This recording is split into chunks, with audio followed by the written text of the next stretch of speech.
And we're live. What's going on, everybody? Happy Wednesday.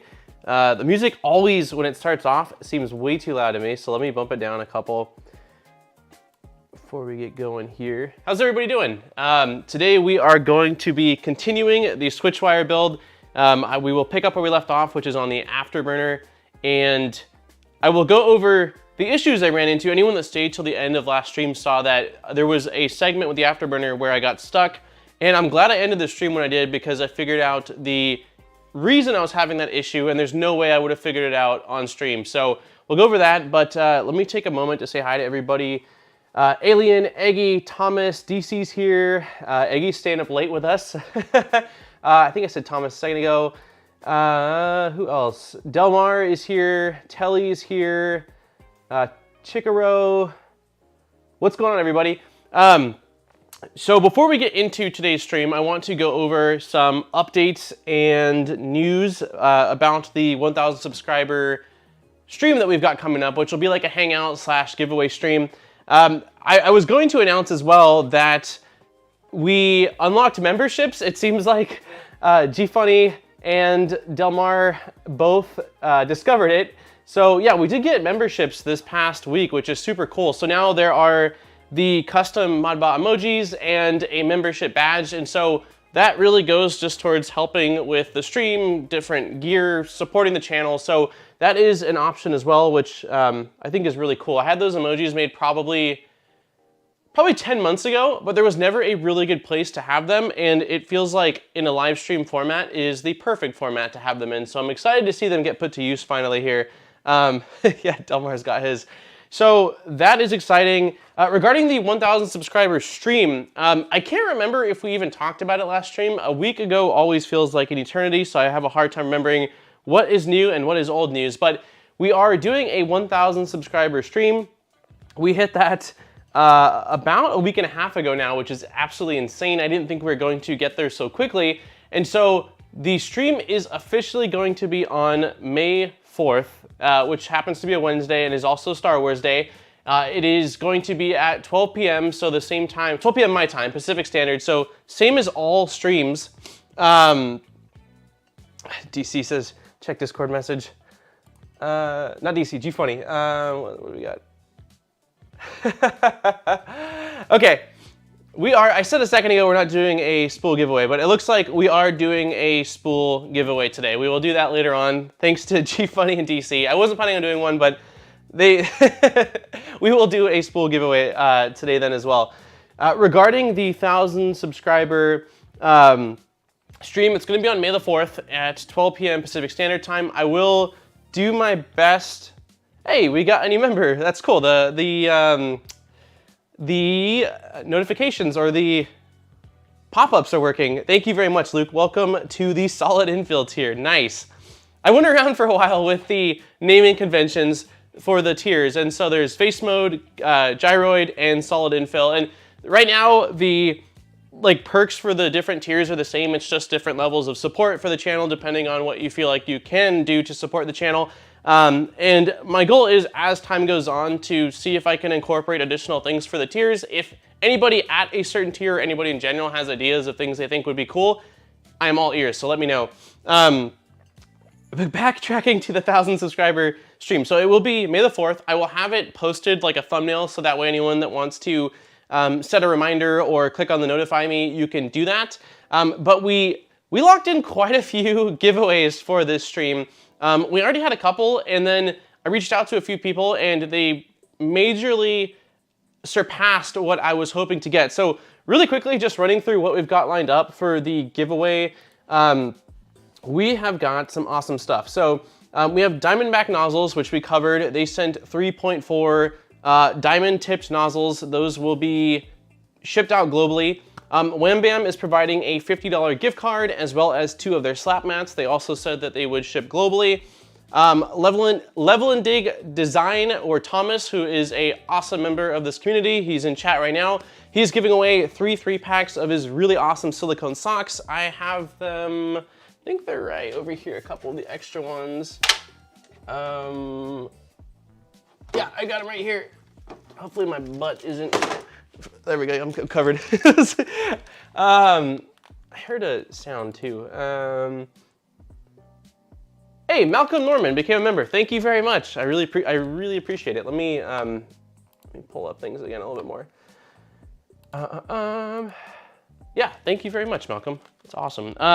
So yeah, I've got a couple of them here, but he has them for quite a different range of machines, and I've been using them on the Prusa Mini as well as the MK3S. So that is awesome. Those will also be going globally. Additional things that we got, G-Funny LLC, which is his company, what we're calling it. He's giving away 3 of the Pico input shapers. He sent one, so we'll actually be able to test it out on the Switchwire build. I keep losing, there, on the Switchwire build, so I'm really excited about that. But basically this makes it where it's really easy to jump between printers, so that way you can just have one input shaper module and quickly and easily attach it to all the different printers without having to plug the headers into the Raspberry Pi every single time. It's just USB into your main Pi running Clipper. So I'm excited to test this out. This will be awesome. And he's also throwing in 2 of the Easy Neo RGB kits, which will allow you to add RGB LEDs to your printer. So that's sick. LDO is getting in on it. LDO is providing us with 2 2.4 motor kits, which are 7 motors each. So if you're wanting to build a 2.4 and you're self-sourcing, or if you're just wanting to build a printer, swap out motors on your existing printer, they are high quality stepper motors and you get 7 in each. Those are also globally. Fabrico is giving a Voron 0.1. That is going to be the grand prize. That's awesome. So anybody that's wanting to build a Voron 0.1, the Fabrico is providing an entire 0.1, all the parts you will need to assemble one. And I did talk to him about it, and Jason's here. Thank you so much, Jason. Happy Wednesday to you.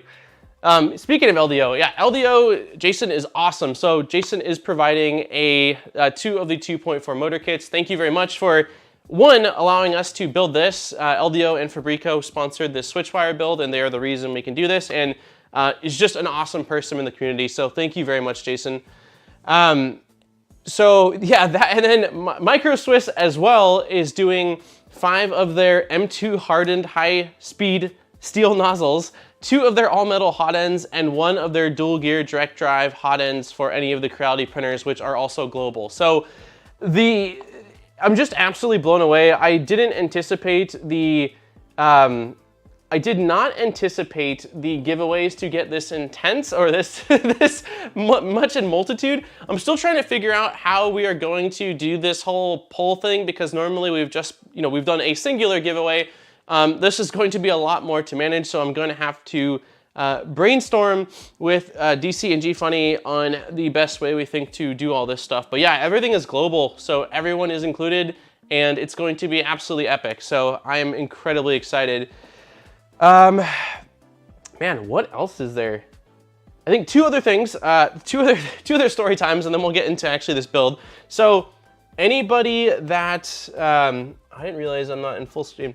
Anybody that was here last week knows that the lens on my camera that I typically use, which is this one, took a tumble, it fell and broke, and I had shipped it out to get repaired. Well, the repair company called me and said it's going to be $260 for the repair and then $50 for shipping, which is a lot more than what I had anticipated and what the guy at the shop had said he thought it would go for. So I went online and discovered that the lens brand new is $240. So I got a new lens. It is not the repaired one, but I just couldn't justify spending more to repair a 3-year-old lens than just getting a brand new one. So I thought that was kind of funny.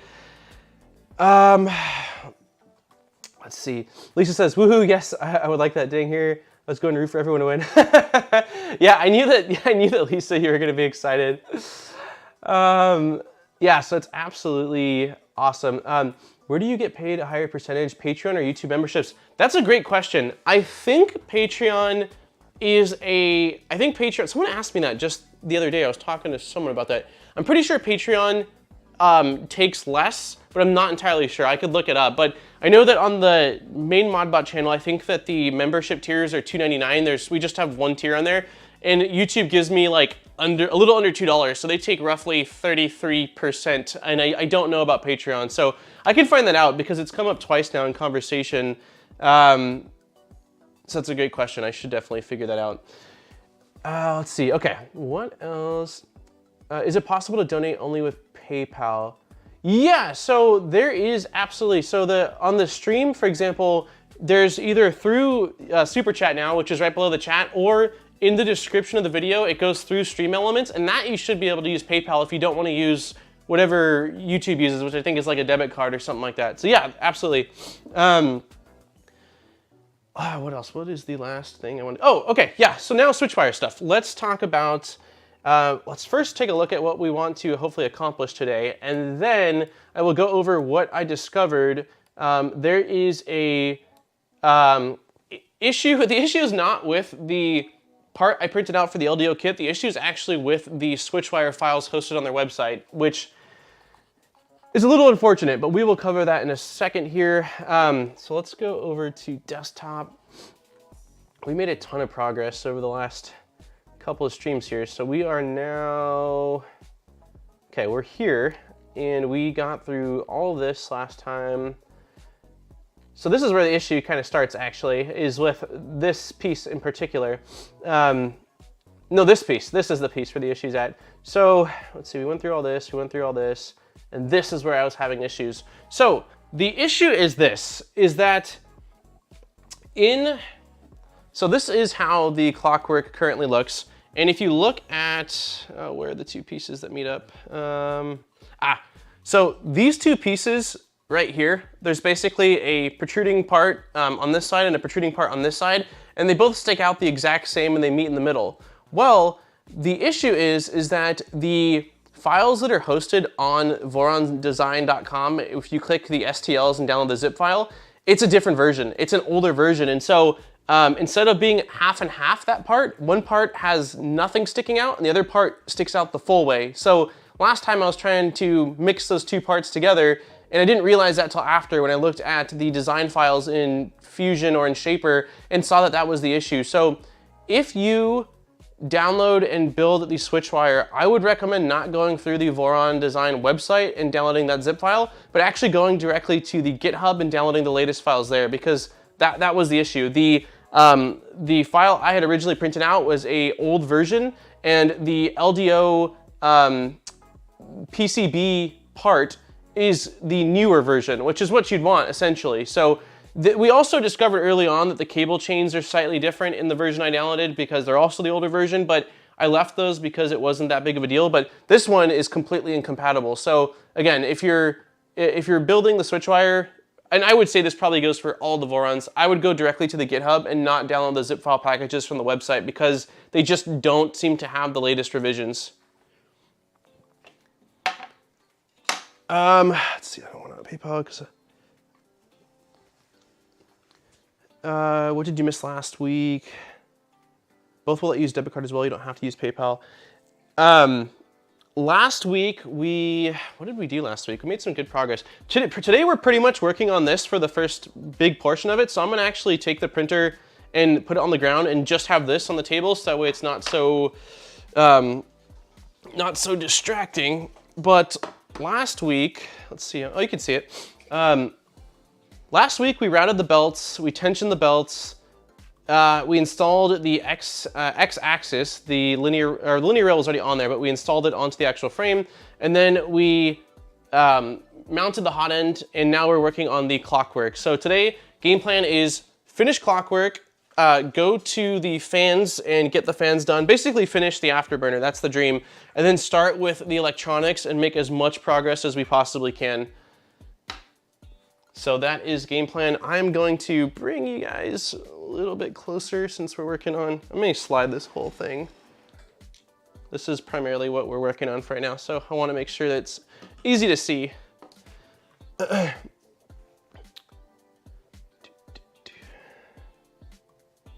Work. All right, so continuing where we left off, I've got my Monster. I'm prepared today too. I had a bowl cereal, I've got Monster, I've got water, and then for the inevitable point about an hour and a half in when I get hungry, we've got Cliff Bar ready, so I shouldn't have to go anywhere. Oh, the mailman is here. I have a feeling, mailman, if he backs up into right here, he only comes to my door. So the doorbell is going to ring and dogs will bark in about 60 seconds. G-Funny, did you ship out the Picos? Because that's probably what it is.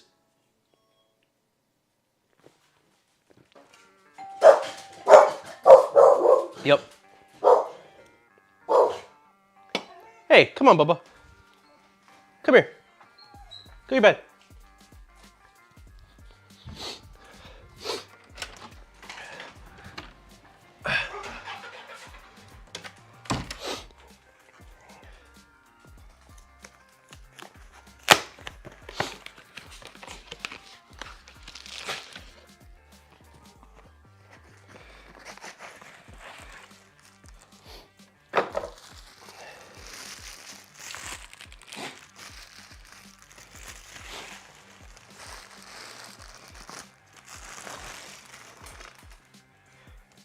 Ah, I dropped a screw.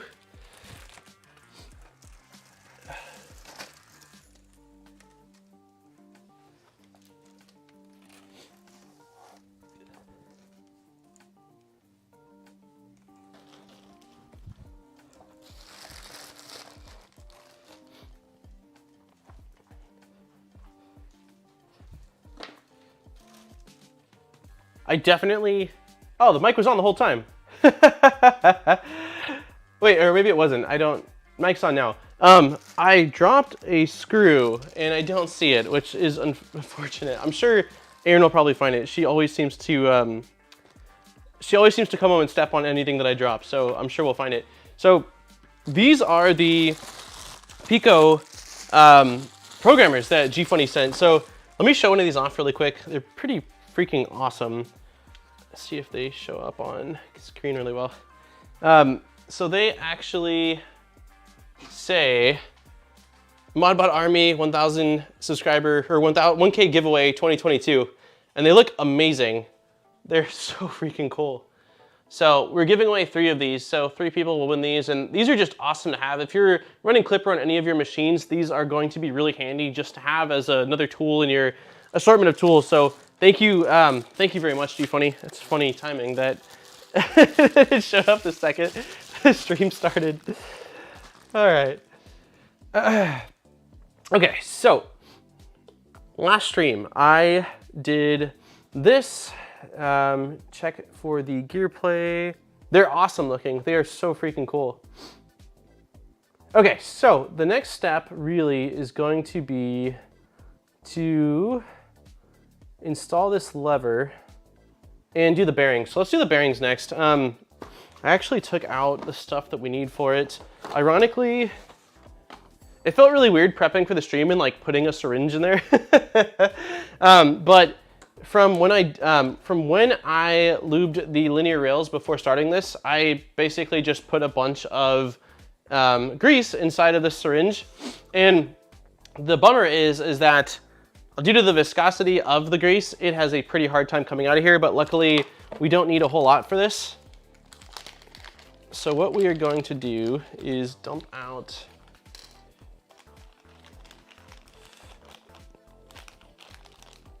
these couple of parts. I like want the camera even closer. Yeah, that'll do, I guess, maybe. Anchor, the mouse seems to be... That's actually kind of funny that my mouse is Anchor. And I just finished watching Angus's video on the Anchor printer and his thoughts on it. Okay, I'm actually gonna put, I've got gloves from resin 3D printing stuff, not because I'm a doctor. And pre-fashioned, ready to go. I'll provide COG files with them. Awesome. Yeah, I'm excited to use it. I watched Nero's video on it and I'm like, yeah, that seems like a way better solution for anybody that's, you know, got more than one printer running Clipper. So in this instance, all I'm going to be doing is putting I should have gloves on both hands, or at least the hand that's gonna be holding it. Yeah, I'm gonna do that. Let me grab one more glove. I'm just gonna put a dab, or a tiny little bit of I'm going to put a tiny little bit of it on my finger, and I'm going to rub it on the tiny little rod that is included. And then I can't remember, do these also need to get some grease on them? Or no, is it just the rod itself? I can't remember. Dr. Modbot. Yeah, I am not, I am not certified to do anything. Actually, yeah, let's just put some on the finger. This stuff is impossible. So yeah, we shouldn't need very much at all. Even that is probably excessive for how tiny this part is, but just going to put a little bit on here. Someone let me know about the alien gloves. I can't donate because I don't have something in my cart. It's okay, Iggy. You don't have to donate, buddy. I appreciate you just being here, man. Does anyone know, before I take these gloves off, do these, in the past, I don't think I've put anything on these, and it was just the actual smooth little, the smooth rod. But before I do, I'm curious, do you know, G-Funny or DC, did you guys apply any grease to these, or just the little rod? Grease, yes. Okay, all right. So I'm going to put these, can you guys see what I'm doing? It's hard to tell with the camera angle. Okay, so we'll put these on here.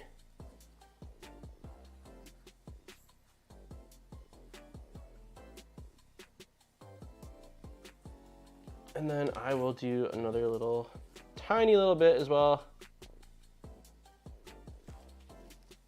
If you told me 12 months ago that I would be on stream with latex gloves and a tube of lube, I would have said you're out of your mind. But, you know, times have changed. All right, let's smear this on. This is definitely an excess amount. So we will do our best to apply it just around.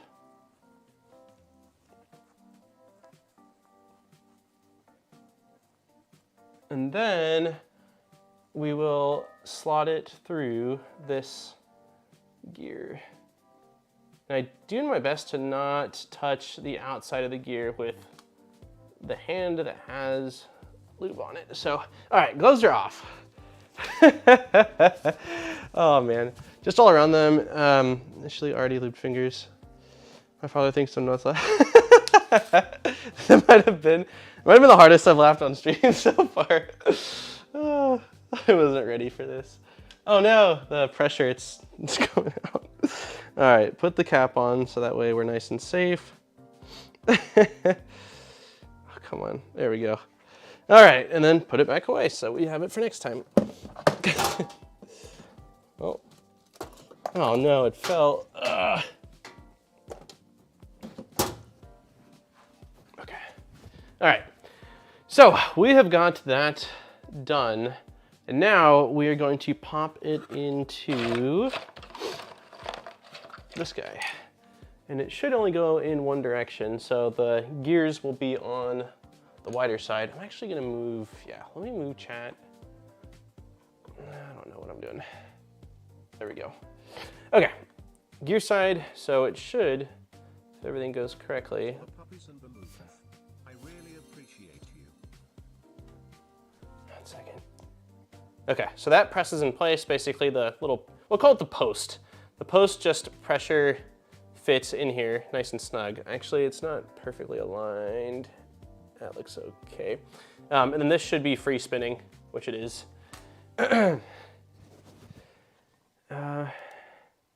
Hey, Lisa, wow, thank you so much. Lisa with 1999 for the puppies and the move. I really appreciate you. Thank you very, very much, Lisa, for all your support. I really, really appreciate it. It's crazy. We are roughly a week from next Monday, I get married, which is pretty freaking crazy. Anyone that was here, 1 second here, let me pull up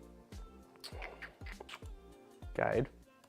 Anyone that was here a week ago or something like that, I told them that I spent my weekend trying to learn how to dance with my mom. So Sunday I go back for the final dance lesson. So we'll see how it goes. It's like, we'll see how it goes.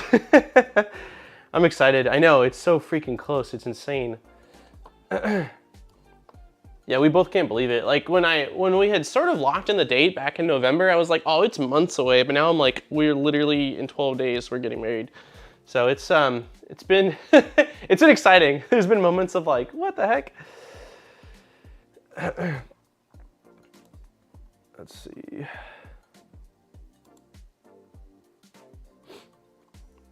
Sweet, we are, I'm reading DC and GFunny's chat. So we're actually doing 2 spools of filament today. They are going to be ABS, so they will be great for anybody that's wanting to build Voron parts or anything that needs to be functional or hot. It doesn't have to be Voron parts, I suppose. And we'll do global like normal. So if it ends up going outside the US, we'll all pitch in and figure out shipping on that. And I think that's it. So that's super exciting. Everyone, please say thank you to DC and GFunny, and we'll draw that a little bit later on, like maybe an hour and a half further into this, so that way I actually make some progress. Thank you very much, Brent. I appreciate that. Okay, so it says, I see this little piece sticking out right there. So we will put that in next. That is going to be this little guy. And also, I think I mentioned this last time, but I want to reiterate that if you did not do all the brass inserts, I did all the brass inserts off stream because it just takes some time. It's hard to get on camera and it's not super exciting. But if you are building this, please do that beforehand because I am not showing, I will do my best to show, but I'm not exactly showing where all the brass inserts go. Okay, so having the gear sign facing towards us, and I actually have a light behind me this time, which I've never done before, hoping to make things a little bit easier to see from this angle, but based off of the camera, I'm not entirely sure that's working. So it looks like this tail, the tail on this piece right here, is going to hook underneath this screw, like, maybe. That doesn't actually look right. One second, let me figure this out. Oh, it's just saying to insert,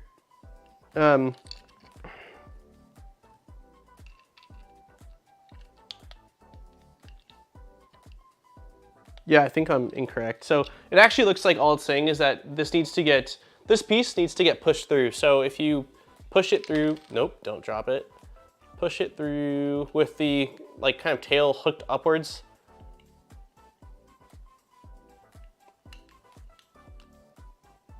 That seems correct.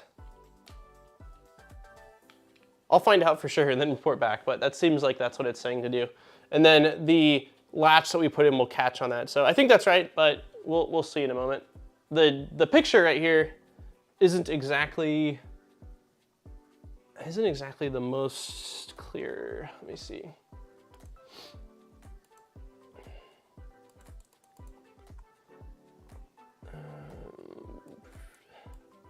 Nope. Okay, we skipped a couple pages. There we go. Okay, so it looks like, let me see. It goes further in, it just kind of floats until you put the screw in. Okay. Hopefully that's correct because I don't see how it can go much further in than where it's currently at. Although in the picture, it looks like it goes even further in. Let me try one last thing here.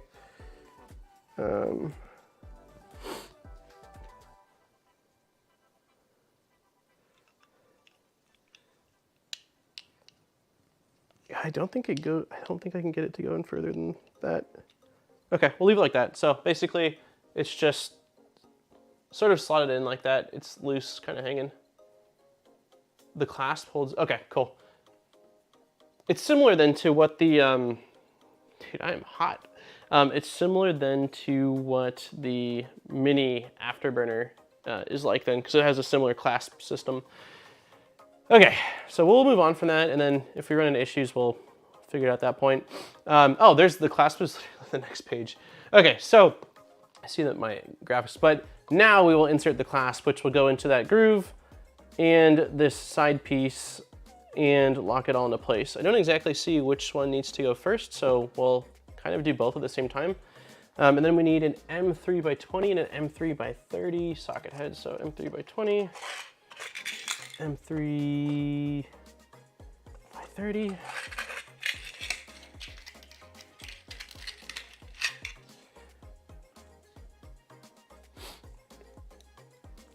Perfect.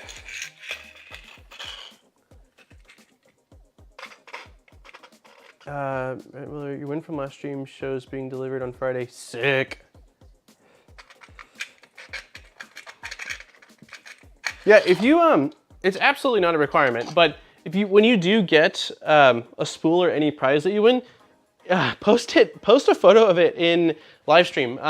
Someone that won like a week or so ago got their spool and posted it in there, and it was just kind of cool to see the color, because on some of these instances, I don't even know the color. It's a mystery to me as well, so it's cool. Or if you win a spool or something like that and you make something cool with the filament, share that too, because I know that, you know, myself, GFunny DC, and everyone would love to see kind of, you know, what is being created with them. Okay, so now we will grab, we have this piece already, and we need to also grab this piece. This little latch piece. And the side with the hole is going to basically drop in. I can't tell how good or bad this is coming up on camera. Okay, there we go. Okay, you can definitely see that. Okay, so this looks like it is going to hook into that little hook that we just dropped in there, like that, which that looks right to me. And then we will be taking this and basically just dropping it in here as well, I think. Yeah, so that slots in like that. It's basically, it's a perfect fit. And then, although this hole is not lining up, 1 second.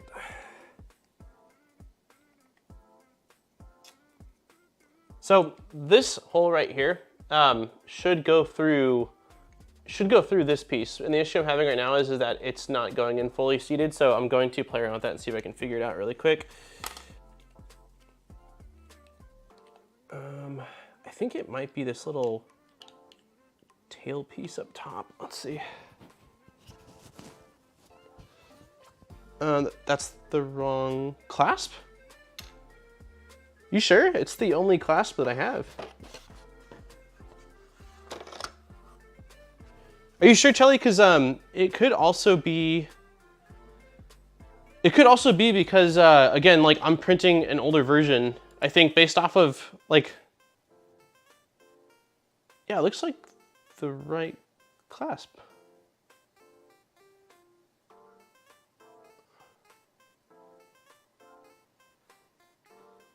This seems different in the clockwork. Interesting. Well, I will say that this part definitely doesn't seem to fully seat, which is not a good thing.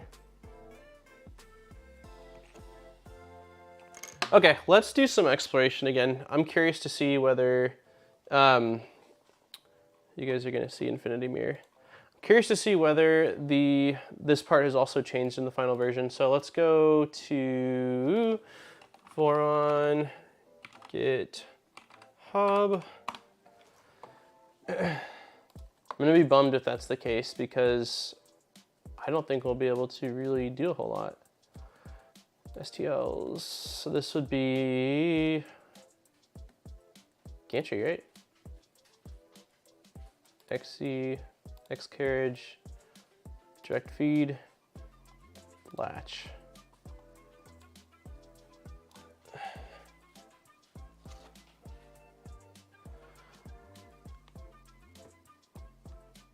It's a different latch. It's totally a different latch. So the main difference that I'm seeing looking at this is right here. So the one I have in my hand that's printed out, this post is not nearly as long, and this is wider. While this one, it's narrower. Interesting. That is a real bummer.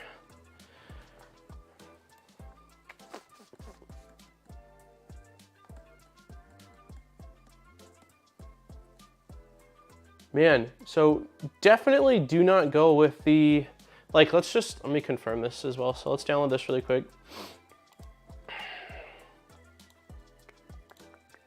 Switchwire.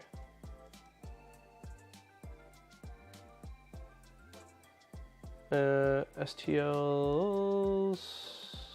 Yeah. So this is where I got all mine from. Because it's what it linked to. So I assumed, and that's what happens when you assume.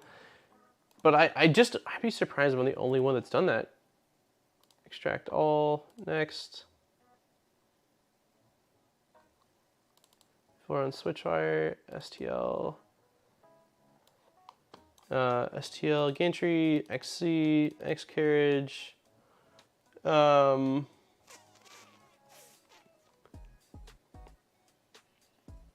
housing front. No, what am I doing? Direct feed. And we are looking for the latch, right? So let's open with, just open with Kira for a second.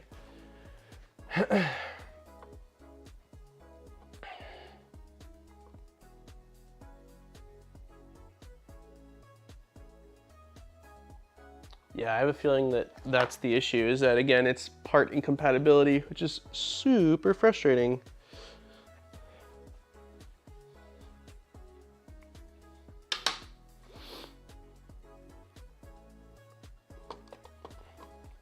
Ah, we have it set up from the stream where we were playing around with the SR. Okay, so the only thing I really care about looking at right now is this part.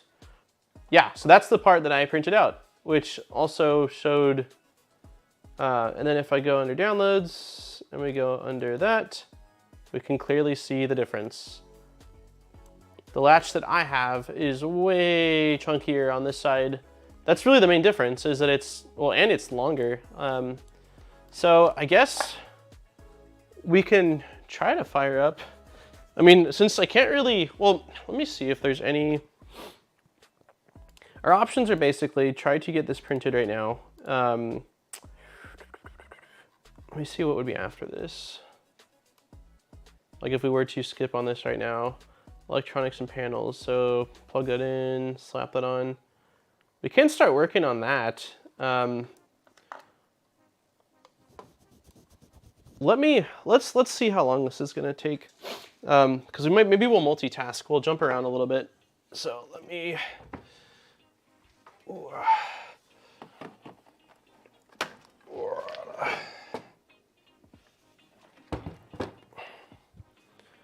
Yeah, I guess we'll just have this thing going right here.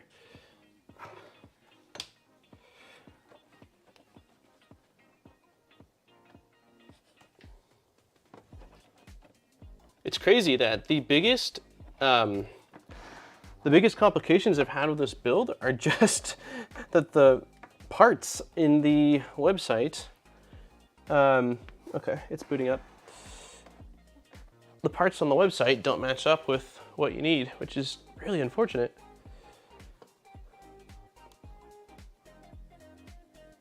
It's not only a printer, it's a puzzle too. Yeah, no kidding. Yeah, so I'm gonna get it sliced up. I'm gonna slice it on this computer. Let's see, let's have you guys, we'll have this camera so you guys can kind of see what I'm doing. I'm gonna quickly open this up because I think I've got a profile. That's not right. It feels so weird. We're improvising today. 1 second, hopefully the bottom screen, nope, it's not gonna turn on.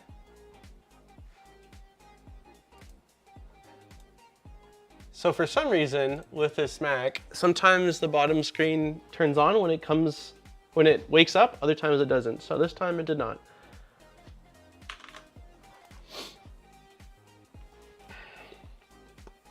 Okay, so I'm going to go on this computer over to Voron GitHub. And we are going to Switchwire, and I'm just going to download gantry, XZ, X carriage, direct feeds, and we are doing the guider, right? Is what it was. You know what? I wonder, before I do this, let's confirm on the clockwork that there's nothing else that's going to come back to haunt us. So let's do really quickly, if I go back to the GitHub, so we confirmed that part's different. I'm just curious at that latch that I just put in. Let's see. Yeah, I want to see if this is different as well. Okay, latch shuttle.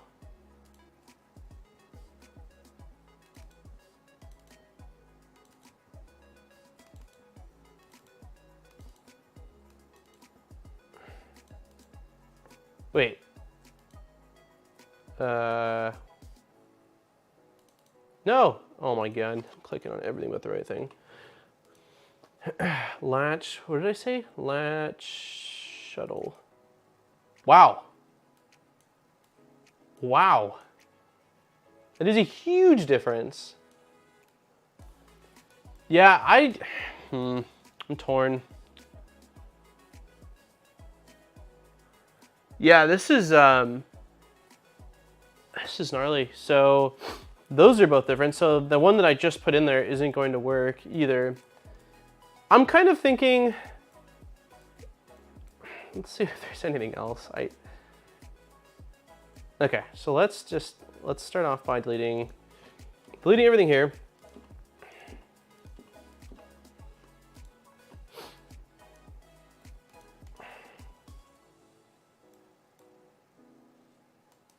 This one doesn't matter because I'm using a different one and that stuff's all fine, but I want to move all this to the side of the plate and then I'll drag in everything else and see if there's anything else that is not aligning because, oh, come on. Isn't there a select all object list? Yeah. Oops, I guess I missed you. Okay, so we'll put this on this side of the plate, and then I'm gonna import the other stuff. So let's go to GitHub. I'm just gonna download all these one at a time really quick. Nope, that one I don't care about.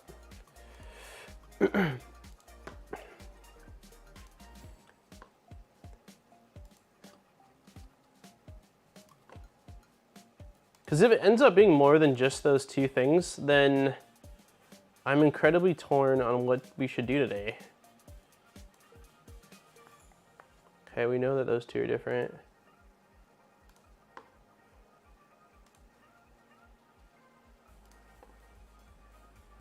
What else? What else?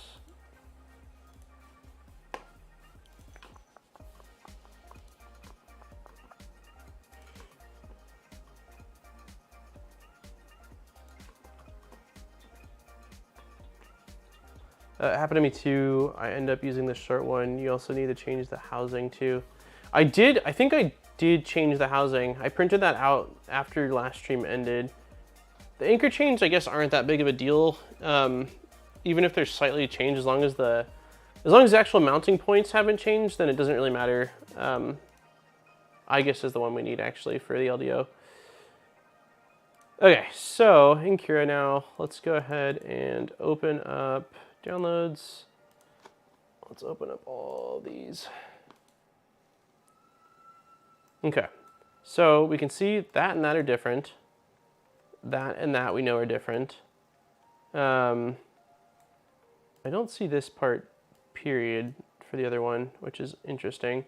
See, the main bodies are way different. So this was the issue we ran into last stream, is that this is the part I'd printed out. And if you look at, where is it?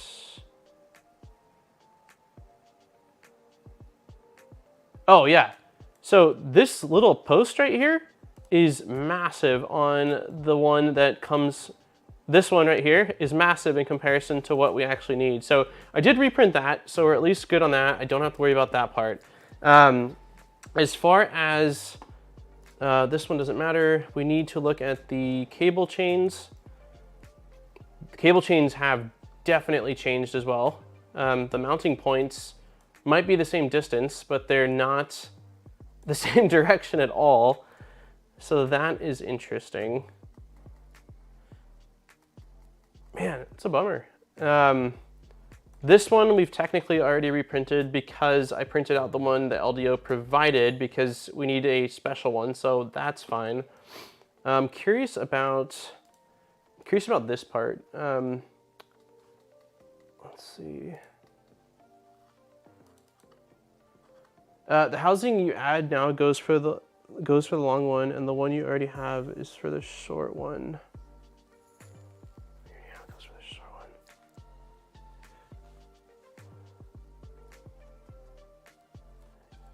Yeah, I think we might just need to do electronics today, and I will investigate this a little bit more offline and report back next week.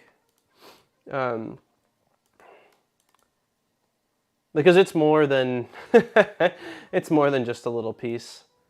And I'm just curious if there's anything else from the build up to this point that is going to come around and bite us.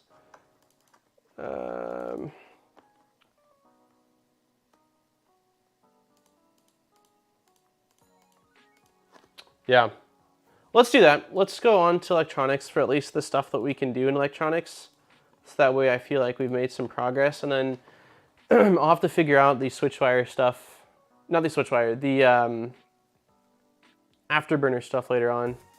But that's, I mean, I can already tell, like, that's gonna be my biggest gripe so far with the Switchwire is that just the documentation needs to be changed, or like they should just have it set to, instead of having the STLs linked on the website, just say go to GitHub and download latest package.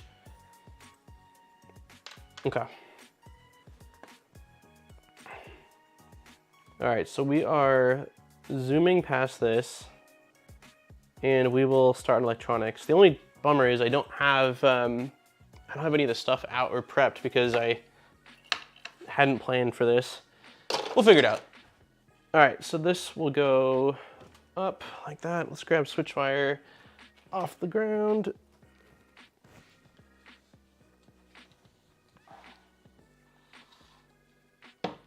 Okay. Improvise. Okay, so the first thing we are going to do, I thought that with the barrier build, the parts were all over the place. Yeah, it's definitely wasn't I didn't have that issue with the 0.1 at all, but the thing is too, the 0.1 was a brand new printer around the time I started building the first one, so there hadn't been any revisions yet. And slight changes aren't a big deal. Like the cable chains and stuff, I haven't really minded. But the clockwork has had some serious changes done to it. All right, so let's start off by putting the mains inlet in there. I have to figure out where all this stuff is. Let's see, this is T-nuts, inlet, and fans. That could be it. That is it. All right. Hey, it got really quiet.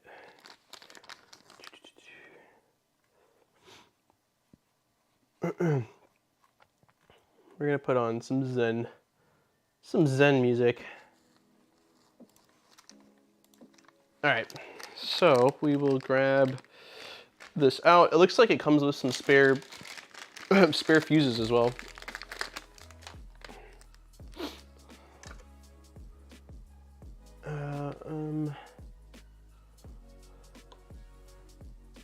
So you do have to print out, we already covered this before, but you do have to print out a special part of the skirt for this particular inlet. So we already did that, and then this should, if I've got it correct, and I match up the grooves, should just go in like this and snap in place. Yeah, nice. Nice and tight fit. Okay.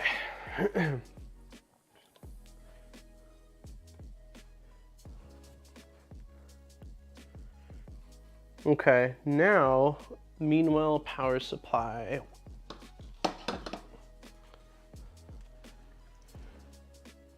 Let's grab that. I think that is, I think that's in the box right here. We can chuck that out. It's a nice little thin power supply. It is a 350 watt, 24 volts. Okay, and now we need some attachment points, which I think are going to be, should be in one of these bags.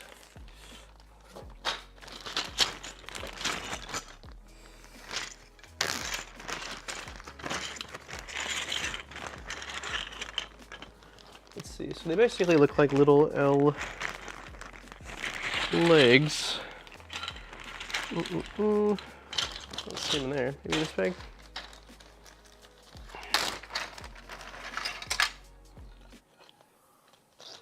I'm just gonna start pulling things out until I find them. There's so much in here still. Okay, this looks like one of them. Yeah, that's one of them.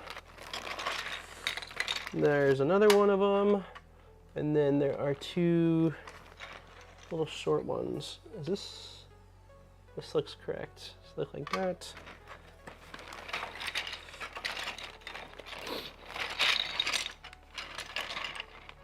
And that.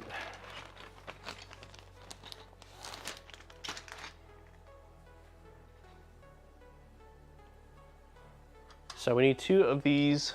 These are just kind of like longer legs, and then two of these shorter ones, which based off of this little part sticking out, I'm assuming they are going to kind of bite onto the extrusion to help lock it in place.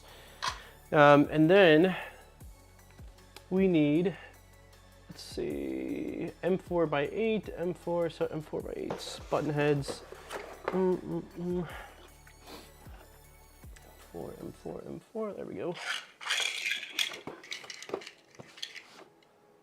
Ah.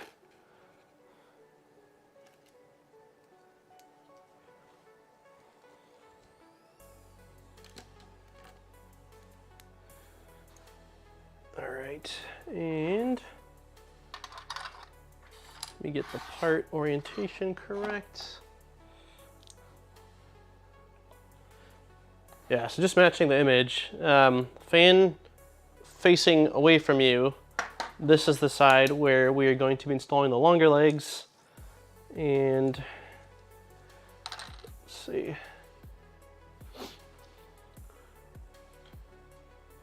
Chat is a little bit over the part. There we go.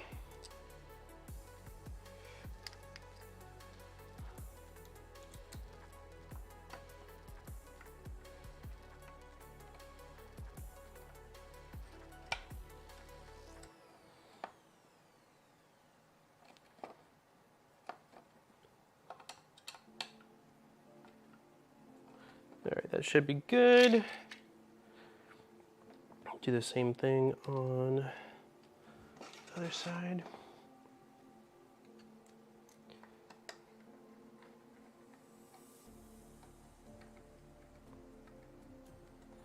All right, and then let's see, looking at it from this point of view,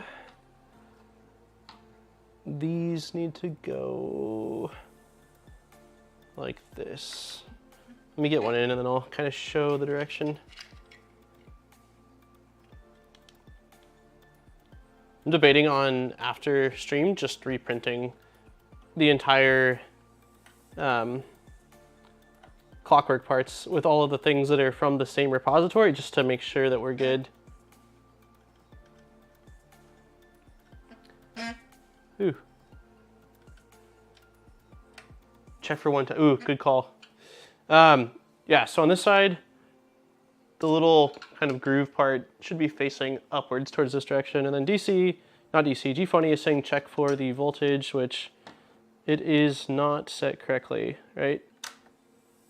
Yeah, so my brain is farting right now, but I believe for 115, we want it switched over to that side. So if it says 230, yeah, that sounds correct. So if it says 230, that means it's set to 110 or 115. And if it says 115, That seems backwards, but I'm pretty sure what I'm stating is correct. Someone confirm that so I don't... For some reason right now, that AC input voltage can be selected by switch checking. Yeah, I'm nearly positive that's the way it is. No, I'm incorrect?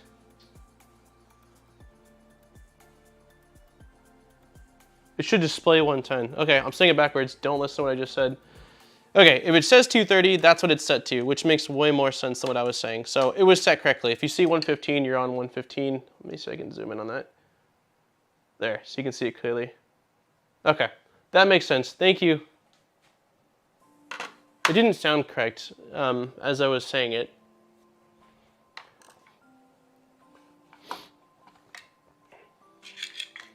Someone's gonna comment on the video later on saying that they listened to me and damaged their power supply. Hopefully not. We caught it really quickly, but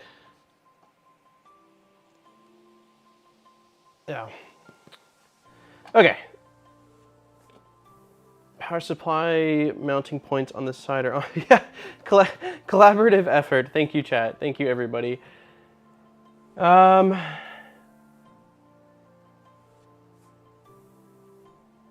Okay, so now it says Pi secondary PSU and control board. So we're gonna set the power supply off to the side for right now, and then we will grab the Raspberry Pi. And that's right, there is a second PSU in this for the Raspberry Pi. Let's see.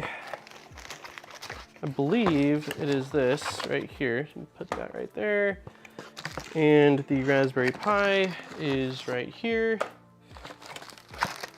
And then the attachment point, I think I just saw that a second ago.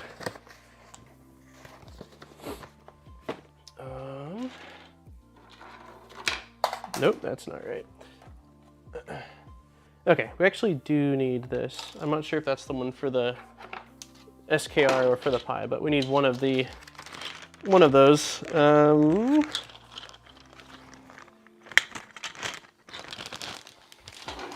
So many parts.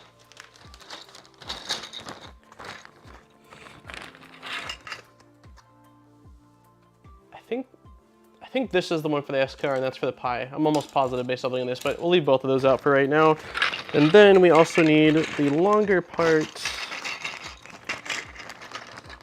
which looks like this. Yeah.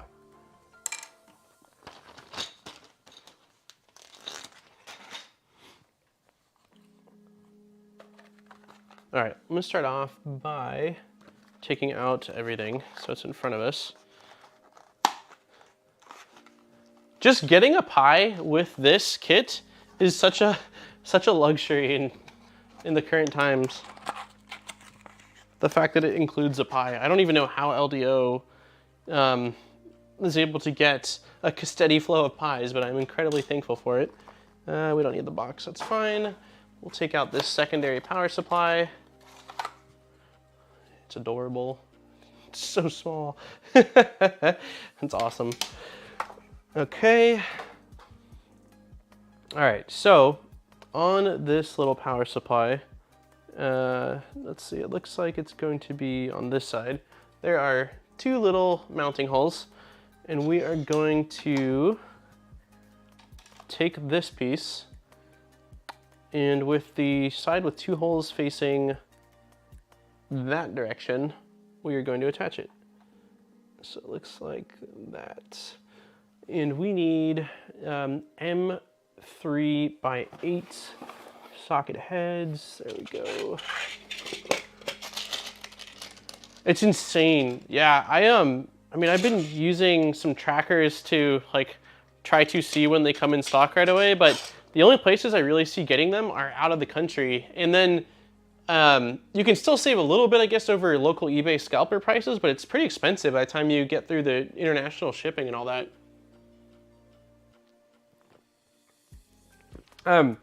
Locally, we have Micro Center, and I've gone down there a couple times, and they did say that they are getting them in, but they usually get 30 at a time, and they're gone by the end of the day. So the times I've been there, they're like, one guy told me one time, like when I walked in the store, I was like, hey, do you guys have Pis? He said, oh, we just got a shipment in. And then when we went down the aisle, there was nothing. I'm like, awesome. I got my hopes up.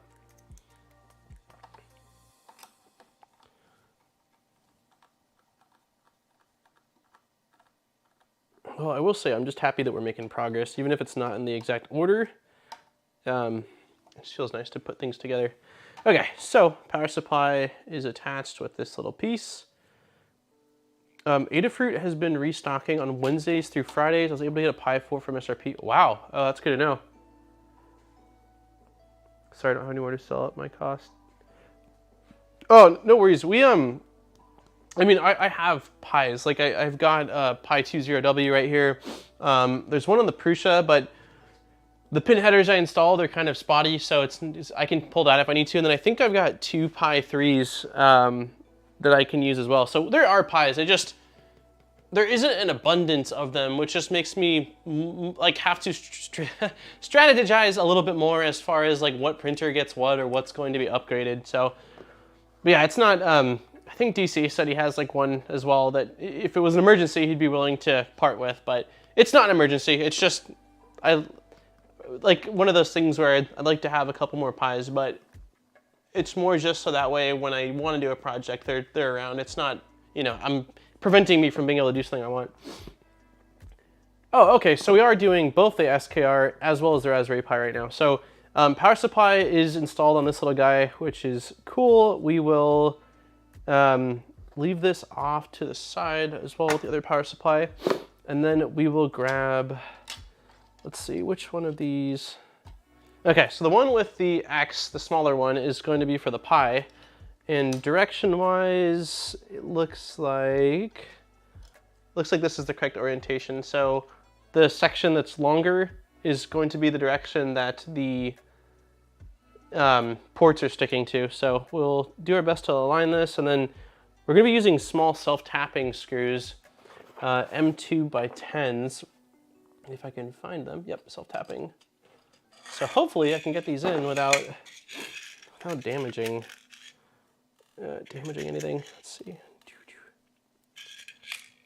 Did you guys see, out of curiosity, last night, one of the last things I did before going to bed at like 1 in the morning was watch Zach Friedman, I think that's from Voidstar Labs, his organizational 3D printing concoction that he created is absolutely insane. 3D printing, like functional 3D printing is one of my absolute favorite things and why I originally got into 3D printing.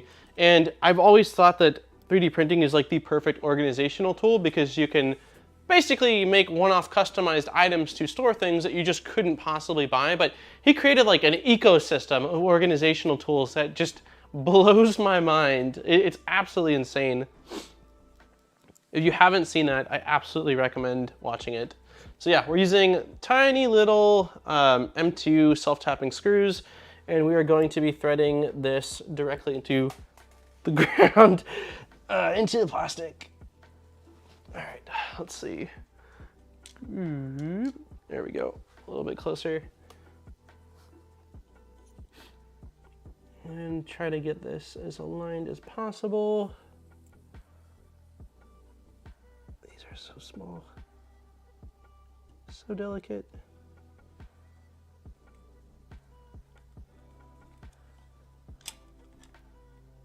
The screws actually look longer. The screws actually look longer than... That's interesting. That doesn't seem like what we'd want. So the screws are actually longer than the board itself and the printed standoff, so the sharp ends are going to be sticking out. Am I grabbing, it says M2 by 10s. I'm going to see if I've got any other smaller self-tapping screws from the V0 build. M2 by 10s. No, it looks like we use the same thing. Is that the only M2? Socket head. Interesting. I guess maybe I don't know. We'll see. Maybe I just won't thread it all the way through. Oh, these are really tight. I'm curious to see if I can even, yeah, we'll see how this goes. These stick out, just cut them off with your side. Oh, okay. Missed. Oh, it's, let's see, I like Alexander Chappell's version too, but that is perfect for the tools we use. Yeah, We'll make sure Mama doesn't miss a stream due to a pie. I cannot say as much. Thank you, DC. Yeah, just it's oh gosh, Void Star Labs. If you search Void Star Labs on YouTube, I think his name's Zach. I think his last name is Friedman, possibly. I'm not the best with names. I'm actually gonna hold on a sit while I do this really quickly. I might have his name incorrect, but his last name. But he isn't exclusively a 3D printing channel, but he incorporates 3D printing into just about all of his projects. This is an awkward angle for you guys. Let me see if I hold it up like this. I think that this part is going to break. 1 second.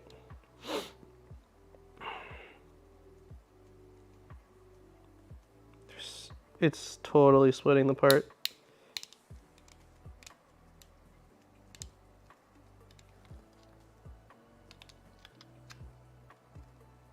All right, it's not splitting the, let me see, 1 second. Let me grab a little Allen key. Oh. Okay. Let's see if I can get it through. I can't remember if on the V0 build, if I had to use a tiny little drill bit on this to sort of help out. I think I did. I'm almost positive I broke it the first time.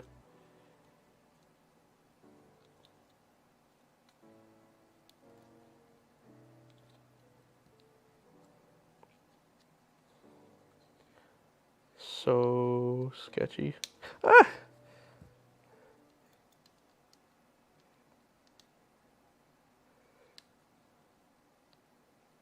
It looks like the part broke in 3 places, but it's still holding together. It's hard to see, but like if you look really closely, there's like a couple of what looks like stress fractures in it, but it seems fine. I mean, this is a very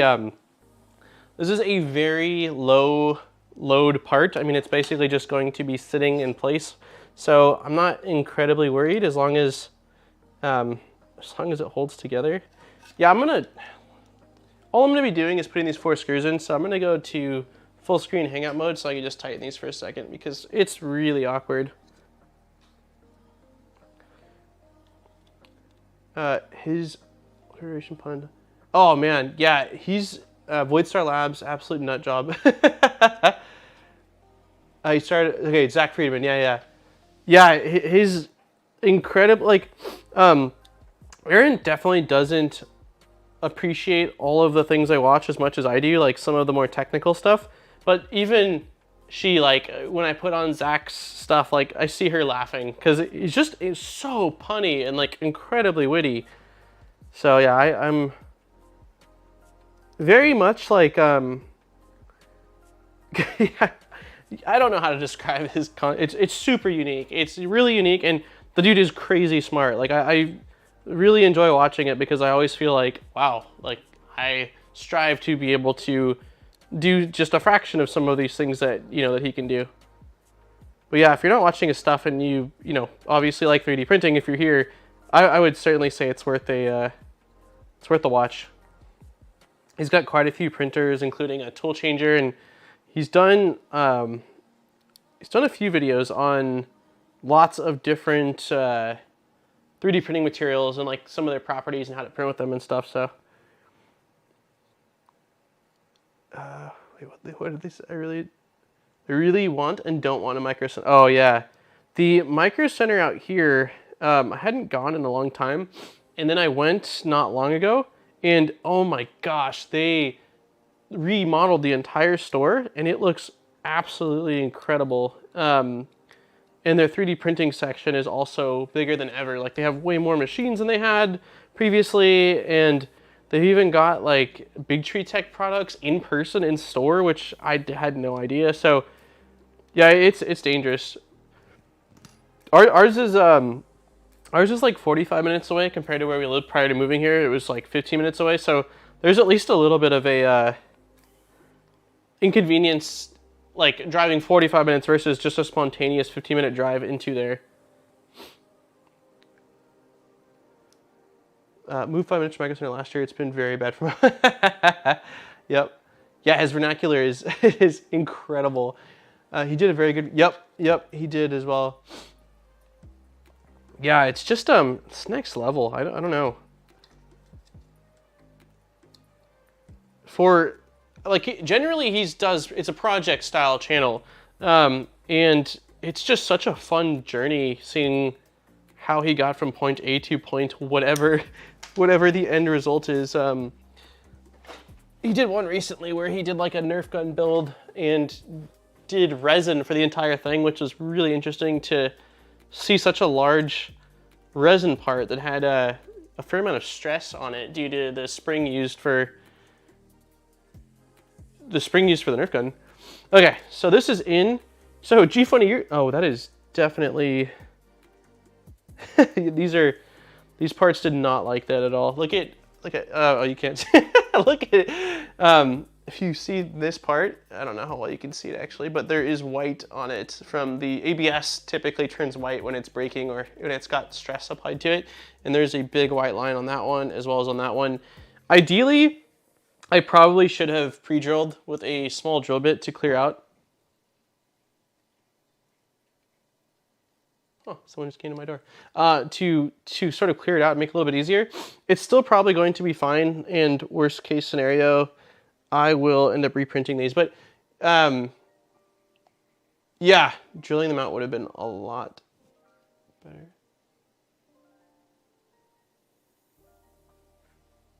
Huh. Hey, it's okay. It's okay, Monkey. He's gone. It's okay, Bubba. Monkey finally heard it. He said, "What the heck was that?" So you're saying you think just using the flush cutters will cut through these little screws? He's gone. I'm scared because of the fact that it's already stressed out, that it's going to damage it. I'm gonna try it on one. If it breaks the part,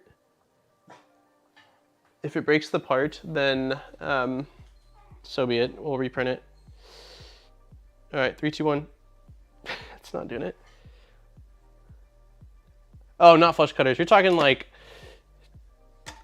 I've got cable cutters somewhere. Ah, here we go.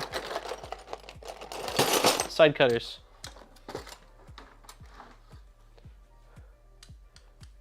These are yeah, I'm gonna hold on a sec. I'm gonna see how this works. Okay, it did, but I also didn't get it nearly as low.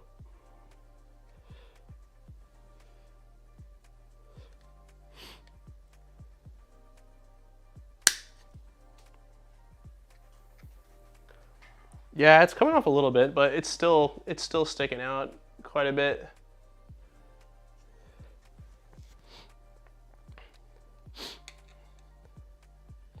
All right, turning my eyes away from it.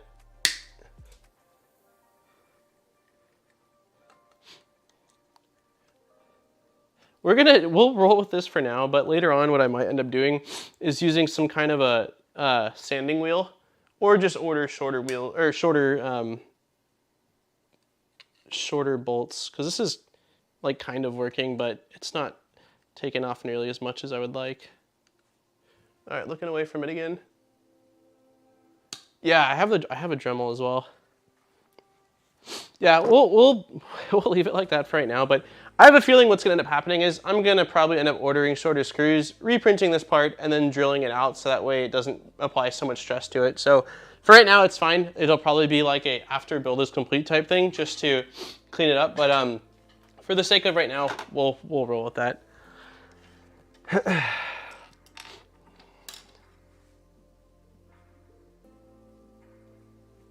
Yeah, plastic washers would also not have been a bad idea. Just so that way it gives it a little bit more standoff and doesn't push all the way through. It's just interesting that they would provide M2x10s. It's based off the bomb though, it must be, because that's what the Voron Zeros use. It's just interesting that, I wonder why. Maybe you just can't find M2x6s very easily.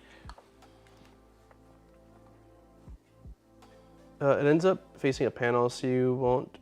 Okay, cool. Thanks, Dane.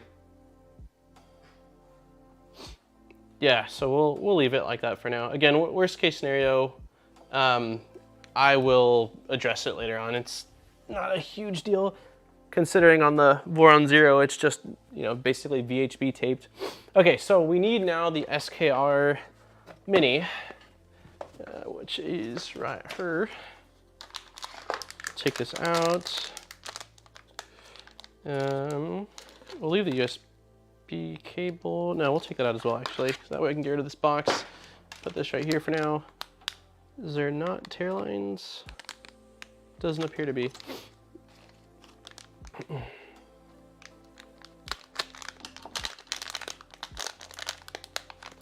Come on.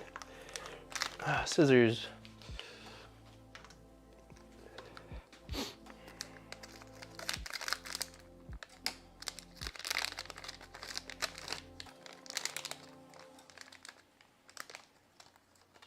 Huh. That's new. I don't recall ever seeing their boards in the past having a little bit of red paint for positive versus negative. Right? That doesn't seem... I don't recall seeing that on my previous boards. I don't remember now what they actually look like, but I don't know. That seems different to me than previous boards.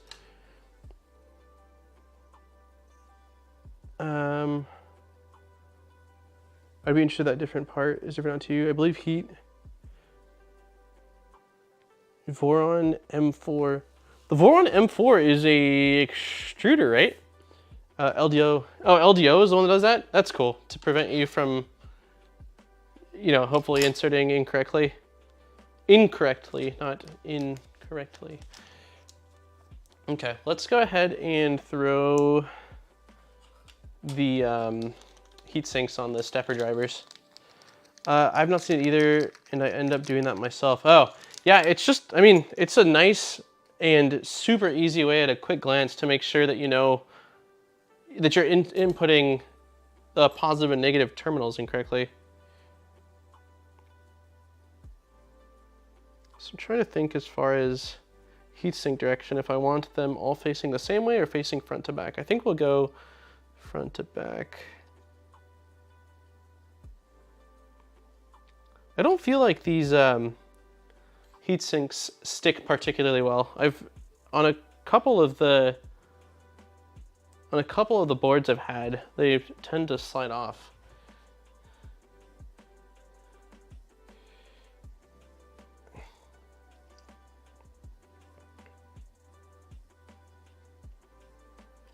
Yeah, I wish they stuck a little better. And I use it too now, a red paint maker. Or paint marker for the win.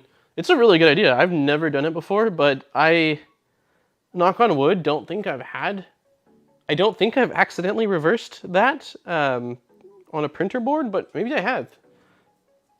I'm sure I did back in the day when I first was getting ramps and Arduino boards. I fried at least 1 or 2 boards, but I will say ramps boards were so cheap that. And I was getting like the cheapest of cheap off of eBay at the time because I didn't really know a difference and just wanted to not spend so much. I'm not entirely sure how much of them were me and how much of them were just actually faulty boards, but I wouldn't be surprised if back then I have done something like that.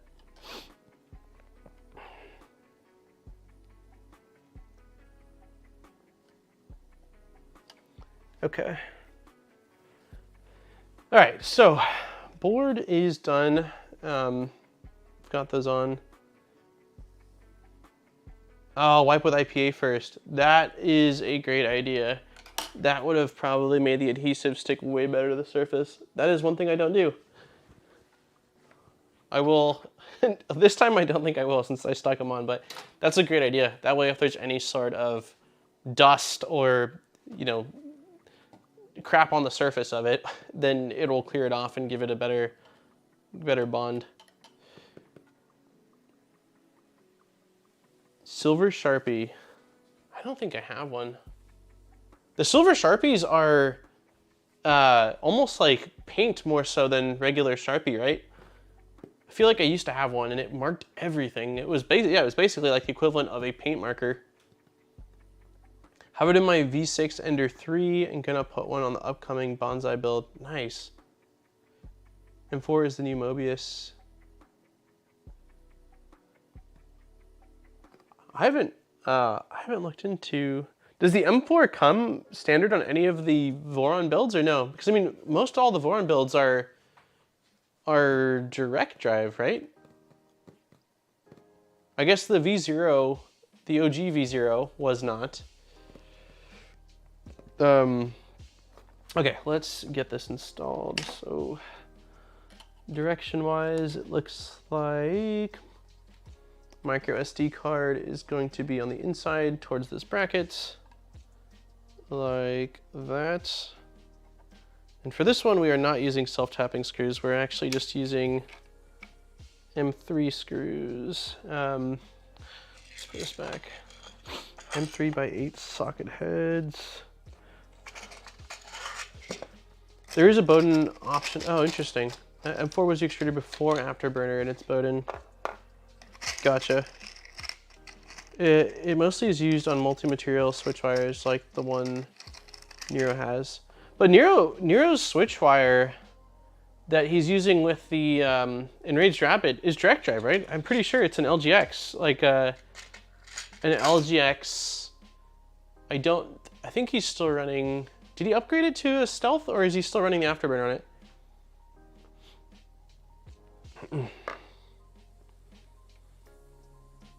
Let's see.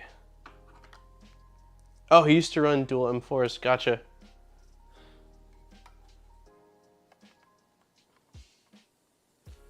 Okay, let's see how these go. I'm just gonna thread the first one in.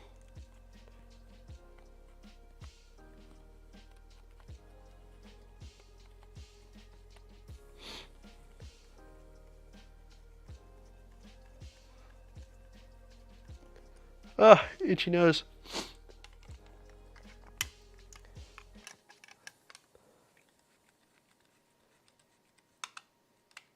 Okay, so these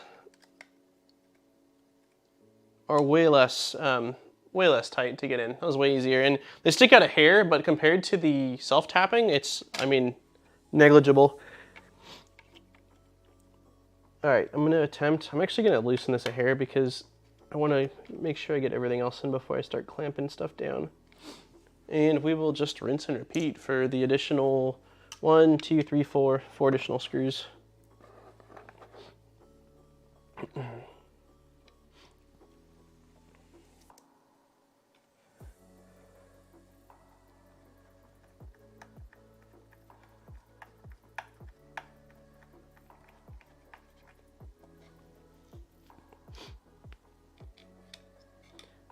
Is there any information? I looked probably a couple weeks ago just to see if I could find any info on the current status of Stealth Burner as well as Clockwork 2. Is there any sort of rough ETA on when they're thinking either of those will be out of beta into full release? Have you seen the gold one? Wait, what did Delmar say? Oh, the gold Sharpie. Switchwire was dual filaments and by 2 Bowdens on either side. Gotcha. Hey, Steve! I literally just watched your interview with Nero the other day. The build's going good. The only issue and issues we've been running into are that when I downloaded all the files, I went to the Voron website, clicked STLs, and then downloaded this zip file pack. And there was a couple of discrepancies between what's here and what's the latest and what's in the guide, but they were mostly just cable chain related at the beginning, so it wasn't an issue. But now that we've gotten to the clockwork, there is a lot of discrepancies. Like I was pulling up the plate, for example, and this, let's see. This big part, or this big latch, was the one in the zip, while this is the one needed. And then this part was in the zip, while this is the one needed. So we've skipped over the clockwork because I can't complete it until I reprint quite a few parts. But that's been the only issue. Like, other than that, the build has been fine. I wish that I had not gone off the zip file and I had gone directly to The files in the repo are updated, just not included in the GitHub release. Yeah, I didn't know. I didn't know. Coming from the Voron 0.1, which was the first Voron I built, I went the same route, right? Like I went to Voron Design and downloaded the zip file, but I guess because the Voron 0.1 had just launched, there was no discrepancy issues at all. And so going forward on any other Voron builds, will absolutely go to the repository directly and not go through the zip file on the website. But I just didn't know that there was going to be any differences. And again, up to this point, it hasn't hopefully been problematic. The only issues we run into is clockwork related. So I'm hoping to print out those parts, and then next week's stream we'll do the clockwork, finish the Afterburner. And so we just kind of skipped over it and are doing all the electronics instead. But I am super excited. I mean, it's looking incredible, and I'm super excited to get this thing up and printing. I know that I'm sure, I mean, you know, watching the interview and kind of everything going on, I know that there's a lot of moving pieces, and managing different revisions and Discord and website and different printers like is a lot. So I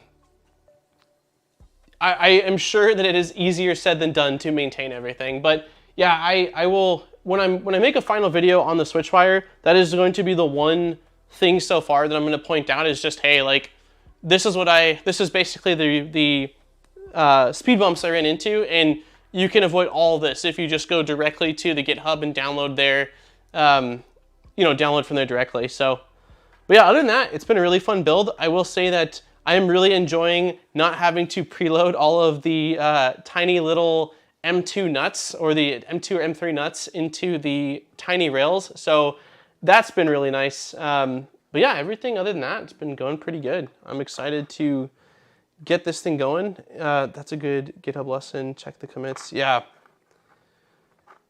But yeah, thanks for stopping by. What's your next big build, or your next big project that you're working on? I think the last thing I saw that you were doing was the Prusa MK3S Plus conversion. I think you were converting it to an ABS parts is from PTG. Building a Trident next then. We'll see. I would love to.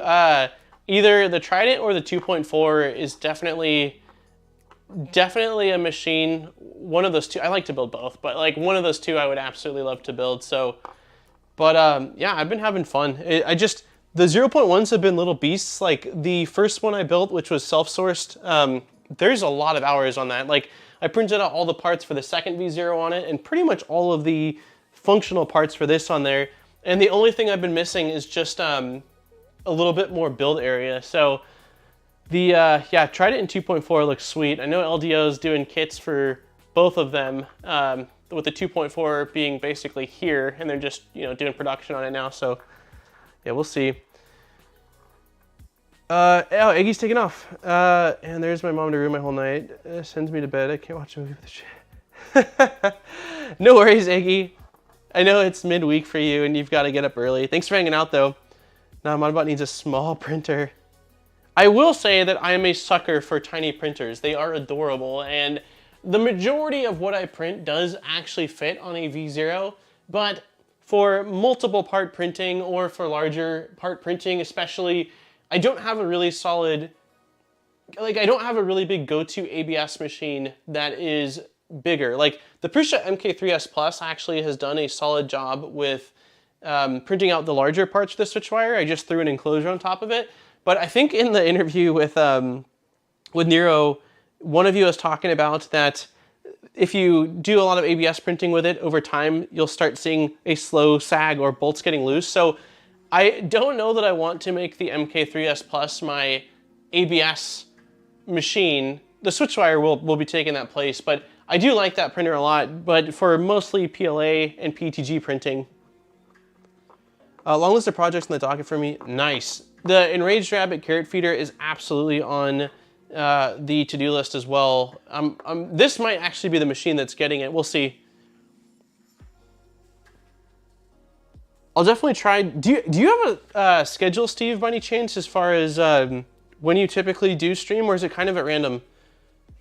Because it's easier for me to catch typically if I know there's a schedule. Oh, G-Funny, you are printing the Trident parts right now, so you're gonna finally take it out of the box. Did you set up the KP3S yet? No, KP3S is still in a box. And Anycubic Cobra showed up about a week and a half ago as well, so we'll probably do an unboxing stream for each of those after the Switchwire build. So no, I'm not in a rush on the KP3S. I told them that it would probably be about a month after I get it before we can do a live stream, and probably 2 to 3 months after that till the review comes out. So we're not in a rush. Typically Sunday mornings at 10 a.m. Pacific. Okay, I will try to catch it then. Sundays, I'm on Pacific Standard Time as well. And Sundays, I'm typically just working on videos myself. So yeah, I'll try to, I will try to stop by then. What did you say, Switchwire? Oh wait, did you say Switchwire printing ABS? Feels like I was summoned.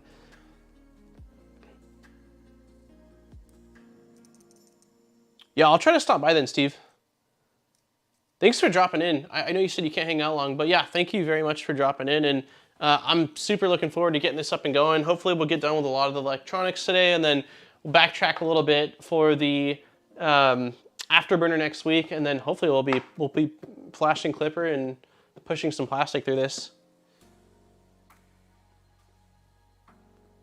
Yeah, the salad fork is adorable. It's kind of like if the Trident and the Zero had a baby.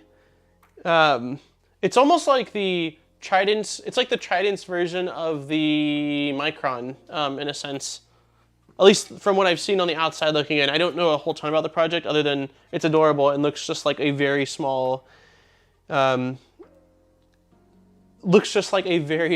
Trident, which is adorable. Sorry about the release issues. I will see if I get those resolved. Yeah, no worries. Like I said, when I do the final video on it, I'm just going to throw a warning out there that, hey, like if you're building really anything, but certainly also the Voron, just because that's what the experience has been with right now, just go to the GitHub directly to make sure that if there's been any updates to any of the parts that you've got the latest version. I'm just really hoping that none of the other parts, because we're very far into the build, I'm hoping that none of the other parts will be problematic. The only other real standout different parts I've seen are the cable mounts on the bed, as well as the bottom of the extrusion, which if I'm reprinting out these clockwork parts, I'm probably going to swap those out. But I'm thinking that that's probably the only real issues we'll run into. And the game plan too is, once this is finished and I've tested it out, done some printing on it, made a video on the main channel, that multitasking is hard, is that we're going to be upgrading it to the stealth burner with an LGX extruder inside of it. So it's not, you know, like I just need it to work, to do its thing for a little while, so that way I can test it out, because I wanted to build it stock for the sake of this is what the machine's like if you build the LDO kit. So oh, I didn't even know you were building a Micron cookie. That's awesome. Yeah, G-Funny is a huge Micron fan. He's got 2 gorgeous Microns. I'm currently building a 300 by 300 D-Bot Core XY, printer number 7 for me. D-Bot's been around for a long time, hasn't it? I feel like the D-Bot I remember from like 3 or 4 years ago. Is that a project that's still actively like been developed? You said you're on the West Coast. What general area? I'm currently in Orange County. I'm only here though through July to August, and then me and my who will be wife then, we're moving out of state. We're going to Idaho. Just we need more space. Like this, this is the living room. Like this right here is a chandelier that should be above a dining room table, but we don't have, like, there's no space here. So the big thing that we're needing is we're going from a 1-bedroom condo to a house out there. So I'll be here for a few more months, but then after that, I won't be here in California anymore. Hey, Steve, are you going to Murph by chance?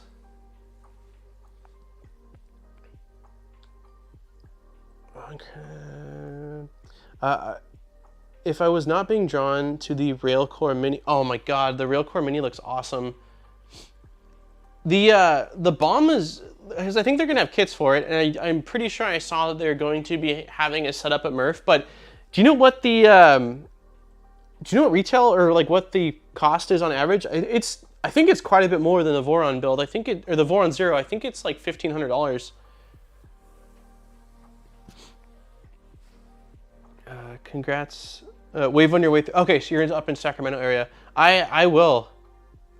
Man, I've only been up to Sacramento area once. My best friend is a CHP officer, and like 7 or 8 years ago when he graduated from the academy, I went up to your neck of the woods then, but that's the only time I've been up there. I'll definitely wave, and we will be, my family's out here, my mom, dad, and brother, so, you know, we'll be coming back down this way, but we just need more space. It's pretty crazy. And yes, oh, nice, sweet. Well, I've got, my day job, I work for Lightburn, and so most of the Lightburn team is going, so I will be there. I booked flight, I booked hotel, so I'm super excited. I will definitely say what's up, and yeah, hopefully we'll be able to chat there for a little bit. G-Funny's going too. It wasn't hard to convince him, but yeah, G-Funny's going, which is awesome. And then I just found out Fabrico is also going, so it's gonna be crazy this year. With all metal parts, it's looking like $1,500 to $1,700. Yeah, I think that's the biggest cost reasoning, is that there's quite a bit of additional sort of custom machined aluminum parts. I'm stationed in Cali for 4 years. I will not be going back. Yep, I've been out here for 30. Don't get me wrong, I love a lot of, like, you know, I can drive an hour and be in the mountains, I can be in the desert, or I can be in the beach. The issue I have is that I spend 95% of my time inside, right? Like working on projects, working on videos. So I don't go outside that often. And when I do, you know, I don't really want to be around people. I want to be kind of just, I like nature. I like hiking. I like outdoor activities. And they certainly have them here, but like the beaches are packed and like you have to go really far to get away from crowds of people. So the major more appeal to me right now is going from 700 square feet to like double of that, and then just less people. So that way, when I do go out, it's like more nature and less traffic. Where I'm at, it's absolutely terrible. I don't really know what Sacramento, as far as like traffic and people's like, but in this whole like Orange County, Los Angeles, Inland Empire, like it is just a freaking zoo down here. Hey, what's up, Grant? Hey, Zeron stopped by too. I will be attending Murph as well. Oh, sick. Yeah, definitely say hello.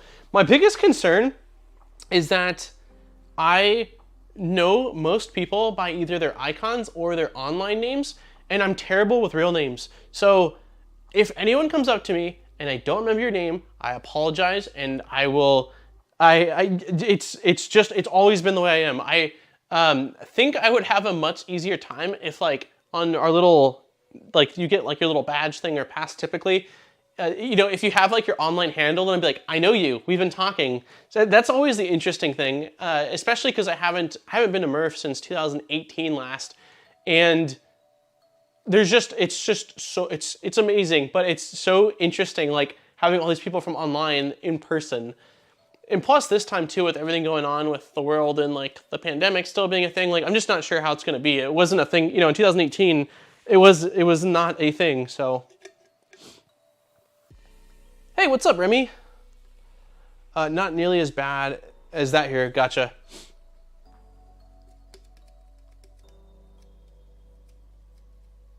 Just print a sign and illuminate with LEDs and everyone will know you. It's funny, yeah, well, we'll see. But yeah, I'm pretty hyped. All right, I'm going to, let's get a little bit further on this. Wow, we've been streaming for 1 hour and 43 minutes. I would say in like 30 to 40 minutes, we'll open up the giveaway for 2 spools of ABS with global shipping. So anyone can enter in. It'll just be a little form, and we'll get that going in like 30 to 40 minutes here. I was stationed in the Sacramento area. Cali does nothing for me. I would go back to Alaska in a heartbeat, but loving North Carolina now. Sac has a lot of traffic compared to Reno. In my opinion, Reno is the best place to live if you want city life with the nature close and don't mind being dry. Yeah, so we were actually, we were going to be moving to Arizona, but Erin, she's always had heat sensitivity, and it went from a sensitivity to like kind of scary over the last 6 to 12 months, where she's had a couple episodes where she's full blown fainted, like standing position, hitting concrete position. And so considering that we're in Orange County where it rarely gets above 80 degrees, we can't go anywhere hotter. I'm just too concerned that, like, I don't want to do anything that will put her at more risk or trigger it more. So that ruled off quite a few places, because we were like, over the last couple of years, we've been talking about, I've been wanting to move forever. I just haven't because mostly work. Work was local and work didn't say it was okay. And I was worried with the pandemic that I wouldn't have a job, and like it just seemed irresponsible to throw away a job to, you know, move. And we were looking at Arizona, and then we were very close to moving to Texas as well. But yeah, we're going to Idaho. The weather seems great. There's a lot of outdoor activities. I told Erin kind of jokingly, but almost serious, I was like, I'm getting us kayaks and I'm picking up archery, like, just so you know. So yeah, I'm excited. I'm excited for a change of scenery. I've never been, I've heard New Hampshire has good, quiet outdoor activities. Yeah, it's scary. It's really scary. Most of the times that it's happened to her, she's been out at her parents' house, which is inland, and it's a bit hotter. And so I haven't been around, but the one time I was around, it didn't happen in front of me, but she like went outside and came back in after it happened, and it was terrifying. Like, it was super scary. So Steve's taking off. Have fun with the rest of the build later, everyone. Yeah, thanks for stopping by again, Steve, and I will try to drop by Sunday. I'm going out to visit my parents at some point, but if you're starting in the morning, even if I can just swing by and say hello, I will do my best to. But yeah, thanks for stopping by, and I will catch you later on. All right, so we have got this installed now. This one was much easier, using the M3 screws into the plastic versus the self-tapping that was pretty aggressive on the printed part. So we are done with that. And now, oh cool, so we are mounting this. This is underneath the machine because that is the bed. Let's see. All right, I'm gonna try to flip the printer on its side. 1 second here.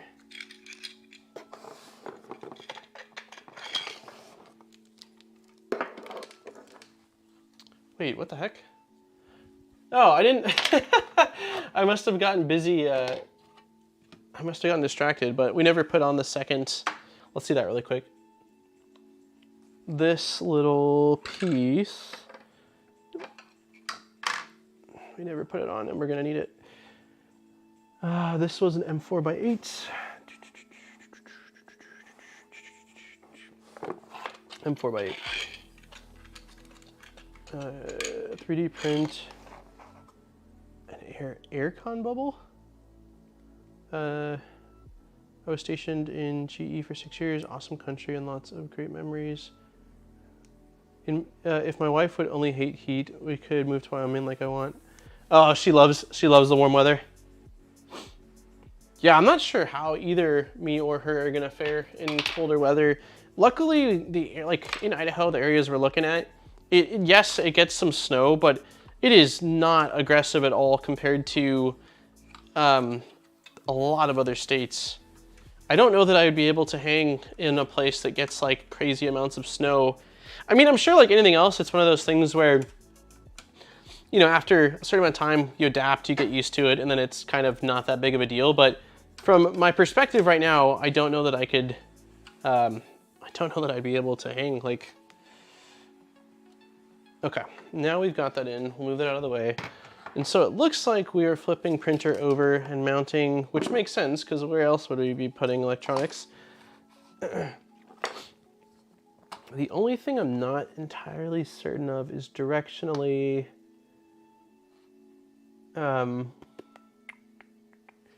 let's see. I'm gonna pull camera back a little bit. And we'll throw this on its side.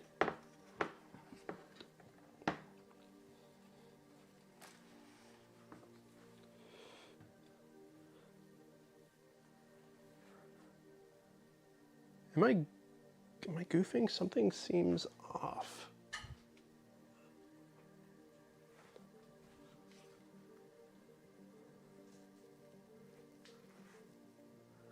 Dan, did you see the wine I got with replacement board 10 out of 10? The wine you got? No.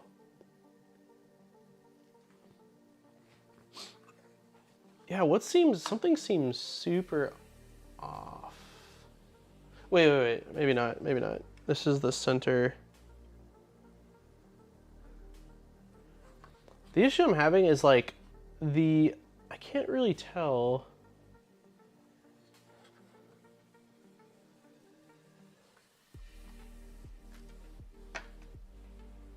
Okay, so that seems fine.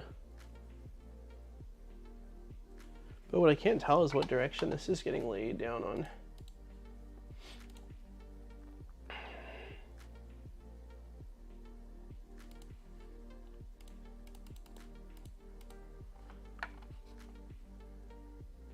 Okay, so that's just showing bottom view. That's tool head.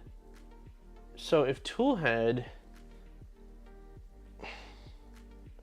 something just seems totally off. Do I have it facing completely the incorrect direction?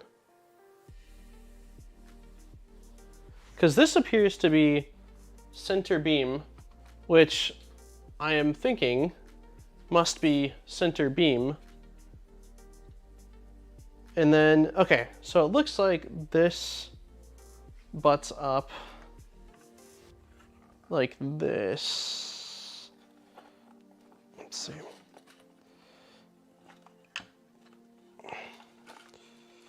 What is happening? My wires are, I got my lines crossed.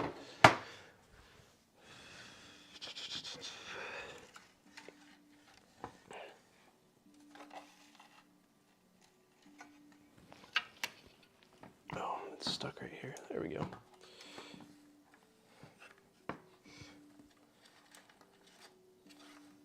Yeah, so it looks to me like power supply is probably going right here.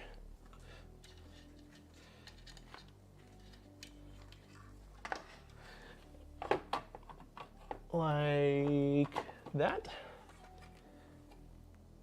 If I move this out of the way, and then this needs to go, it looks like this butts up like that.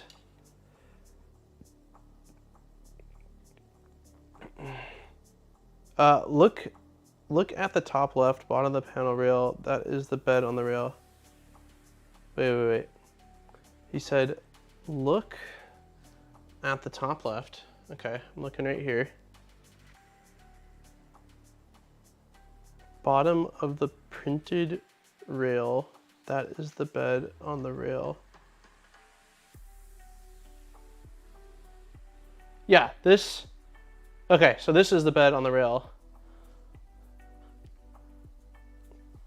I'm just trying to see if there's anything else that stands out as far as direction goes. It seems... Wait. Motor's here.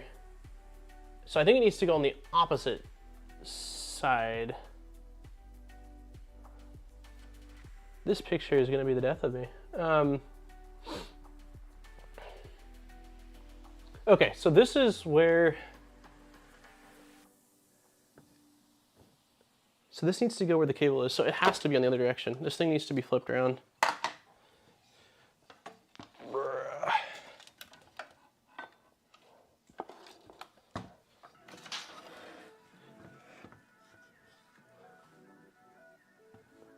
Yeah, this seems correct. And then this goes like this.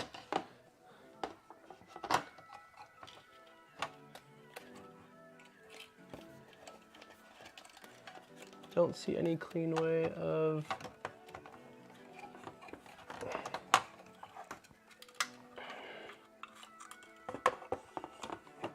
I think that's probably fine. Okay, that seems like it's how it goes.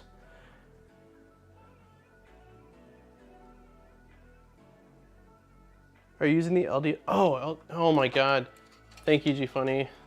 I forgot, LDO has their own set of instructions for all the wiring, which I was supposed to follow, but I did not.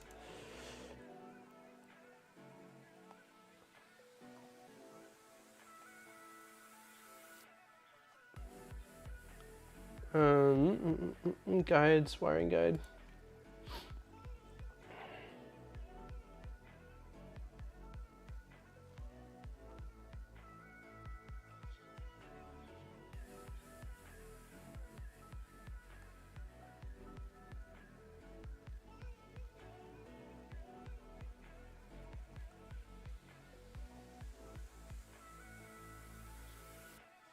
I also need to do that. Okay, this looks much clearer. This is much easier to see.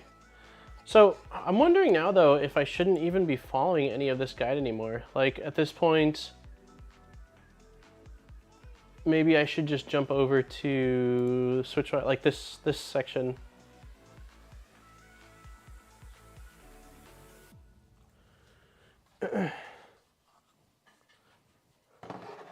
I'm wondering if it's time to like sort of deviate from the official.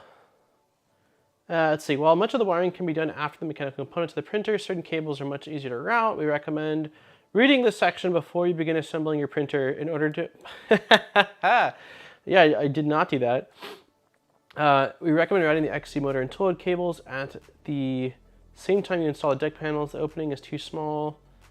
Okay, note the stepper motor cables have similar looking but different connectors on each end. The 6-pin connectors should be above the deck panel and the 4-pin should be below. We did that correctly. First, let's prepare the Y cable chain. Yeah, let's, we're just gonna go through this, I guess, and then if we need to, we'll revert back, but we're gonna prep all of the electronics. So,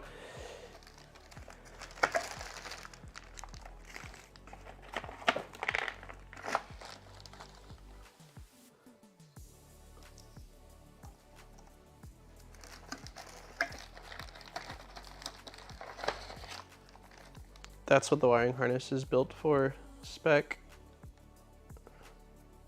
Yeah, thank you, G-Funny. I completely forgot about that again. Okay, so it comes with 3 cable chains, and they are very different sizes.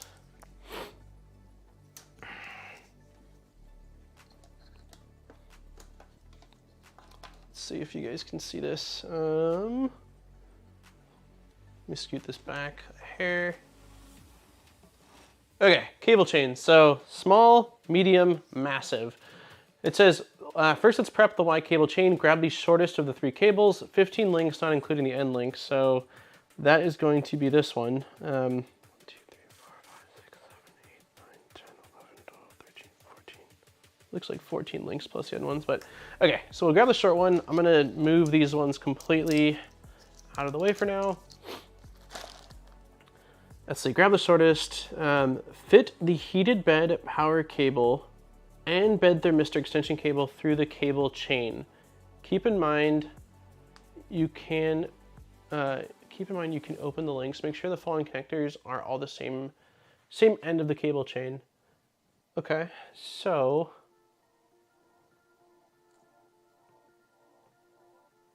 it looks like going from this angle, actually let's go from this angle. Okay, so let's grab all those wires. I'm pretty sure I have 2 of them down below already. All right. Okay, so this is the end. Does nylon need an enclosure? I've printed nylon almost exclusively without an enclosure, but it just depends. It depends, let's see, so.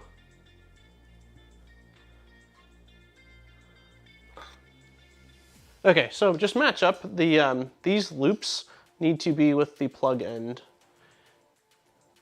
while the other side has basically clamp down terminals or ferrule connectors and this tiny little plug. You should be okay without an enclosure, depending on what the environment's like. Like if you're printing in a room, it's typically okay. The only issues I really ever have with nylon is adhesion. I recommend either Garolite or a glue stick works really well. I recently just did a little nylon gear actually, and glue stick sticks really, really well. The biggest issue is moisture. Nylon absorbs moisture like no other. Yeah, I agree with Zeron too. You should have a consistent temperature because although you don't need an enclosure, like it's not going to warp because of that. If you have like drafts and stuff coming through, I mean really for any material, but it certainly is more fickle than PLA or PTG is to temperature deviations. Okay. So we are going to feed these through.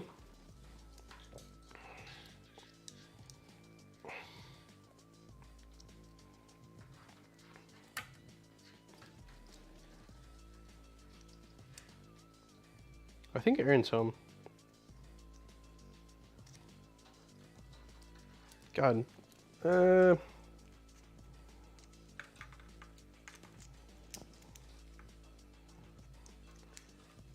if it's going to be easier to feed it through this on a flat marble surface like this so it can't pop out either ways.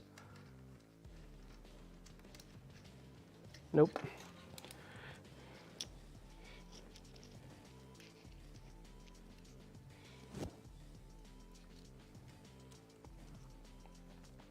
I'm just gonna go back to big camera because looking at my elbow while I try to get wires through a cable chain doesn't seem incredibly fun.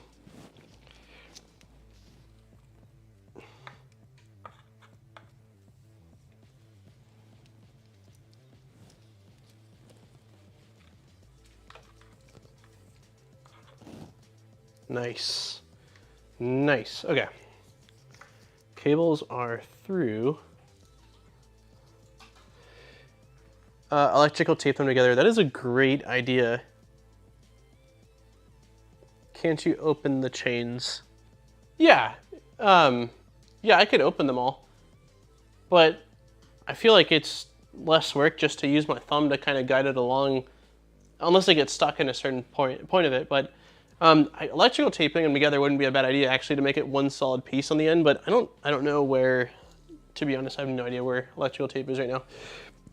All right, we got them through. So the end, there's two ends, right? So one of the ends has a much longer piece and one of the ends has a shorter and fatter piece. And on this end, you want to have the bed power connectors and the plug for the extension for the thermistor.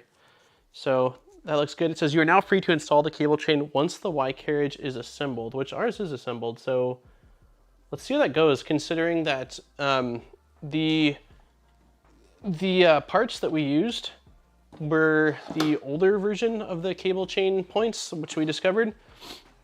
So it looks like, okay,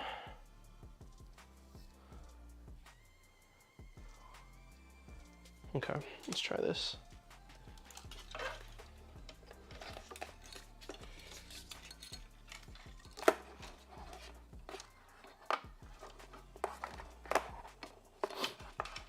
This seems backwards. Why does it seem backwards?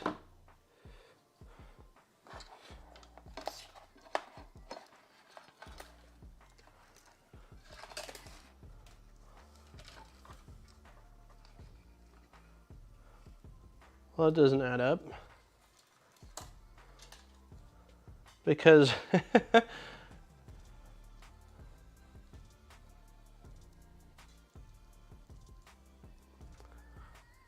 yeah, it doesn't really add up.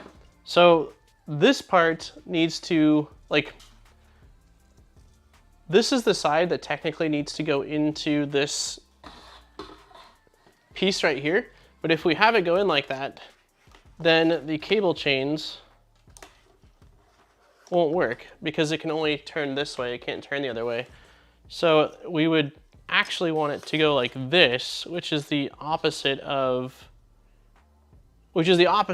what the instructions say, which I have a feeling is probably also due to the fact that these cable endpoints are the wrong version. So I'm going to attempt to just flip-flop them and see how it goes. This probably won't be an issue if you, so I'm doing the opposite of what the LDO guide says now because, again, the parts are different. But again, this probably won't be an issue if you have the latest version of the parts. So we want opposite, so we want them to go out from this side.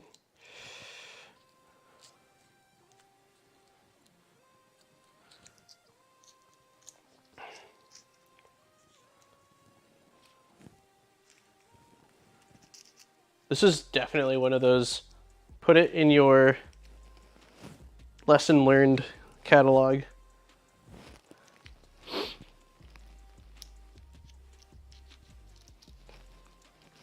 Okay. So now, although the cable direction is opposite to what is shown, it actually does what we want it to do as far as directions go. So we'll try it.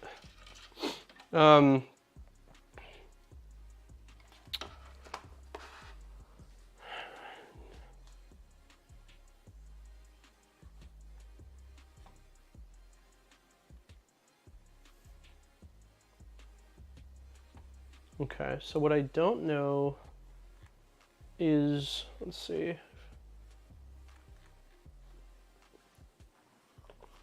I don't know what screw sizes I need to attach them.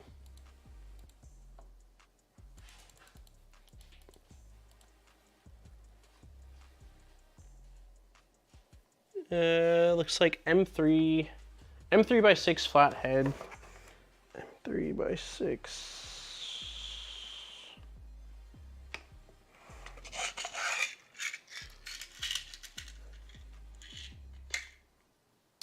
We're doing the ends.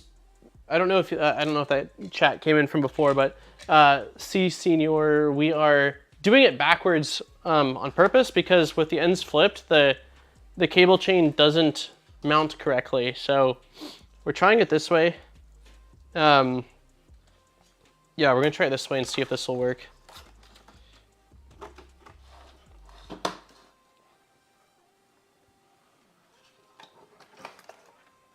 If it doesn't, then this will also be a part that will have to be reprinted.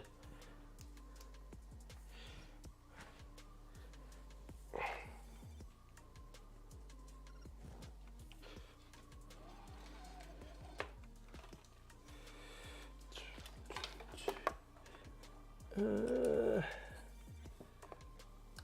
is incredibly tough to see.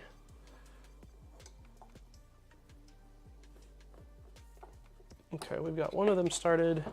Try to see if I can even remotely get this on camera for you guys. Okay, so we got one of the screws in for the cable chain, and then I am going to be inserting the second one like that.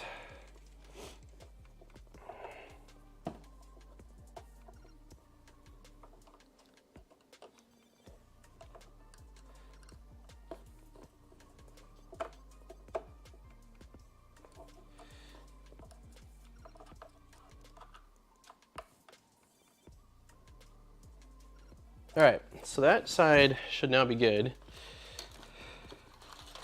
And all these cables, we'll end up feeding them to the bottom of the machine in a second here, but for right now, we'll put them like that. And then we will, let's see, let's pull this a little bit.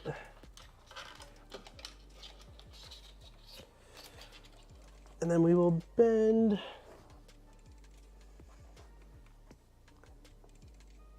Wait, what?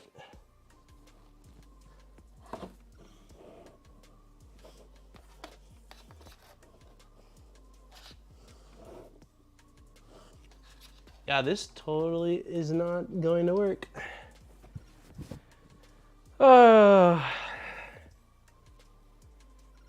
Because even on this side, the holes don't go all the way through. Yeah, this isn't gonna work. So it must be,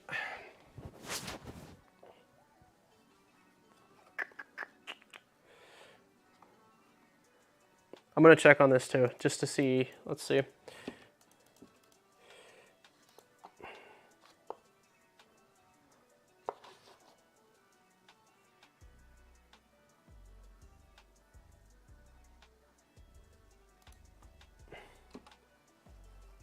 I have a feeling that I'll have to reprint these parts too. Okay, so these are going to be STLs, gantry, y-axis, belt clip. No, we need mounts. So IGUS and IGUS. So this was, oops. So these are IGUS. Okay, so these are the two I printed out, which don't align with what's in the BOM because they are old. And the current ones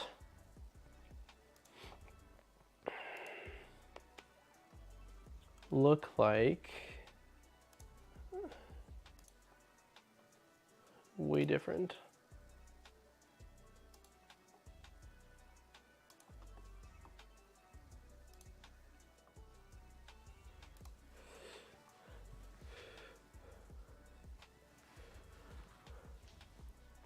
The Sanjay Foundation fundraiser tickets just got live. I'll have to look at that. I know I saw them talking about it. It's easier to take them off. Okay, so let's see what they actually are supposed to look like if you have the latest version.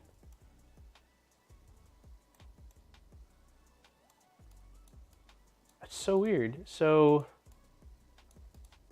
there's not a whole ton of a difference on these two other than this one having that cut like that, but this, I want to flip these around actually.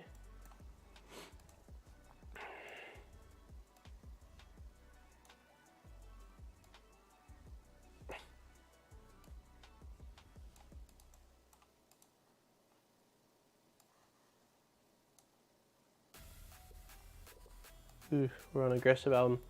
So even if I do print out the new ones, it won't change the direction. So there's gotta be something else that I'm missing here.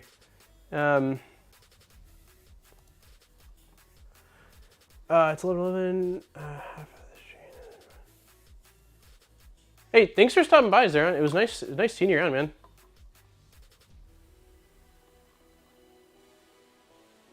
Have a wonderful night's sleep.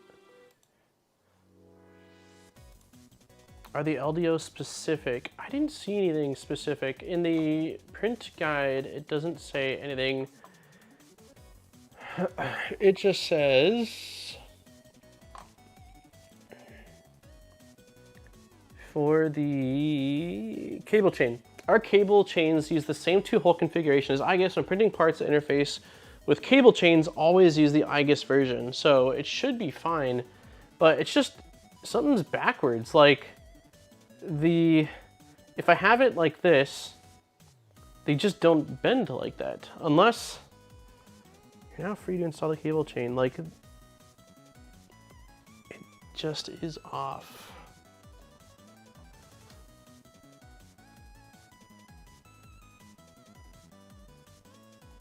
Wait, can I just flip? Style, can I just flip the end? Hold on. I think that I'm not thinking clearly.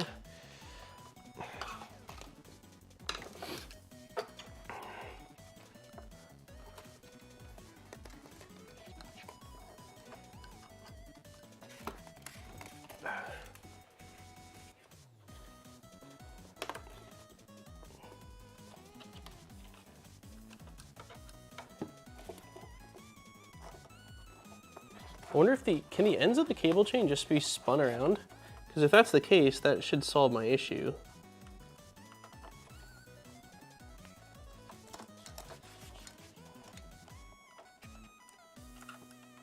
Let's see.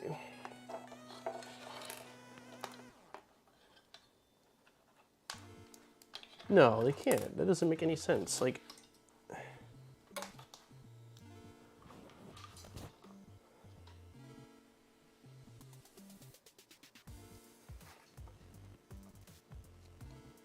right? Or let's see. I believe they do. Someone just said you can flip it.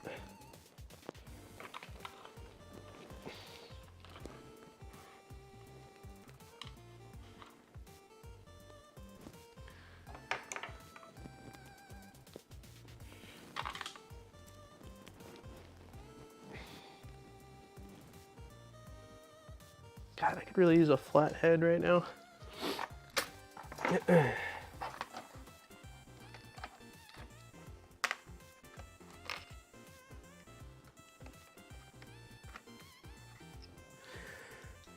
All right, all right.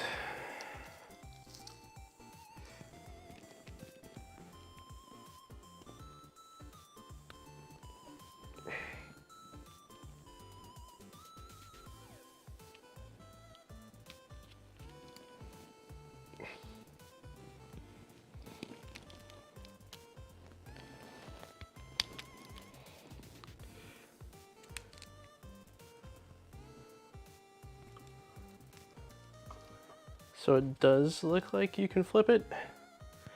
If you can flip it, then this is the answer to all of my problems. Well, not all of them, but at least a couple.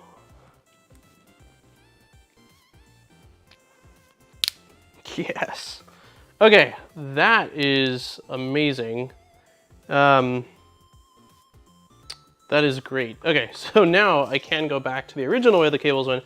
All right, so basically just the only issue was that the ends, these end clips were not facing the correct direction. So you just need to undo this one, spin it in 180.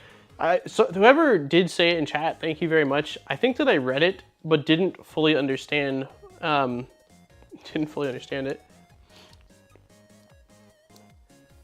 Lessons from me, you can flip them. Oh, okay, yeah, I completely didn't understand what the comment meant, but mystery solved. So it does look like, looking at least this version of cable chain versus the revised one, that I don't think it's going to cause any issues, knock on wood.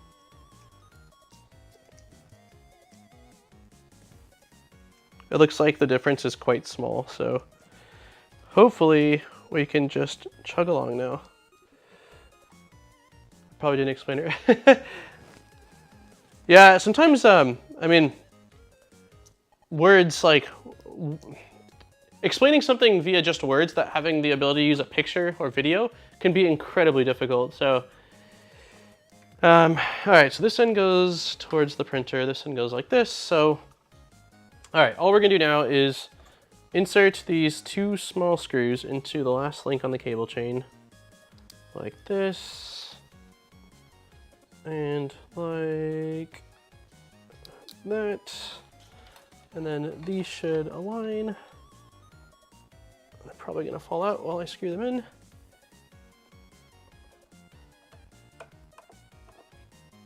Okay, it's in one screw.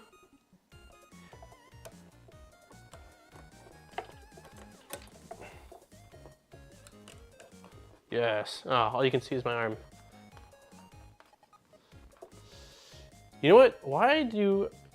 This isn't very good either, huh? It's kind of dark down there.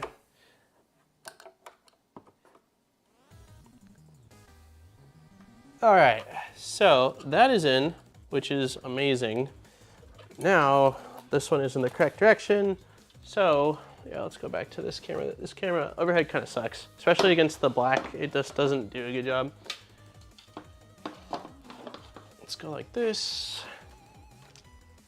And like this. And this should bend backwards like this.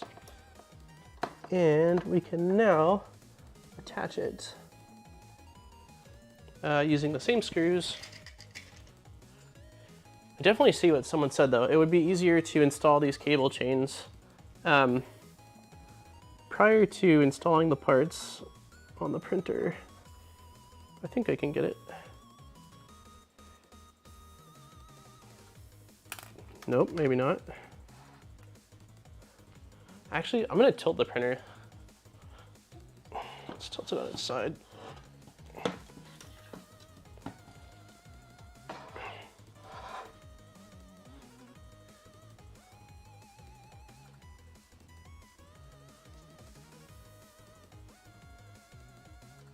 You need to make a mini softbox for lighting. Yeah, the biggest issue with lighting is that my light panels are freaking huge, right? Like, so they've got huge tripod feet, so I can't put them anywhere. Like, they have to be pretty far out, but on this side where we're looking towards, there's like zero lighting. So yeah, it's not ideal. And I agree that a light would really help. Let me see, can I focus in on this general area? Yeah. I'm going to attempt, actually, I think that if I drop the screw, here's what I'm gonna do. I'm going to put the screws in the chain way over here.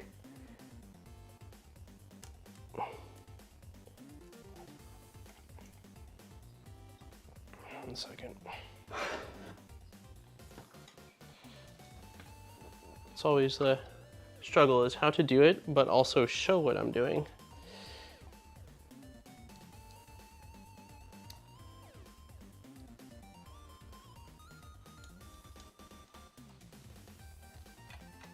Okay, so now the screws are in.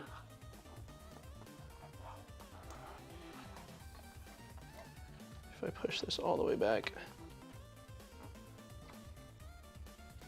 Oh. This is probably the easiest way to get them in, actually, and drop the screw on the ground. If you push the bed though all the way back, then you have a pretty clear opening for your hand to be able to get to it all. Hopefully they included an extra screw, because I don't think I'll be able to find that little guy right now.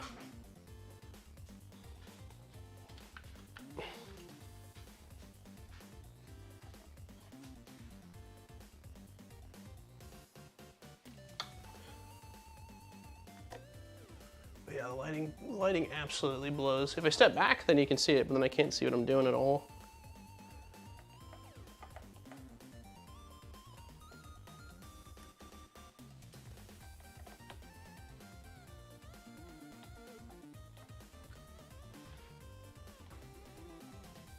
All right, I think that's tight enough. I don't want to damage the printed part. Okay. Sweet, so at least we've got the cable chain on for the bed. And then I'm gonna leave these wires like that. For the wires on the back, I know it's 220 already. My mini boxes have magnetic mounts for walls. What? Hang the light from your chandelier. That's not a bad idea. What mini boxes are you talking about, Telly? Are they bought or are they made? Okay, so the last thing I'm gonna do, which I didn't do earlier because they kept falling out, is all these wires, which is the power wire for the bed and the thermistor. I'm going to now shove them down here underneath the machine. So yeah, in 7 minutes, we'll open up the giveaway, which will run for 30 minutes for 2 spools of ABS, and then we will draw at 3 o'clock.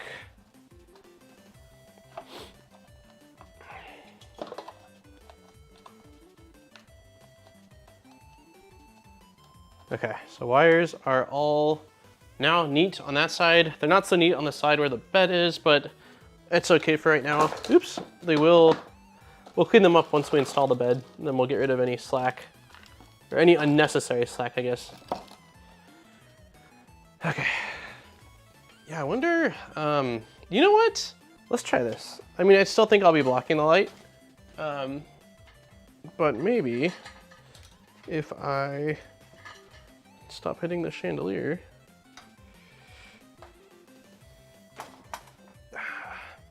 I'm gonna be blocking it when I'm standing there anyway, so I don't know that this is going to work, but we'll try it for a second, and then I'll move the chair to where that light was. Because when I stand here, I'll be completely blocking it. Yeah, it's not ideal. Giveaway is international. Huh.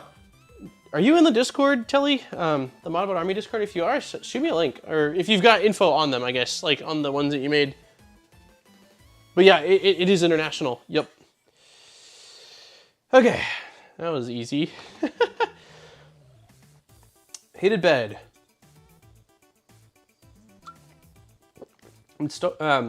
Before installing the heated bed onto its Y carriage, you need to attach the bed thermistor to the underside of the heated bed PCB Gather the following items. Heated bed thermistor.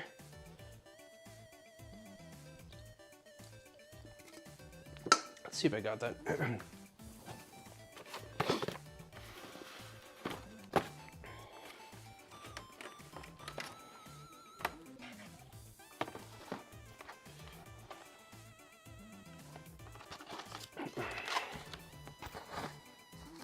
So they include Kapton tape, they include the thermistor. There's 4 M3 by 6 screws, which I'm not entirely sure what those are for. And then this absolutely just gorgeous, gorgeous bed.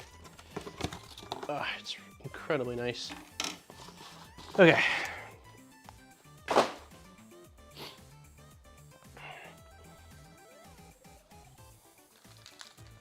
So we are going to, let's get this installed.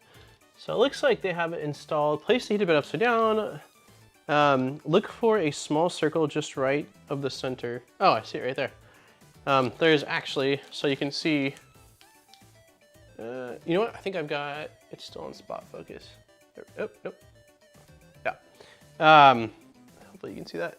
Tiny little circle right there, which is where the thermistor bead or the end of it's going to go into.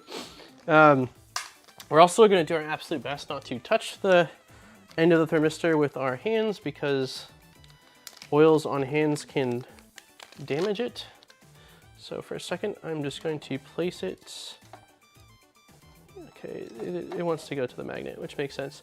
Okay, place the heated bed upside down. Look for a small circle just right of the center. Position the thermistor glass bead tip within the circle and orient the thermistor cable so that the connector is roughly around the top right corner. Top right corner.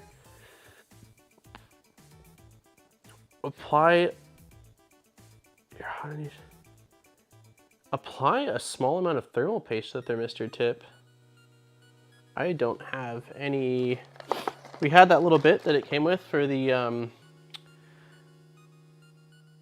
hot end, but I don't have that anymore. So we are not going to do that.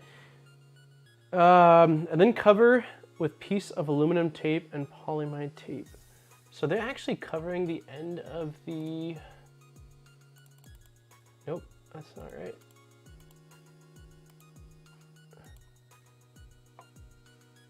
Interesting. So it looks like they want us to cover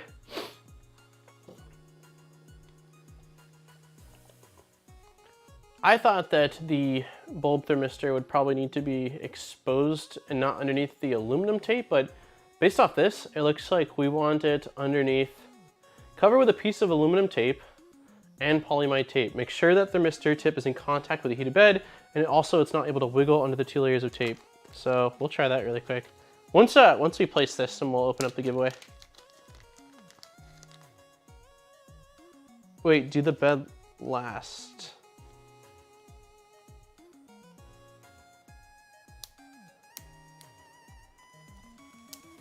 Is there any reason?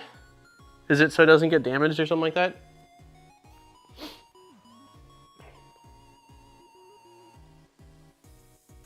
I think we're just gonna run with it.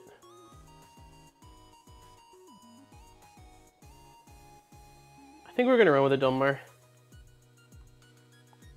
So I'm just trying to think, after this, all that's left is underside of the machine.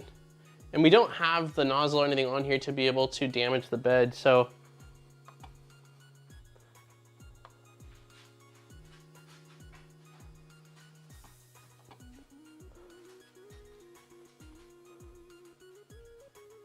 Yeah, I think we're gonna run with it. Yeah, we're gonna do it in this instance.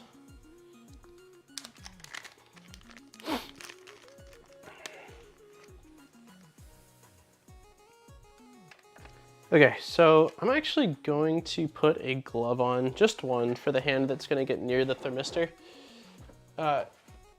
You can use computer thermal paste on that, though.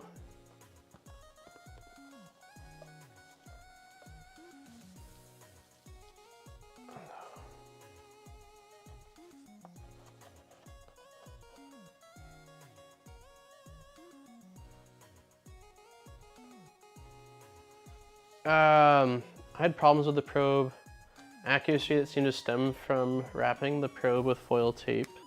Well, I didn't do foil tape on the actual sensor on the hot end because I've heard mixed things about it. So I'm definitely not doing that. But yeah, I don't think I have any form of thermal compound at all anywhere. Yeah, I don't have any anywhere. So we'll roll with, I mean, worst comes to worst, I can always add some later if I need to, but it will slide around while flipping over, be careful.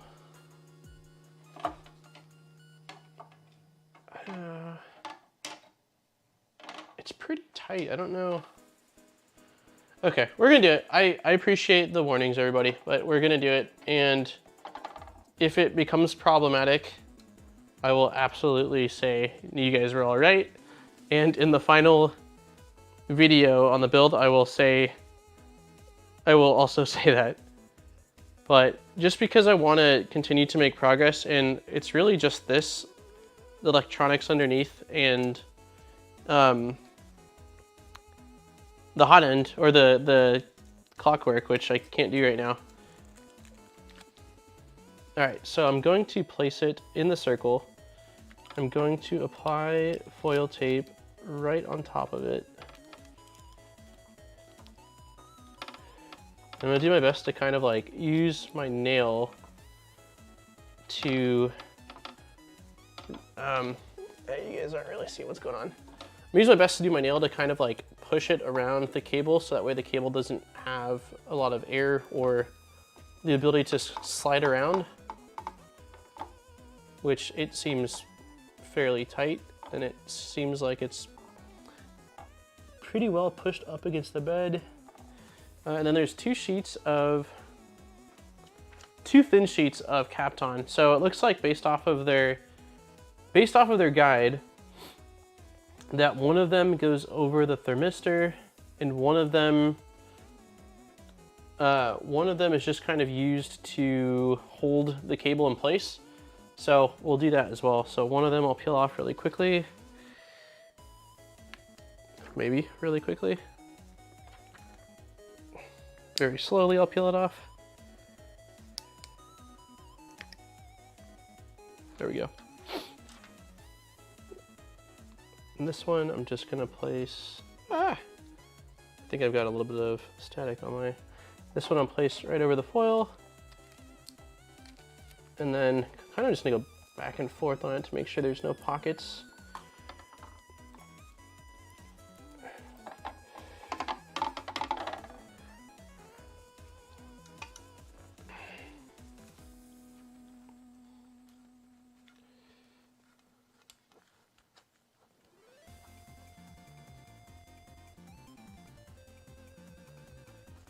Okay, and then it says it wants the end of the cable sticking out towards kind of this general direction. So I think I will have it roughly like that.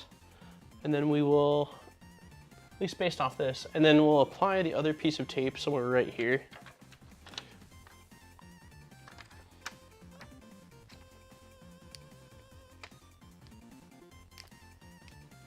I'm gonna get all of the clockwork parts printed out tonight, and I may go a step ahead of the stream to make sure that they all work correctly, just so that next week we definitely don't have any part incompatibility issues.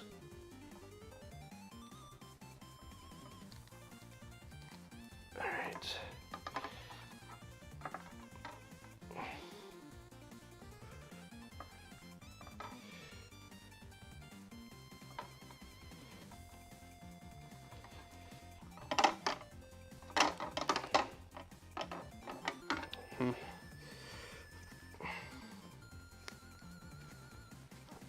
I'm actually gonna peel, let's see.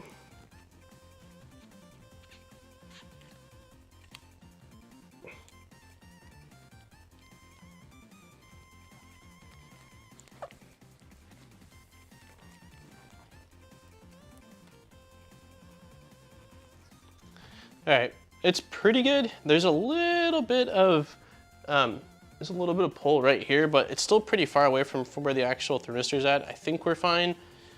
I will monitor the bed temperature to make sure it seems stable. And if for some reason later on there's anything moving around, I can go and apply another piece right here to kind of give it another bond or reposition things around. But I think that we're gonna be fine. That seems pretty secure, which is the main part where the thermistor's at.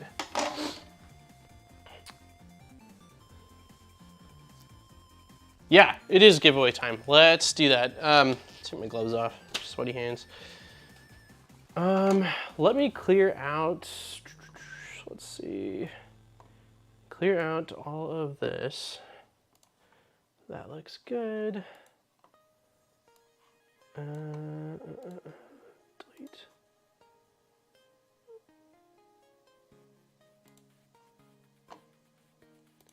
Okay, so that's fine. And then let me see here. Drive.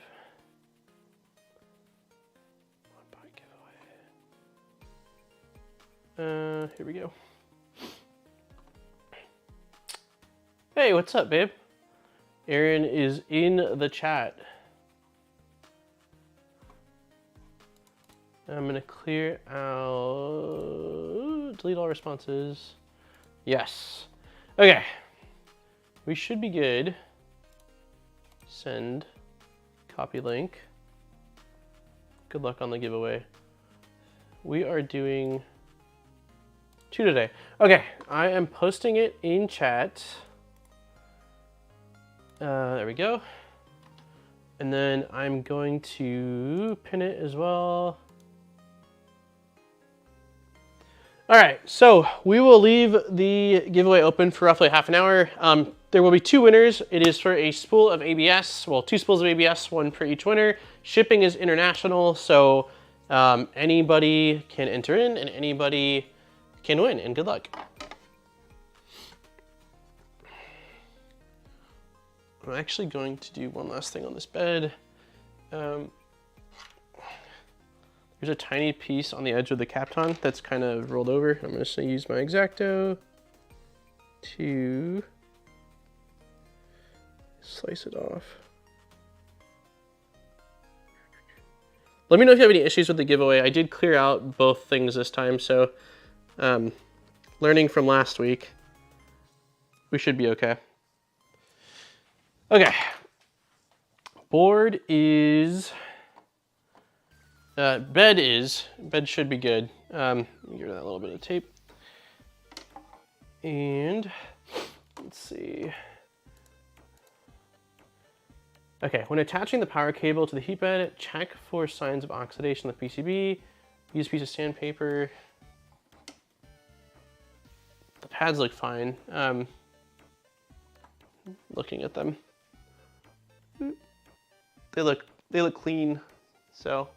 But yeah, I guess if you see any sort of buildup or oxidation, it's saying using a light bit of sandpaper to clear it off and expose the copper. Because we want good contact, since this is basically the thing that draws the most power out of the whole machine. Ever heard of okay, sweet. Chikro says good. I have not heard of whatever that is. Andrew stamp hot? What is it? Like, what's in it? To fasten each ring terminal to the pads, you'll need M3x8 screws and M3x8 nylocks. Make sure the ring terminals make direct contact with the copper pad. Okay, so we need nylon lock nuts and M3x8, and it looks like those are flat heads.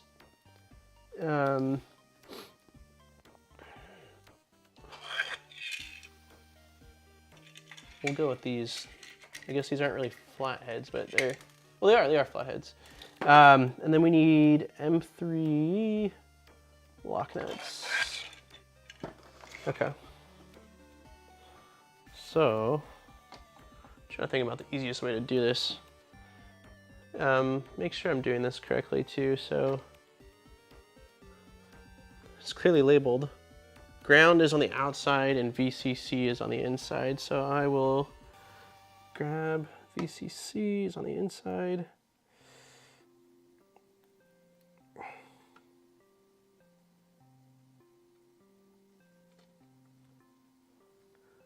like so.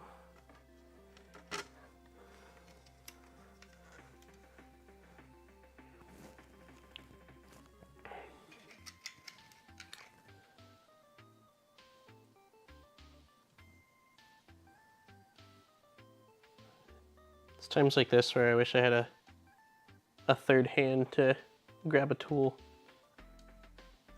Okay, so that's on. I want to thread it a few times so it doesn't fall off. Let me see if I can just grab some like needle nose pliers to pinch the lock nut in place while I turn the screw. Got that. Got this. Okay, so I am pinching the lock nut with the needle nose pliers, and then on the other side I am not turning the screw because that's not the right size.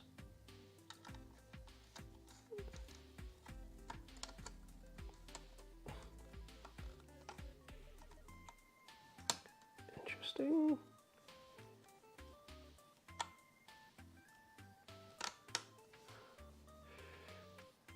Smoked cubes of, oh god, that sounds really good. Oh, I was like, what's happening? The my needle nose pliers are sticking to the magnets. That's fun. Okay.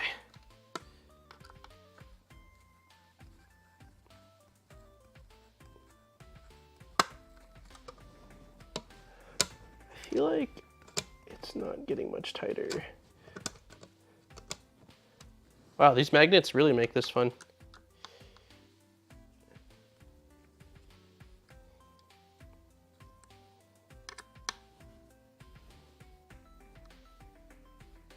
Okay, that one is on. It is nice and tight. It cannot pivot. And then we're gonna install the other one. Hopefully. I'm just gonna confirm one more time that I'm doing it correctly. Yes, ground is on the outside. Because this would be tragic to wire incorrectly.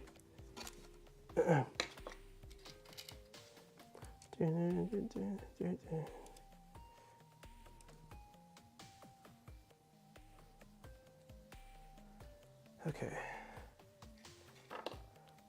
Pinching the lock nut.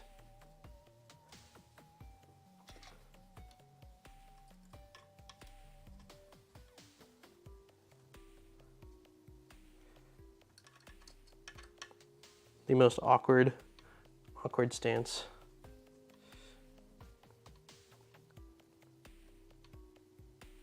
Oh wait, it says so that the cables face outwards. Interesting. Okay, so I have everything tight, but that's not, they want it to look like this. So both ends are completely facing opposite from each other. So I'm gonna loosen each one really quickly, just so that way I can turn them a hair. Excuse me, and then I will retighten them.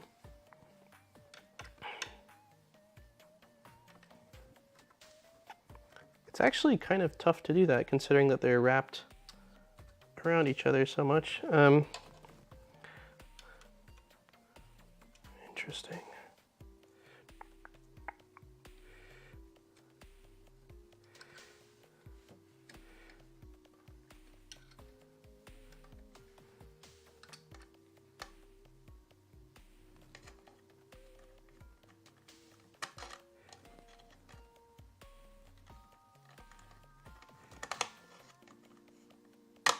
Yeah, that is incredibly awkward.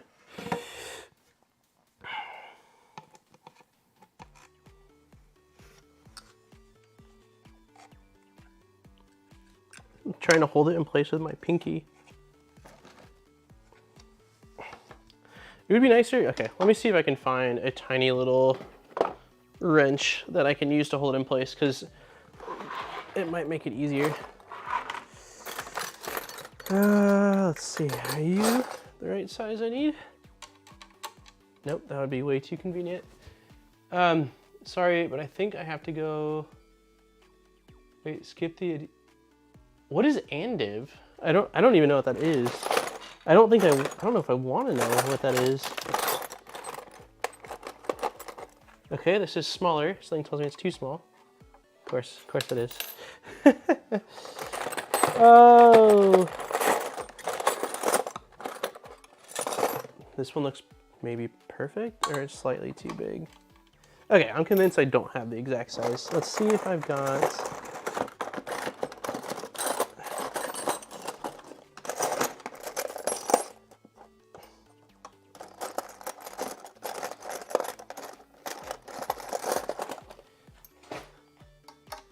Oh, it's almost there.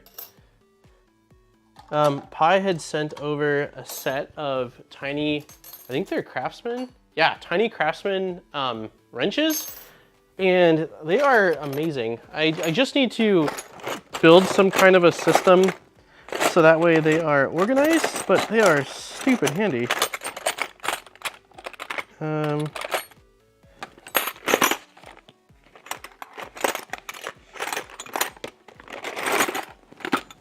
I don't know if they have the size I need. But it'd be much easier to just throw a wrench on the nut and then I can place it.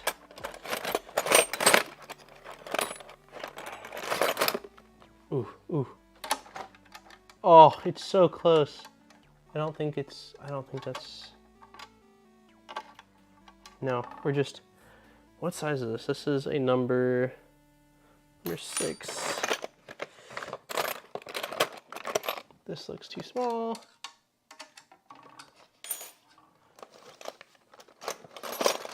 Bacon is amazing. This is probably the second time at least that we've had bacon brought up in stream. Oh. Oh. Yo, is this it? Is this it? I think this might be what we need. I'm gonna try it. It's much, if it is, it's much easier. Oh, yes. Way easier.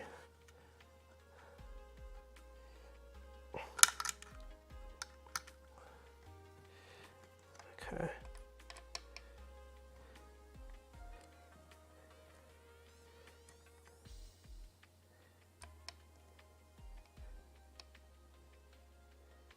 All right. Oh, that was so nice. Okay, so we have the wires. If I go back to side camera, the ends are like sticking outwards, completely opposite of each other. Well, basically this one's a little awkward. I'll change that one up real quick, but that is what the LDO directions say to do. So that is what we are doing.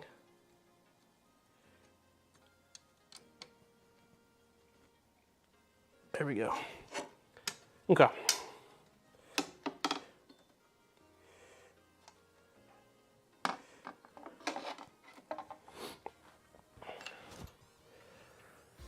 All right, so we've got that. Final result should look like this. Does it tell us to put the bed on at any point?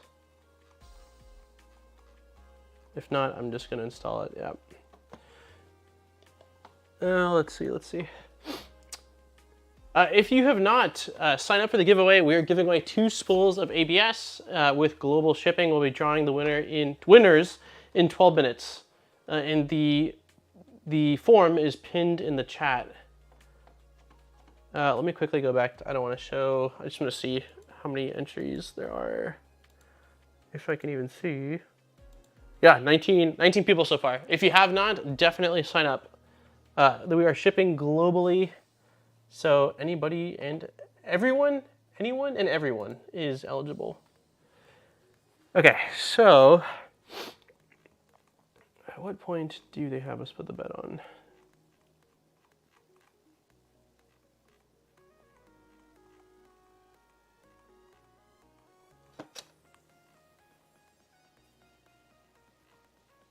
Never?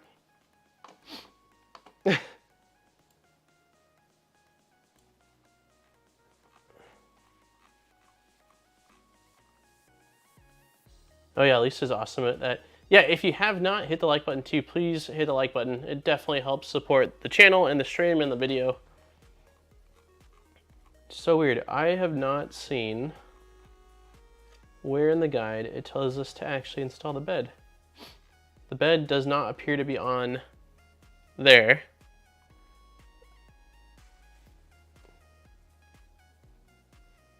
Like, does it even say? I'm assuming we have standoffs, right? There's probably standoffs for the bed. Wago terminals at the end. Control board, control board, control board. Tool head wiring.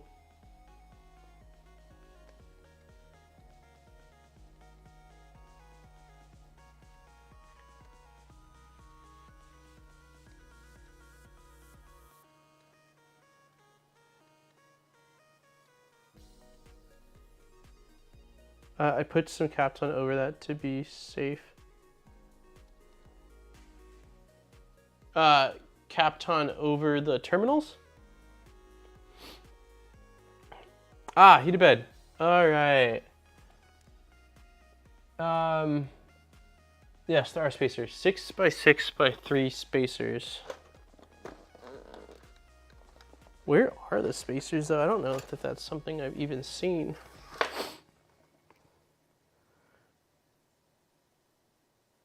M3 nuts, shims. I don't think I've seen spacers. Hi.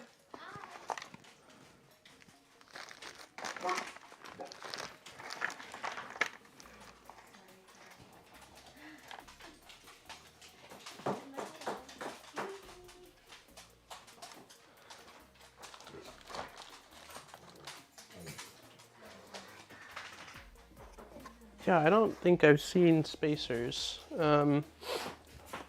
Let's see, electronics, switchwire, cable, flexible bed.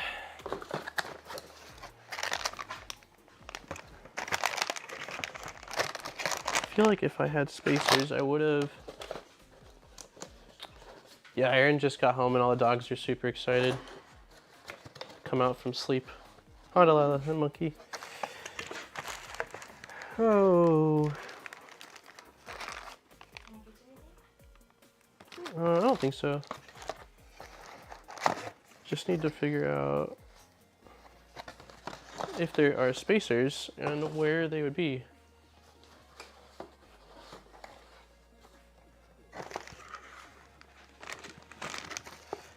Let's see, we've got VHP tape, we've got, what is this?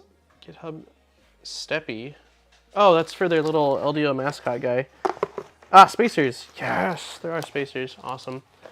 Okay, 6 by 6 by 3 spacers, and then the bed goes on top, and then, okay, so we will attempt to just place the spacers.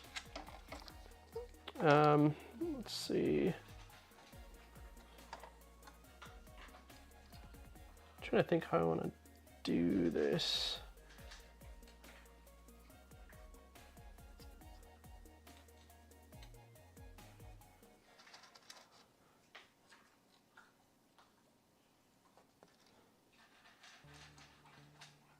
I'm going to try to set the bed on the spacers without knocking them, which I have a feeling will not work, but we're going to try.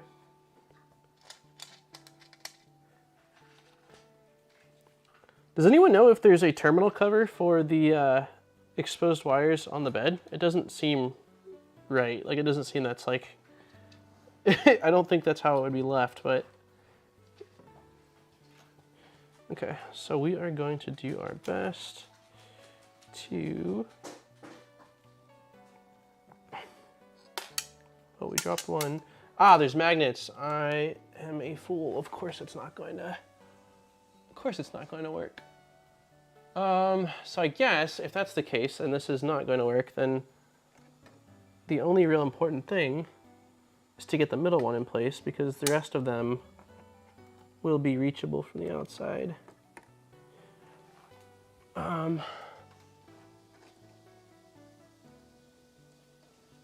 Let's try that. Yes, it is in the LDO printed parts page for terminal covers. Okay, cool. I probably printed it out then. I didn't know offhand. All right, so M3x12 flat heads. M3x12, M3x12, M3x12, socket head, M3x12 flat heads. All right, 5 minutes until we are going to pull the giveaway winners. So if you have not, the pinned, he's playing with silicone spacers. Ooh, silicone spacer sounds nice. If you have not, sign up and we are gonna pull giveaway winners in just a moment here.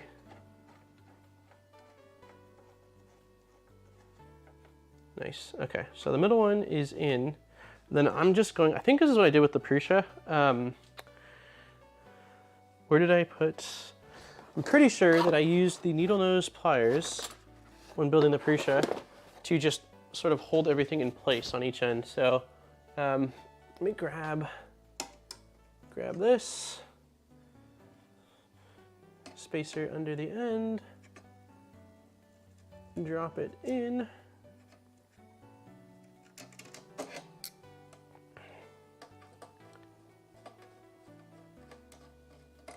Nice, that one's in. Yeah, we'll just go around like that. Grab spacer with, almost positive this is the exact same way I did it on the Prusa, was grab the washer with some needle nose, hold it under, and then tighten everything. Makes it much easier.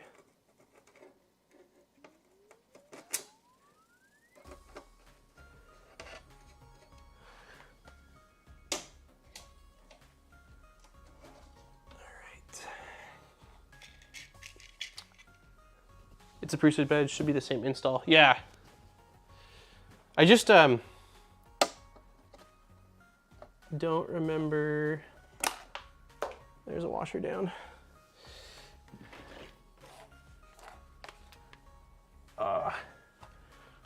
What did I do with, we had a set of needle nose pliers. There they are. These are the ones that actually came with the Prusa, and they're pretty small, which makes them a little bit easier to get the washers in. Here we go.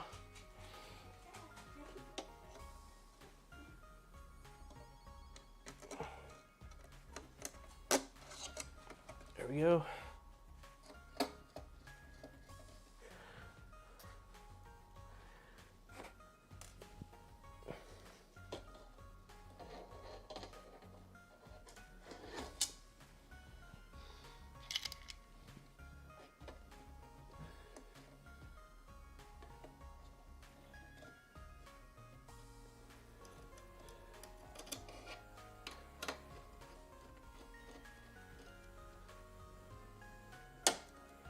God, the magnets definitely make everything a tad bit trickier.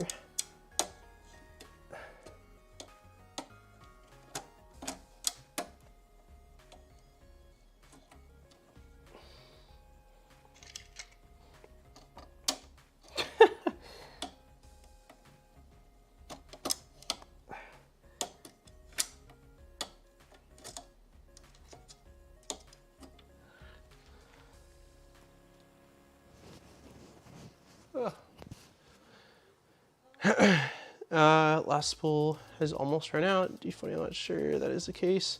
Probably another spool, like I need another Pico board. G-Funny is the Pico master. Oh, come on, dude. This washer is just screwing around with me now. Come on! All right, that was the worst one yet. All right, I'm gonna spin this, so hopefully it's easier to get these last three in, and then I will tighten them. You can see how greasy my, that's exactly why you don't wanna touch the thermistor, because everybody's got oils and crap on their hands, and it can jack up the thermistor. Yeah, it's way easier to get down and drop it again.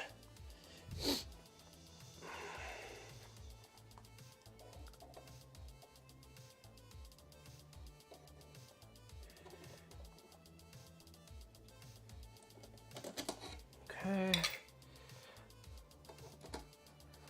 2 left. Let's see, this one we dropped, so we will grab another one.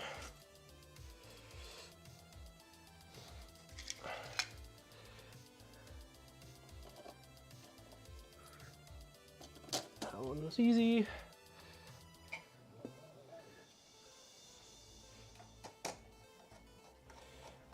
All right, final one. Every time it's the final of something, it's always a jerk. Every time, like, we just have to do one more, and it's like, yeah, but I'm not gonna make it easy for you. All right.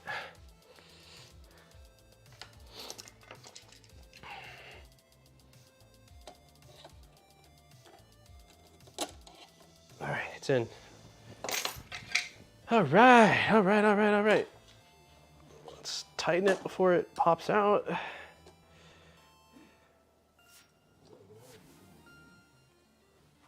Hey, was that Brant? Brant, is it Brant? I can't, so sorry, the text is super small. Hey, thank you very much for becoming a member. I really appreciate it. All right, we did it. We have got the, I feel like the washers, my enemy, and they are in. Tighten these in, and then we will draw the winners.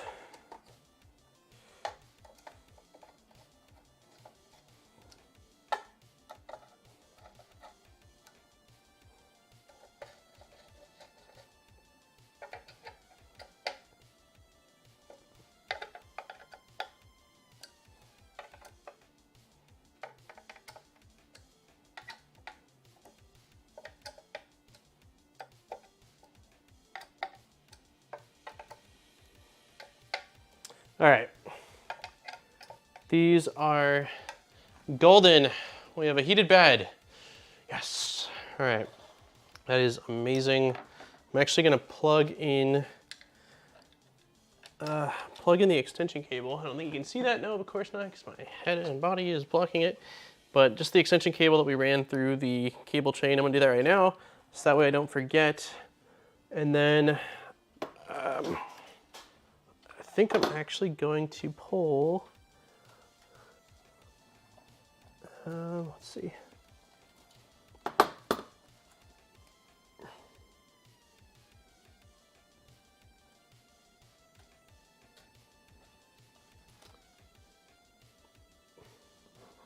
want to pull the, I want to shorten the cables a little bit, but I'll wait on that. Let's do this.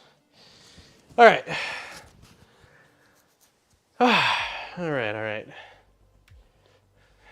I feel like it's been a uphill battle a little bit today with the Switchwire, but it's okay. We're making progress, and that's what counts. And I'm gonna go for definitely a little bit longer after this, because I would like to.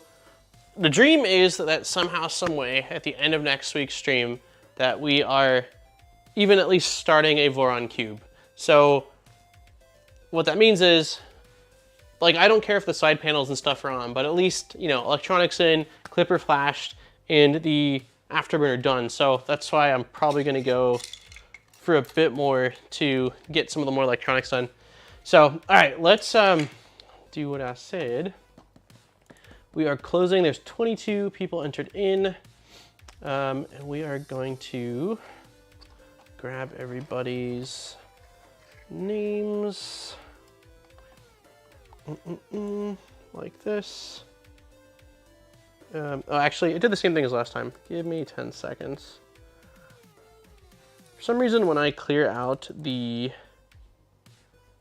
previous weeks, it inputs some blank rows, and the spinny wheel that we use to draw names does not like that. Delete rows, and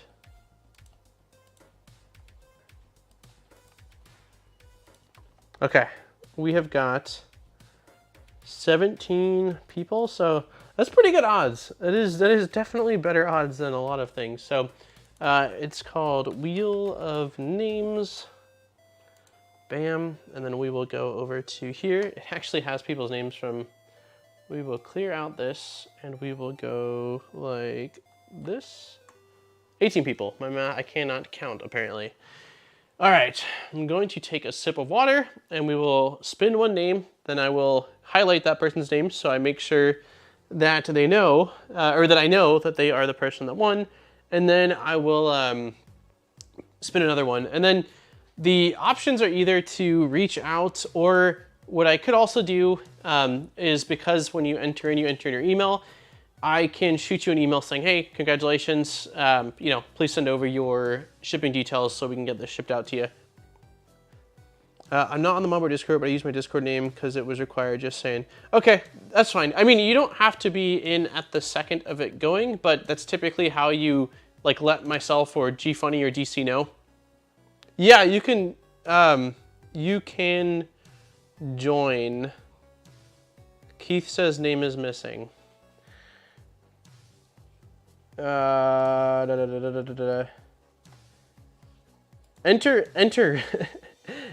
oops, I just shared people's emails. I apologize. That is not my goal. Enter in. Yeah, and enter in, and I will. My name is missing too. I have no idea why.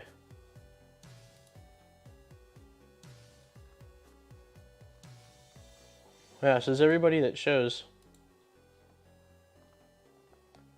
Are you in the USA? 23 responses. Yeah, something is off.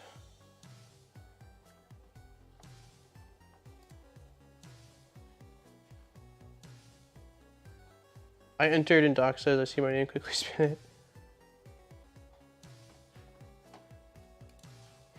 I honestly don't know.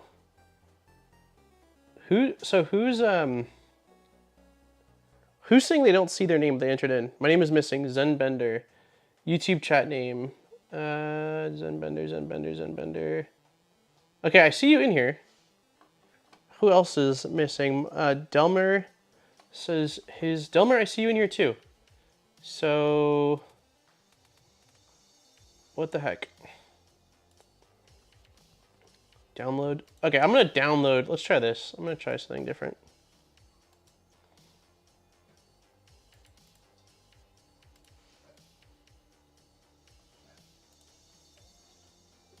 All right, trying one last thing here.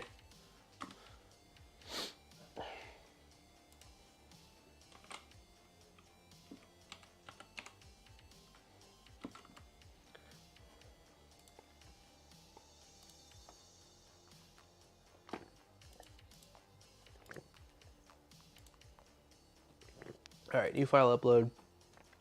I downloaded it as a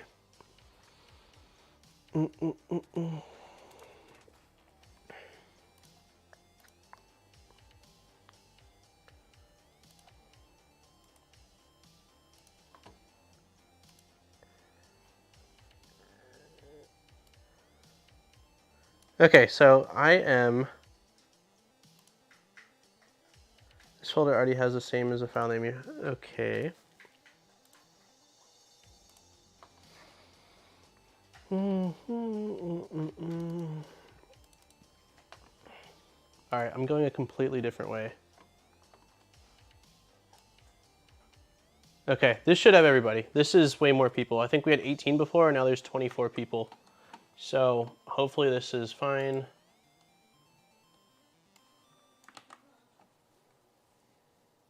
All right.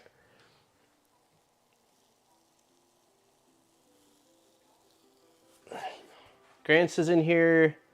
Keith is in here. Okay, we're gonna do it. Everyone should be here. I went a different route. I'm just gonna start doing this way where I download it, instead of like overriding the same file, which it doesn't seem to be liking, I just downloaded it, then re-uploaded it. So, all right, we will do 2 spins. This will be the first one, and then I will make sure the person is here, just in chat, and then hit the shuffle button a few times. Okay, shuffle, shuffle. All right, here we go. Everybody, good luck. 3, 2, and spin.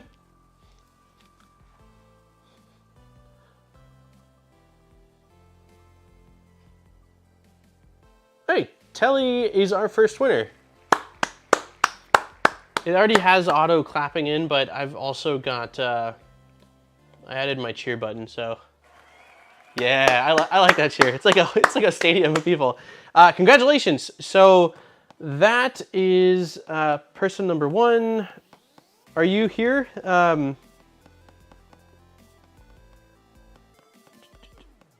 If you're here, let it be known. Telly's here. Sick. All right.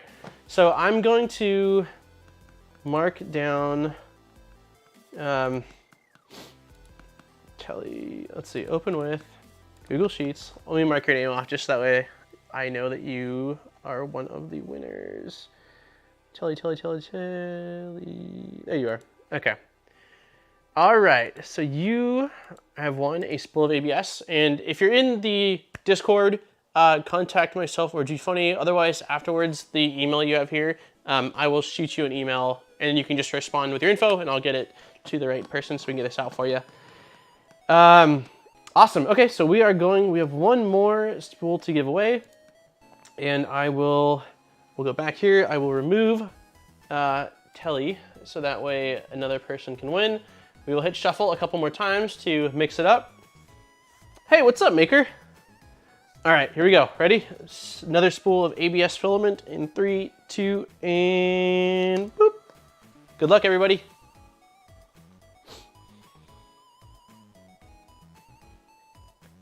Lisa? Hey, Lisa. Hey, congratulations. That's awesome. Congratulations. You got a spool of ABS film as well. We'll do an additional crowd cheer, everyone throwing things down from the bleachers. That's awesome. I will mark you down, Lisa. Congratulations. You have also won a spool of ABS, which is going to be perfect if you are building a Voron 0.1 at some point or just need more ABS filament. So that is sick.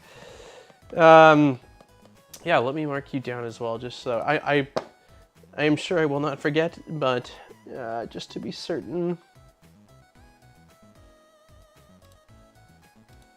Awesome. Yeah, so congratulations, Telly and Lisa, you are our winners. Please, everyone, say a thank you to DC and GFunny because we did not have a giveaway plan today, and within the first 10 minutes, DC and GFunny messaged me saying we will do not 1, but 2 spool giveaways. So huge thank you to both of them. Again, if it wasn't for them, it wouldn't be happening. So they're amazing. They are a huge, huge asset to the channel and the community, and just awesome guys. So yeah, thank you to you both for making it possible. And I will, Lisa, you definitely are in the Discord. If you want to just shoot me over a message, or I think GFunny might have your info. But either way, we will get that to you, and then I will reach out to you, Telly. So, all right, I'm gonna get back into the groove of the, Let me close out of this. I don't want tabs with emails. Going to get into the groove of making more progress on this. So bed is installed, which is great. As far as the back cover, let's see. There's the back cover. Oh, is it just a little latch that goes on it like that?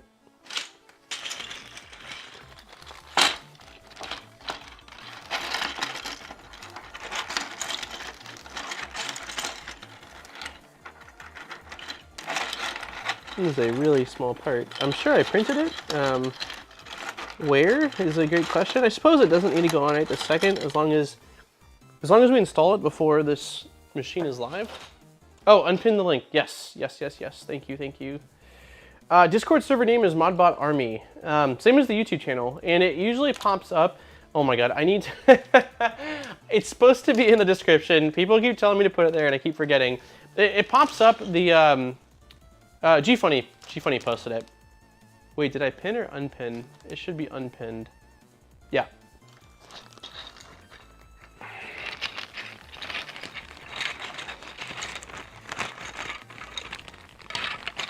Yeah, I'm not entirely sure where the bed cover is, but I'm sure I printed it, and we can go back to that again. It's not super important right now because we are not printing yet. I think we'll go back to the guide here. So bed's done, we did that. This is something we've already previously done. We've done that. When assembling the hot end, attention should be paid to the orientation of it. That should be fine. I'm quite positive of that we did that correctly. We can't do this yet because we're waiting on the clockwork, but this will be when we mount the PCB. It does come with a toolhead PCB, which is pretty cool. So this actually shows the color coding that LDO does, which is really nice. Where is... the color coding that they do, just so that way you can easily tell which side is positive, which side's negative, and that you don't have to read it off of the silk screening on the board. And then this we did not do. Additionally, we need to install a jumper on the Y diag pin. This will enable sensorless homing on the Y axis. See here for setting your clipper configuration. So that I did not do. I'm going to grab the board, and then it is Y diagonal, and it looks like it's the far left. So I will try to show this. Oops. Well, I guess you can fairly easily see it, but it's basically by the Y stepper motor. There is a long row of pins, and there's two separate ones for Y diag, and it looks like that's where we need to install this. Awesome, damn autocorrect.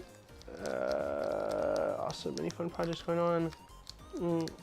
Can be stiff to snap on, so at least get it before you panel up. Okay, I will definitely do that before we put side panels on. Great stream, and thanks for the ABS. Have a great week.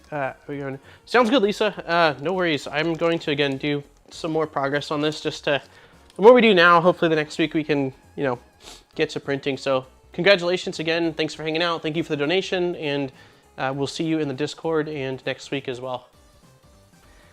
Okay, let's see.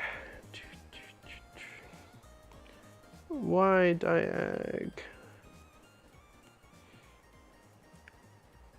Okay, so I just quickly put that on right here. So there's a long row of pins right here, and then beside it there's two. So make sure you put that on if you're following this and you're doing sensorless homing, which we are. Preparing the AC inlet, your kit should, let's see, your kit should be coming pre-wired. The final layout should be as followed. I already installed that. I can confirm it though. We'll tilt the printer on its side. Let's see. So I don't have the ground yet, which I'm imagining will run, but mine goes from there to there, which looks correct, and from there to there, which looks correct as well. Yeah, it looks fine. The only thing I don't see on here is ground. Take the inlet cable included in the kit, attach the wires using the above layout. When wired correctly, your live wire will be protected by a fuse and the switch on the front.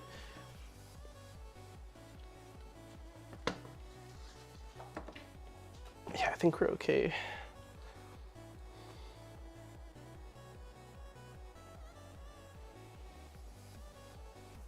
Oh, gotcha. So yeah, I do need to install a couple of more cables,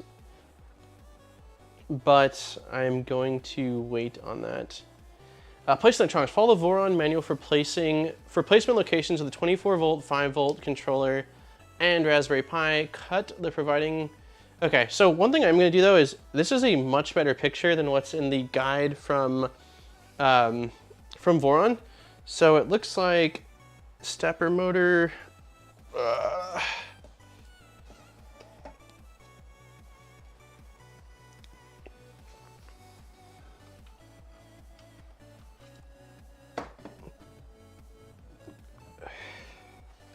Nice. Okay.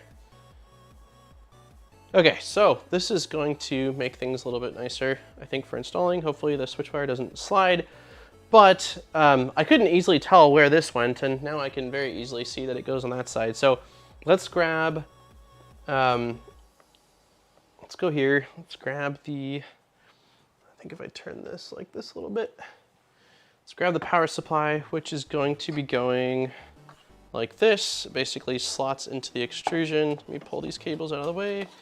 That should be okay like that. Okay. And then in the LDO guide, I think I'm gonna build the bonsai frame first and slowly gather the rest. You were talking about the bonsai last week. You ended up sending a link, right? I think in the Discord. Let's see.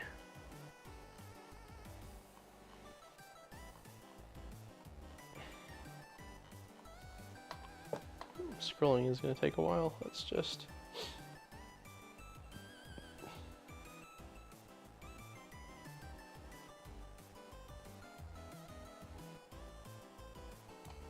Okay. So, M5 by 10 button heads. We need 2 of these, which means that we need M5 2020 T-nuts. Let's see, M5 2020 T-nuts. Okay.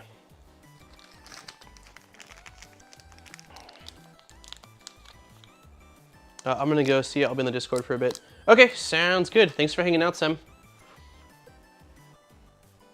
I guess it doesn't probably matter which direction we put these in, so I'll go like, oops, that does matter though. We don't want it to slide to the bottom.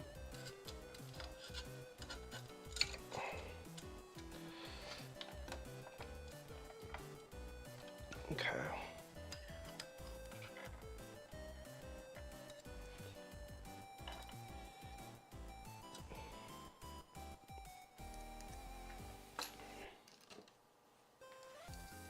Okay, so I dropped a T-nut on the middle extrusion, put it behind the leg of this PSU mount, and now we are going to,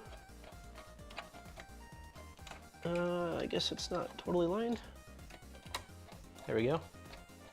I'm not fully tightening it yet until I get the second one in, and then we'll do the same thing with this one. Push it up, make sure it's aligned. There we go.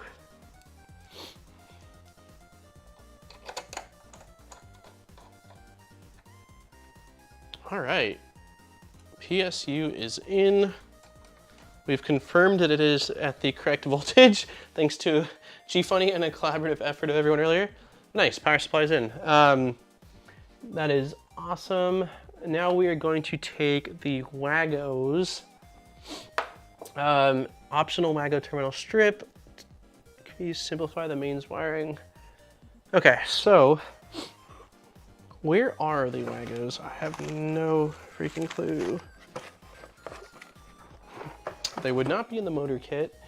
They would not be down there, so they must be either here. You know what? It's probably in the cable kit. Yep, there they are.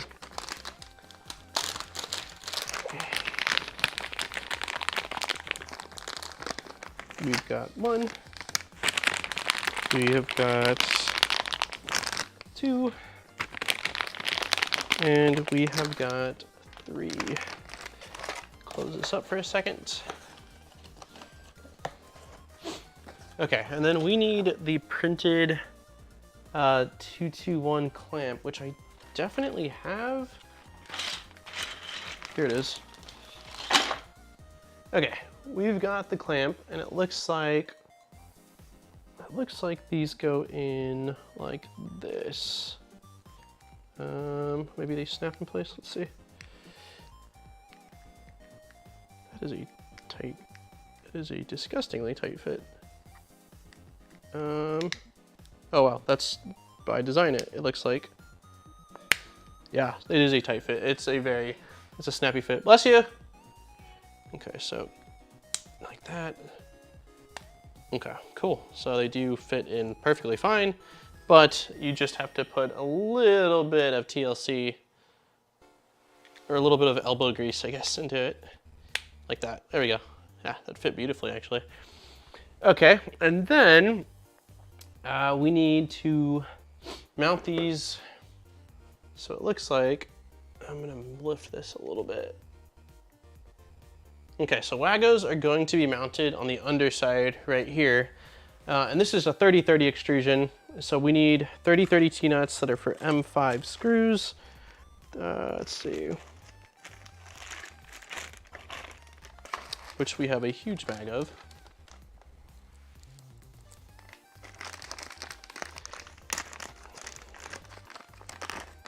Ooh, what Maker, what board did you decide with for the I can't, the Fenrir?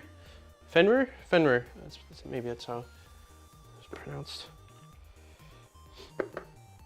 Okay, so we're going to insert these, and I'm going to have them facing in this direction with, on this side, holes facing that way, and on this left side, holes facing that way. And I'm just going to do my best to put them in with my hands. Alignment is going to be awkward. I'm probably gonna get low on that to see. And then as far as mounting, it looks like, so the openings need to be facing this direction, like outward, and the back down, which makes sense. It's kind of the only way that would make any logic. And then we need M5 by 10s for this as well.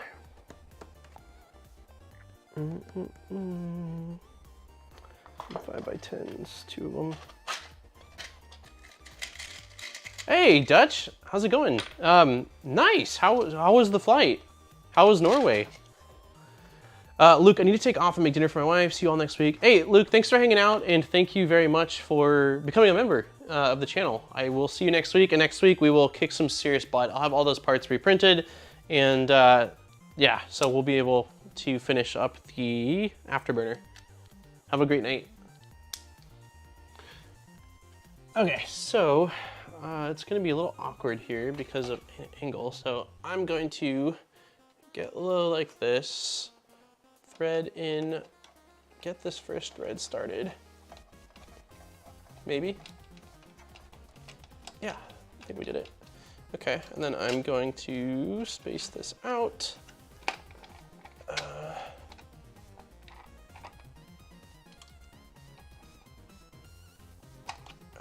Like, that looks perfect.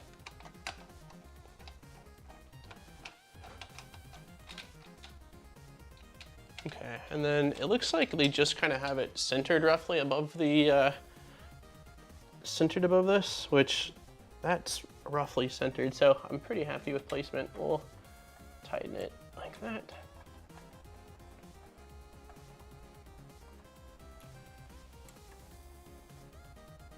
Nice, yay!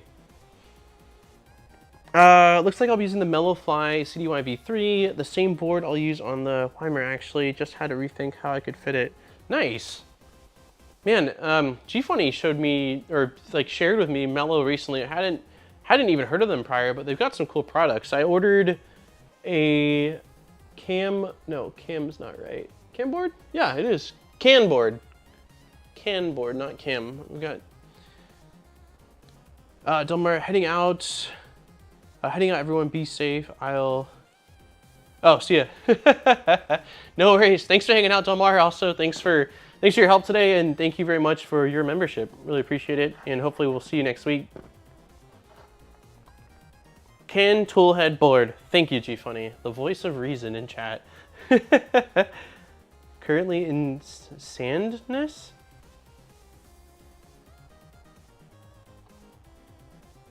Oh, terrifying, he said. Oh, geez. Sorry to hear that, Dutch. Mellow's good stuff, really happy with them. Yeah, I'm looking forward to trying out their stuff. Let's see. Okay, so now we need to install the secondary PSU, also using M5 by 10s. I don't think we'll do much actual wiring today, but I want to get everything placed. It'll just help. It'll help, you know, with expediting everything. Why do I not see the? Oh, here they are, buttons. I'm just gonna leave these out. It seems like we need a lot of these right now. But going to sleep. It was because my first flight. But going to sleep. Are you going to sleep right now? Well, hey, thanks for. Oh yeah, about a 6-hour drive. Oh, you're not too far from Maker. Hey, thanks for stopping by, and I'm glad that you made it out to Norway, safely. Sorry that the flight was terrifying.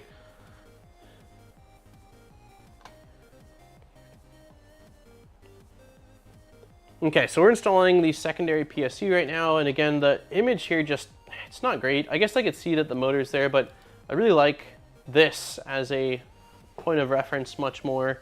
So it's going to be going on the exact same extrusion we just installed the Wagos on.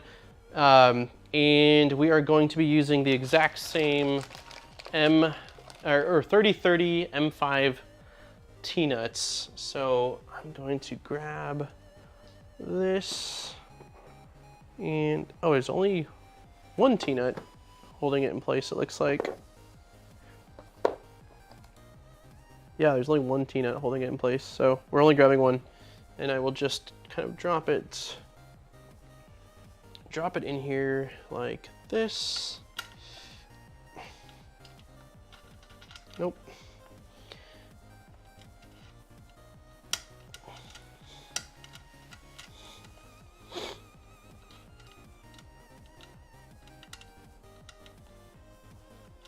Man, it is being stubborn. There we go. Nope, not even close. Come on. These spring-loaded T-nuts I like them, but they're also kind of my nemesis. Okay, cool, we got it in.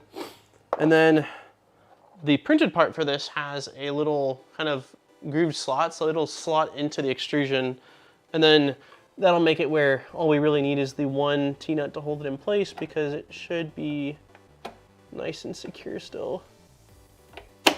Whew, yeah, that is a tight, hopefully it's holding in place right now.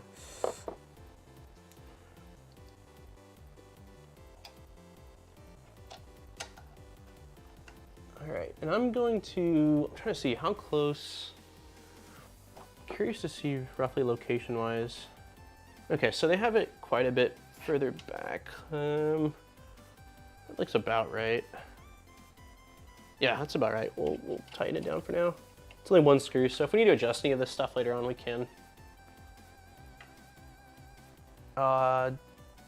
Check out the HUVUD tool board an engineer did a video about recently.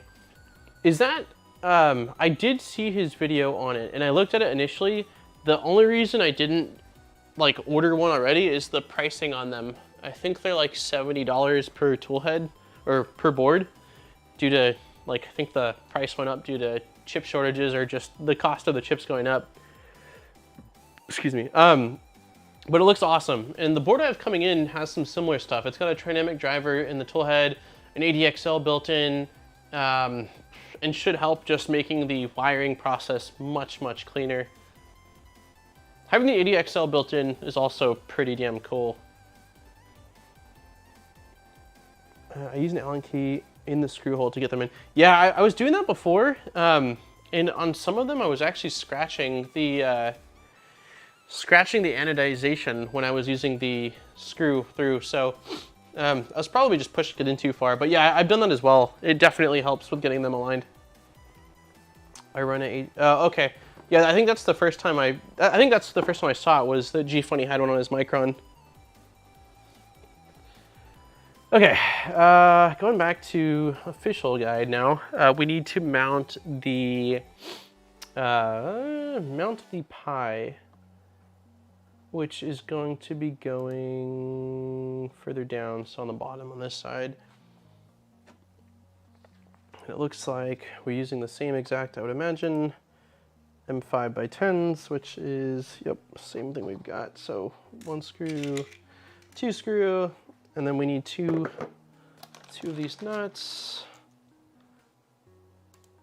Okay, so I will drop the camera down a little bit because we are going to be working lower.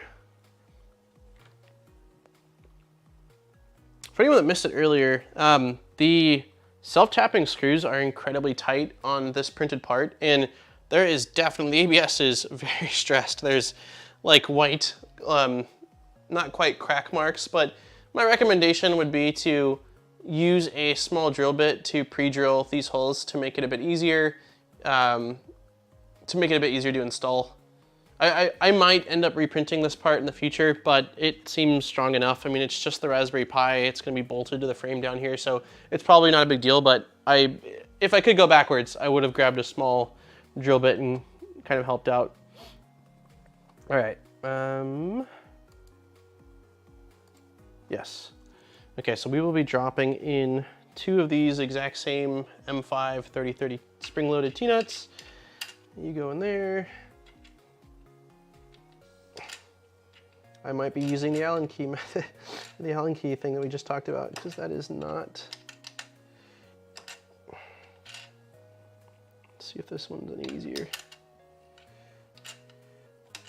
Yeah, I'm gonna use the Allen key. Oh, come on.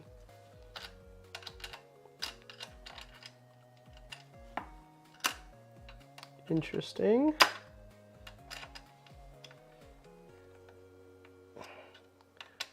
There we go. I've got to just push to sort of compress the ball on the bottom, the spring ball.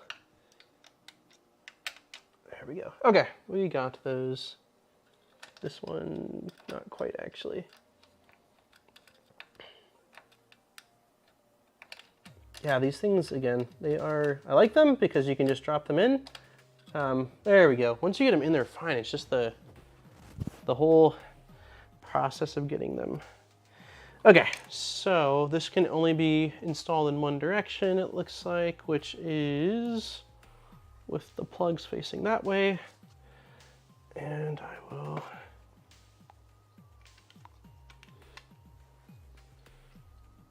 drop this.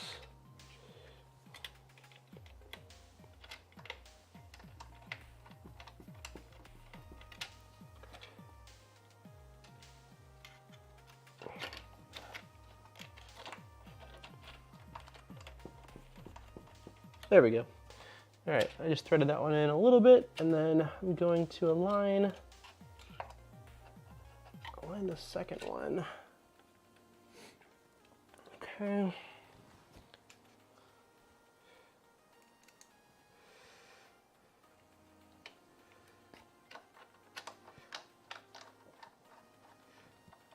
Okay, so those are still kind of loose, and according to this image, this is, it's actually pretty close to how they have it. It's just like that. So as long as we can get the USB cable in here later on, which that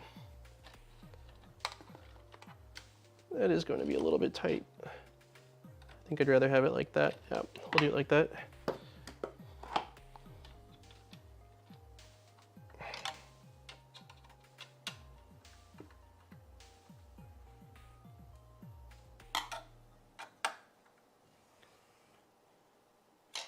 All right, Pi's in. Nice, we're making progress down here. Mine did the same. The onboard ADXL is a nice feature. Wait, what? I don't know. You're talking about the spring-loaded T-nut sprint? Yeah, onboard ADXL just seems really, really nice to not have to. I mean, I would say the most convenient is having one of those. Second most convenient is something like the Pico that G-Funny sent. We're giving away 3 of these, the Pico flashers, so that way you can, that is not the right camera. This is the right camera. So that way you can quickly just plug in via USB to your main Pi and, you know, attach this to your hot end. And then the least favorable method is having to unplug and plug in the headers onto the Pi every time you want to do it. Especially if you're doing a lot of experimentation, that's when it seems less ideal, having to constantly unplug and plug. Oh, the Pi, are you saying that the Pi bracket on yours sort of, it shows the stress marks from the self-tapping screws? It did the same thing on the Pi Zero, on the Voron 0.1s. It's been some months now and I totally forgot that I think I pre-drilled. I think I snapped completely on the first one and reprinted it. And then on the second one, I had already learned from that and I pre-drilled. So they're just incredibly tight for some reason. I would say probably a little bit overkill I know that, you know, we're self-tapping, but I still think that, well, it could probably use a little more clearance. I drilled out 3 of 4. Yep, that is what I should have done. Okay, what's next? So we've got that, we've got that. Oh, cool, SKR. Wait, 3M VHB tape is a double-sided adhesive tape. Other vendors have some... Oh, okay, so we're VHBing the fan on? Okay. First, let's get the SKR installed, though. That is going off to the side here. Probably on the lowest level, I would imagine. Okay, so we're just more of the same. We are going to install 2 of the 3030 M5 nuts here, and we're just going to rinse and repeat. I YOLO'd it with my Pi and open the holes to fit M3. Oh my god, M3 screw. Yeah, so you had to, because M3s wouldn't have dropped through those holes, right? So you had to like kind of drill through the Pi a little bit. All right, so on this this 30, what is this? This is a 3060. Make sure it goes in the bottom, like the bottom of these 2 slots, the one closest to the board.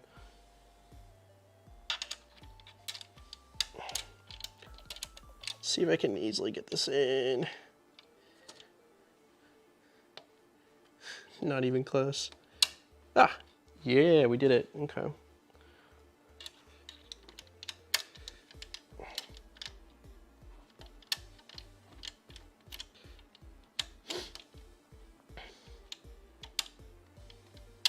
Nice. No, it's such a tease. Like you think that you have it lined up, and then it pops and slides. And I'm not convinced that we've got it. Nope. Yeah, these.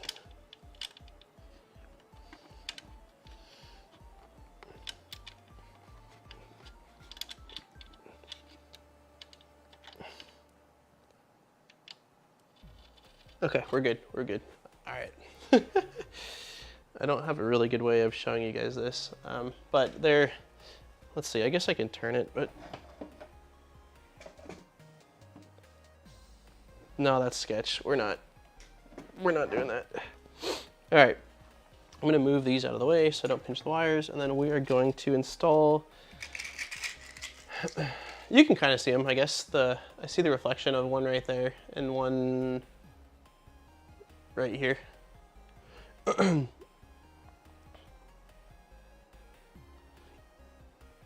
see, the holes have enough clearance in the PCB design. It baffles me why they didn't just settle on M3. M2.5 is such an odd size.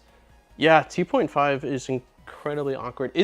Aren't 2.5s what the Dragonfly uses from top down? Or no, are they a standard like M3, M2? I feel like they are M2.5s as well. Okay, so I'm going to line up one of these. You guys are gonna see my head. So awkward. Did we get in? No, we did not.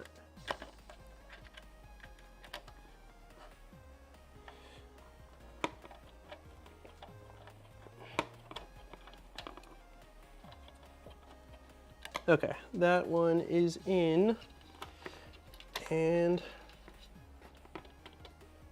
actually, how do they do that with the wire? I guess they just have it going like that.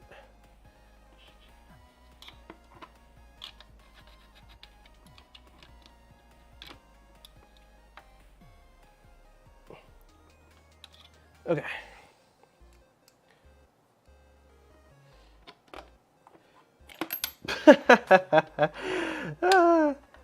Don't use the heatsink to brace your hand. I don't know where the hell that went. Yep, I found it.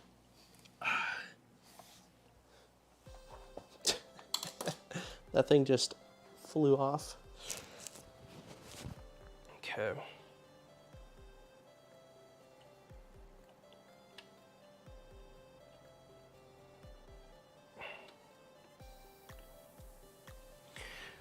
Okay, yeah, they are 2.5. Yeah, it's, I thought they were 2.5s because I remember trying to thread an M3 and do it and it not working.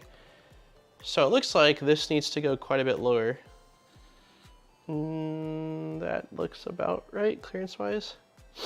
And then in their photo, this is like that. So, okay, this looks like about the correct location, and then we will tighten this into place.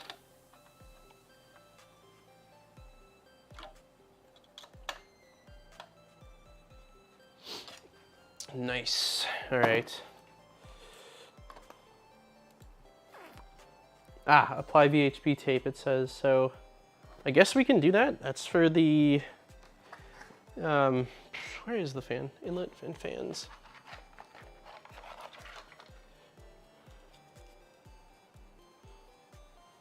So is this fan acting, it looks like it's acting as an exhaust fan, right? So it's not, no, I'm incorrect. Inlet fan. So it's spinning that way, but blowing air towards the board. Okay, never mind.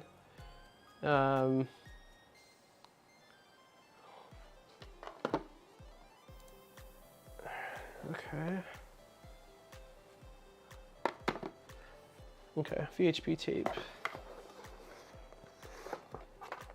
Where is VHP tape? There it is. The magic.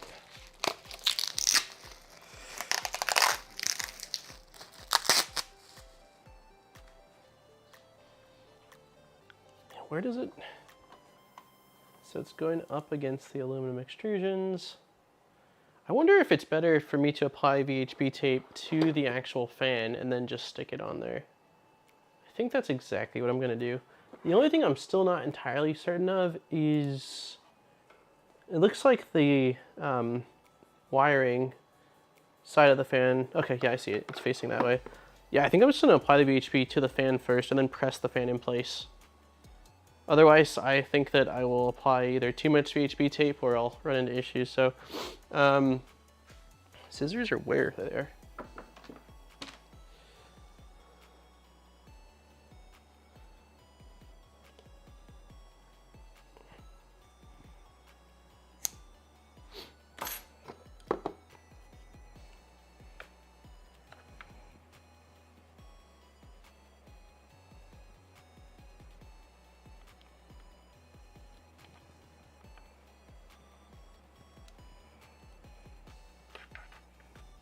I think I'm gonna do it like this. The VHP was unraveling. I guess this is probably the appropriate camera since I'm doing a thing.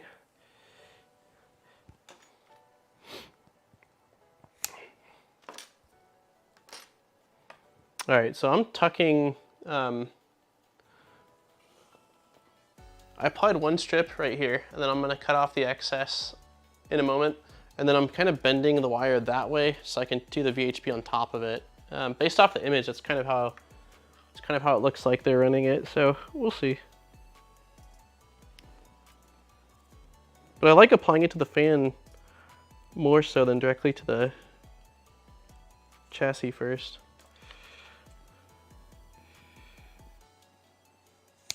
Okay. Careful not to cut off the fan wires.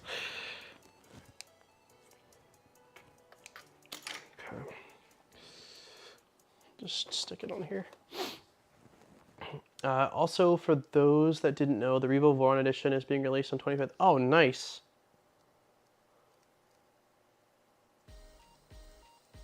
I wonder if they'll have inventory, or if like resellers will already have inventory on that day. Man, getting VHP tape off is an art in itself. I think that I usually use a little X-Acto knife and try to get it between the adhesive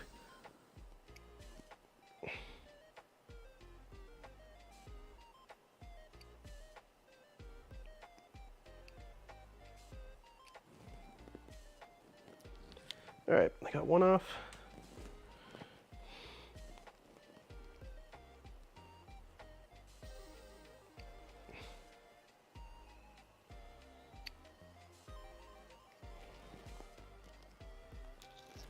All right, 2 off.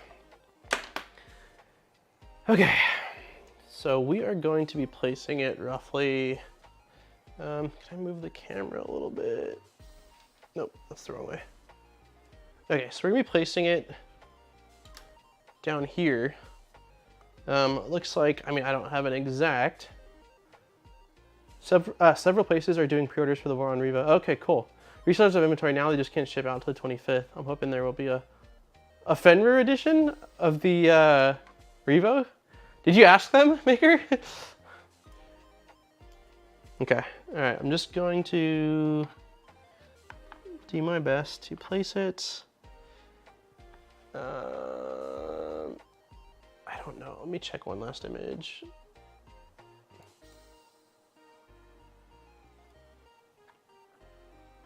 Yeah, that seems about right.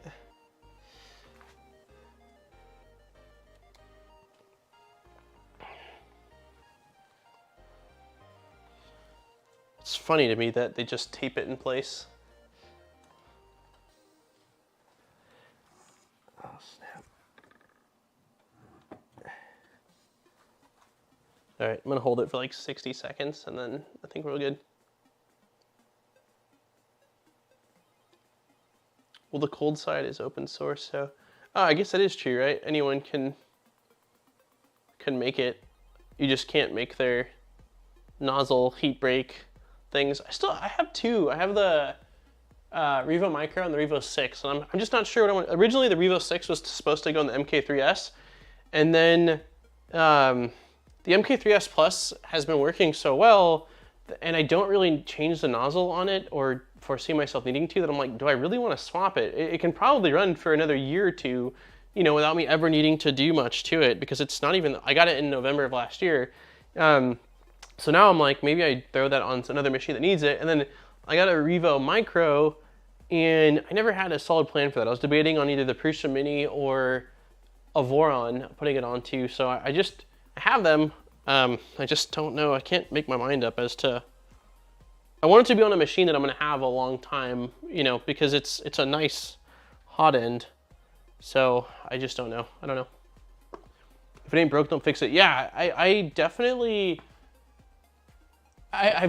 done that before in the past, right? Where like you have something that's working great, and then you're like, I'm gonna do this to it just because it'll make it that much better, and then all of a sudden like you mess something up and you just want to go back to how it was before. So certain machines, like the MK3S Plus was intended to be purchased as a machine that like it just does its thing. It doesn't get modded. I mean, I added Octoprint to it, to the board itself, but to me, like, that's part of one of its features. It's not really a mod.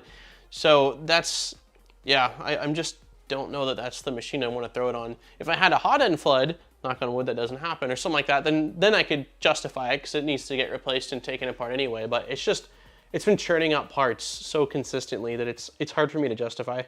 I wanted to get another Mini and put a Revo on it. Yeah, so the Mini that I rebuilt, which I don't know where it is at this very second. What the hell is it? It must be in the corner over there.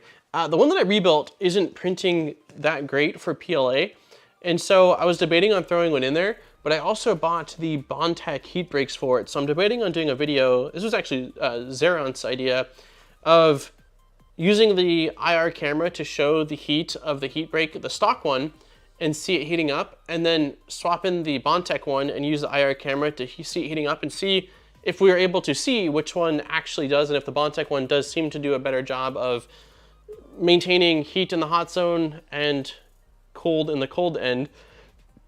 And then I also am kind of interested in just having it as is, extruding a certain amount of PLA, and then running the exact same command with a new heat break to see if there's any difference, because with PLA, I'm getting pretty heavy under extrusion, and I think that it's due to heat creep probably.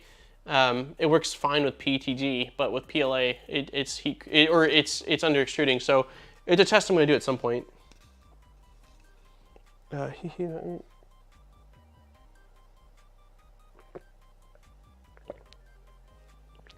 Yeah, I've printed out a lot of PETG on both of the Pre-Show Minis, and they've done an awesome job with it, but PLA, at least on the one that I rebuilt, has not been that great.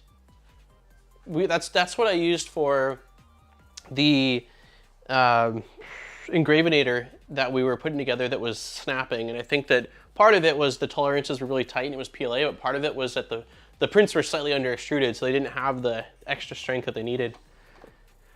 Okay, so we've got fan in place, yay.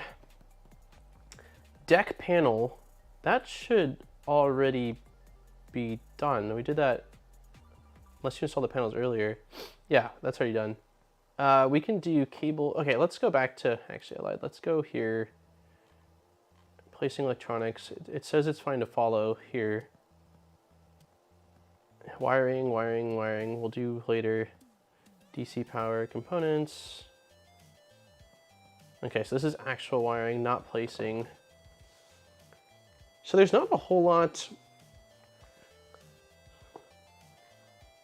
There's not a whole lot of custom. I guess that's pretty custom.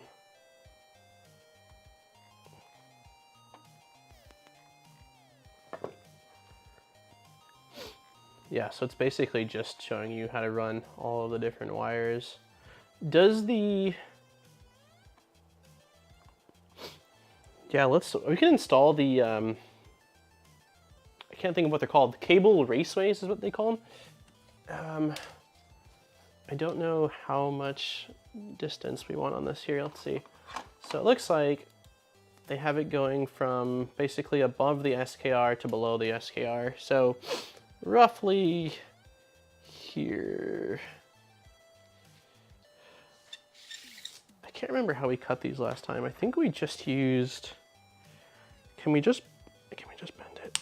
Oh, wow. No one even saw that. That was really, like last time I think I used clippers for the whole thing, but this time I just took it and bent it and it broke. I will say it doesn't look that clean.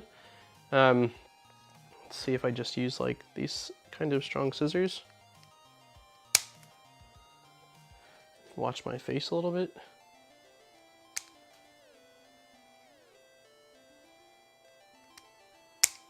Yeah, that doesn't look terrible. It's okay. Nice. Okay, and then I guess this end piece kind of broke, but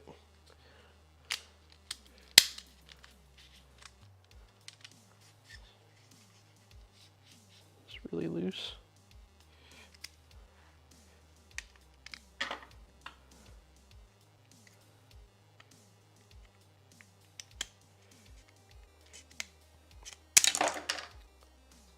Nice.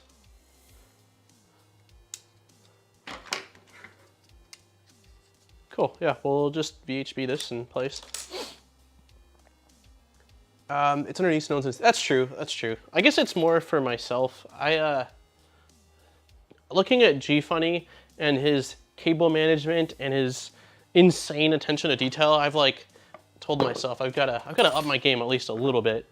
So, but yeah, you're right, it will be underneath and no one will see it. Except for when I make a video on it and then everyone will see it. I'm going to, let's see, I think on theirs they just did like 2 little patches of VHB on both ends, so we'll do the same. We'll kind of just go.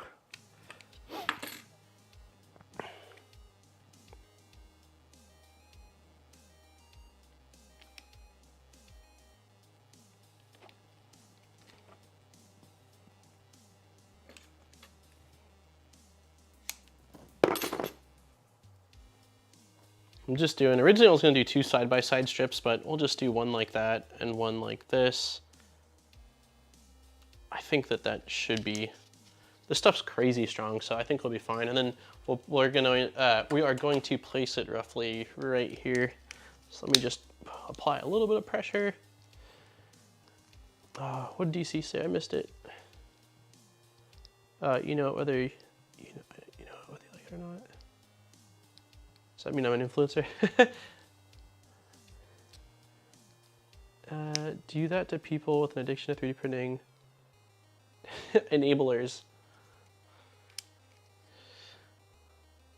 Yeah, it's funny because everybody in the 3D printing space kind of like feeds into everybody's love for 3D printing, which is a super cool thing to see.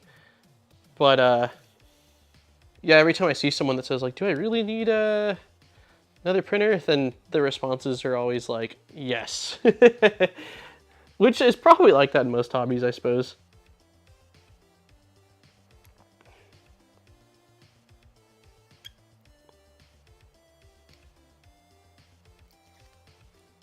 All right, so we are going to VHB this into place, and it's going to go from roughly, that's about right.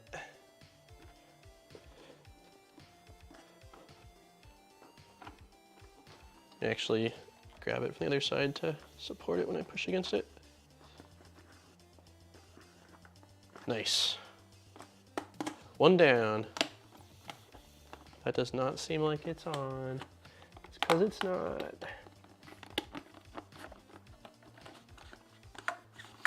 Why is it so loose? Is that normal? Maybe it's because there's no cables running through it? I don't know.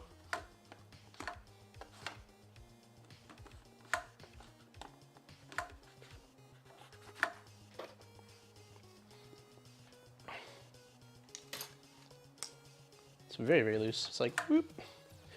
Ah, if space is less than max. Yep, exactly. I know nothing about owning several printers. It's funny because, I mean, like, granted, part of it's that I just can't right now because I have to time, the printers are all here with me, and so I have to time recording and stuff around the printers being able to print, because even, you know, even with a silent printer, the fans are not completely silent. So usually I don't have more than like 2 printers or so running at a time, but I think that if I had a separate room for all the printers, then I would be cranking out parts a lot more, whether that means like for like Instagram photos or TikTok videos, or just projects of my own, like, you know. But yeah, right now, even for all the printers, there's usually not more than 1 or 2 running at a time. Also, where we're at right now, the electricity is pretty sketch. And we had a lot of issues when we first moved in with like a printer going, and then second printer goes, and then all of a sudden we lose power on this side of the condo. So they did replace the breaker or the fuse, but they did not replace the breaker box, which we were told it needs to be upgraded because of how old this place is. So the property manager did not do that. Also, a prize, by the way, if you didn't know, E3 has a print challenge for Easter egg printing on difficult, brownie type egg, and outgraving, giving away. Oh wow, that's sick. I did see a couple people on Twitter showing it off. So I didn't know there was a prize involved. That makes sense though. I can usually only afford 1 at a time, if that. Also a prize for worst print, which might be easier to post your failures to. Oh yeah, if only I had more room here, that would make my life easier for sure. Yeah, space is brutal. You can get really creative with space, but there's still only so much, you know, so much one can do. So I'm curious, in the official guide, do they, oh, so they do have a second, they do place a second one up here. So it looks like in the LDO guide, they also place one on top of the extrusion by the motor, but it's, oh yeah, basically this entire thing. Yeah, so that's what we'll do next. We'll place this second cable, I can't remember what these are called ever. Cable pathway, cable hideaway, lazy person's cable management job. Instead of cutting them all down the sides, just hide them in here. But yeah, the other one's going up here. And there's no point in cutting it down more. We'll just use this entire piece. So we will get some more VHB.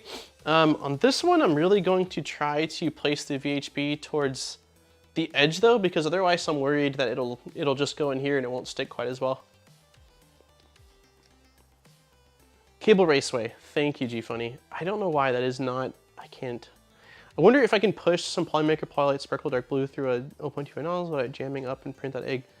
I feel like usually sparkle doesn't mean that it's more likely to jam through a small nozzle. It's usually like any kind of additive or you know, additional, well, I guess sparkles are like some sort of additive into the material, but usually like wood, glass, carbon, like those I definitely see. I don't ever usually recommend going below 0.4 because of the fact that you're so likely to have an issue. But I think you'd be fine with a sparkle material. Okay, so if I have this all the way at the edge, yeah, that'll work. I can do 2 of them.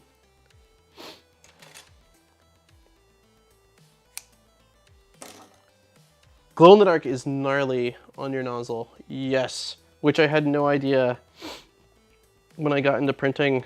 I bought glow in the dark and I printed it on my normal printer. And to be fair, I never noticed a difference, but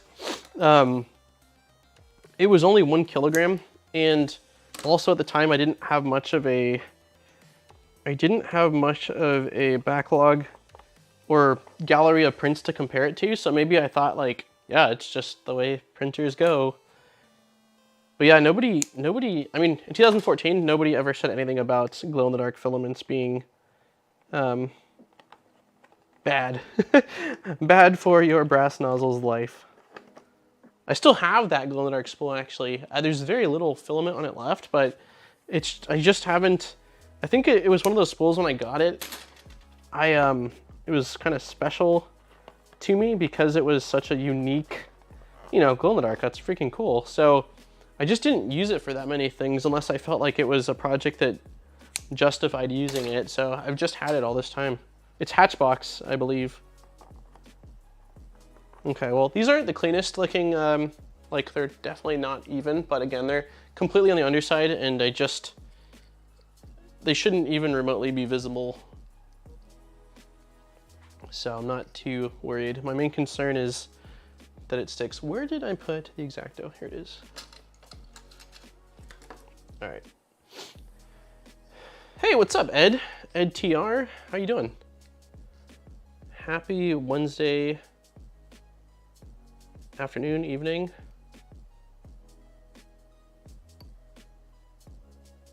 I'm curious, everybody else that has used or uses VHP tape, what is your secret to getting it off? Do you do something similar to me, using like a little X-Acto to peel it, or is there a better method that I'm just unaware of?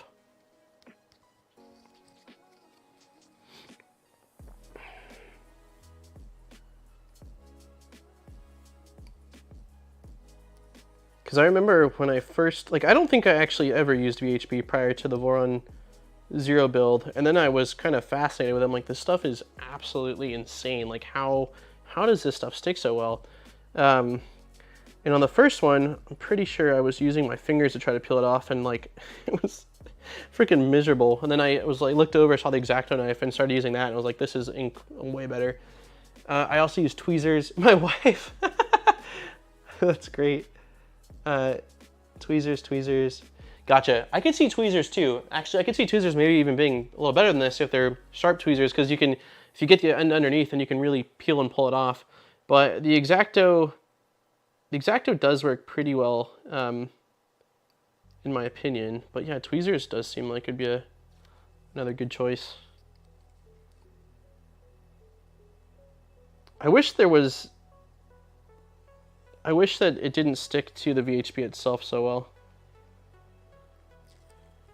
But I'm sure that they experimented with different backings, and this probably is the best. VHP just sticks like hell to everything. Oh, my AirPod's dying.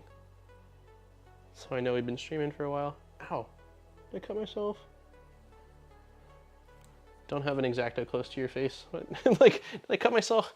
All right, we are going to place it. And it's basically the length of this, so I guess I'll kind of look to see if it's somewhat centered, but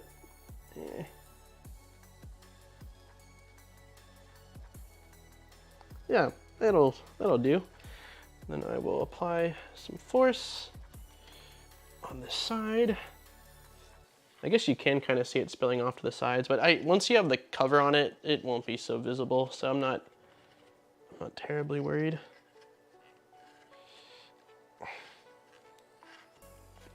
Nice.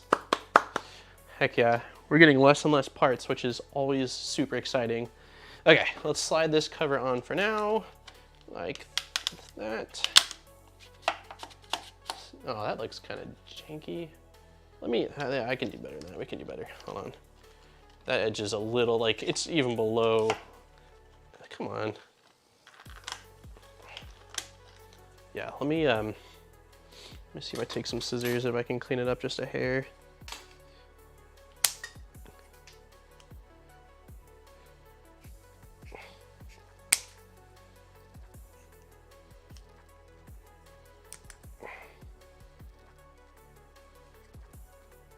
Still not like what I would consider very pretty, but compared to what it looked like a second ago, that's definitely more, it's better. It's better bad.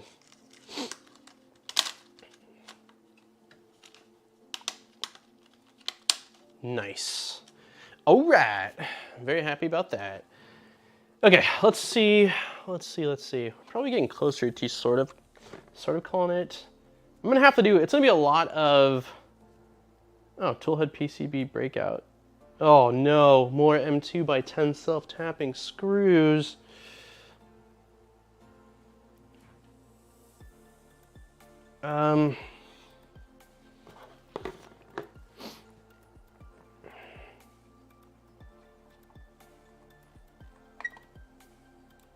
Okay, so I just want to think for a second here. So, we're doing all this. We started off today.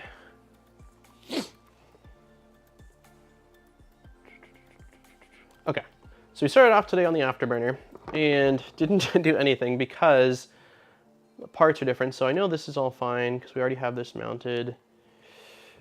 So this is where things get funky. I already reprinted that. Need to reprint that. Need to print this. That I reprinted already. This is all fine. This is all fine. Need to reprint that. I'm pretty sure that's fine.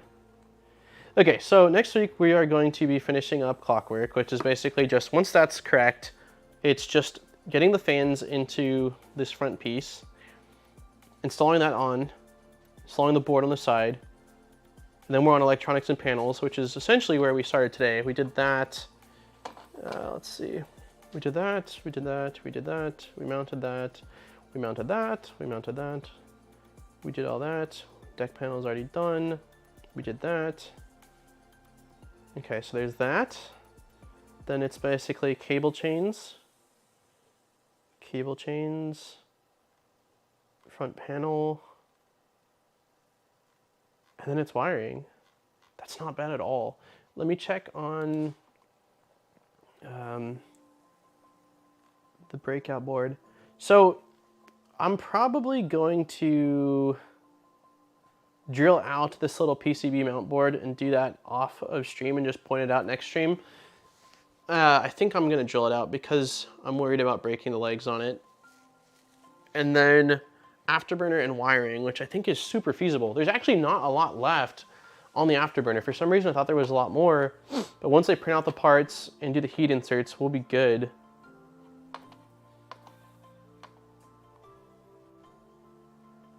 Oh, what did I miss? Getting someone else to do it. I also use tweezers. It's designed to stick stuff to cars. Yeah, it's gnarly. You know what? I might have used VHB tape years ago.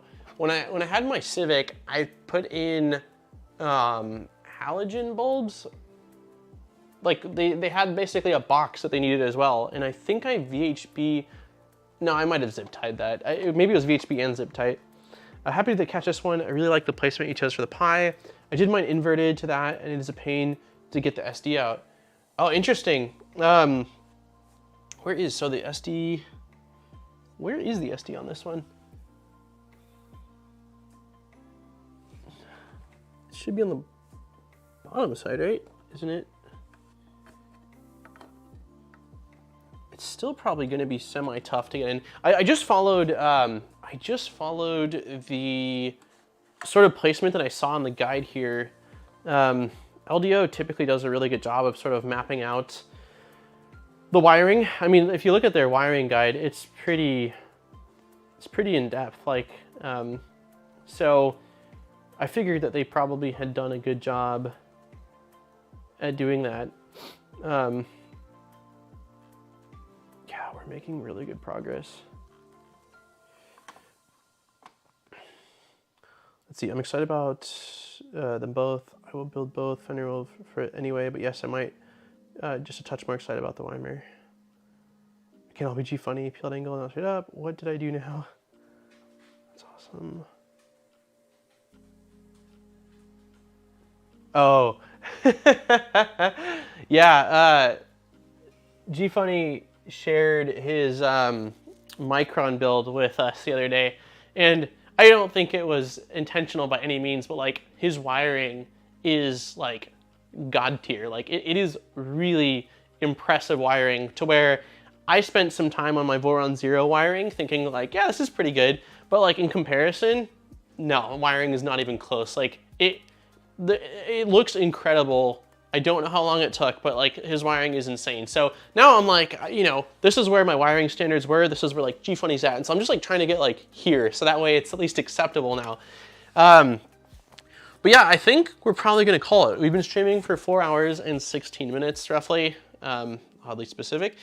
And we've made progress. It didn't go at all the way I thought today was going to go. I thought we were going to knock out the Afterburner, but the bottom line is there are more parts that are different in the zip file than what's in the repository on the GitHub, and those clashed and made it where we couldn't finish the clockwork. So I am going between now and next Wednesday to basically reprint all of those parts, which it's not a lot. I'm probably going to build the clockwork and then disassemble it so we can build it on stream, because I want it to be there as a reference if anyone in time happens to go to the video looking for help because they're stuck, and they can see like, ah, that's how it goes together. But I don't want us to start streaming next week and then discover that there's another thing that is not compatible. So I will likely build the full clockwork and then disassemble. So clockwork next week, the cooling for the Afterburner, wiring,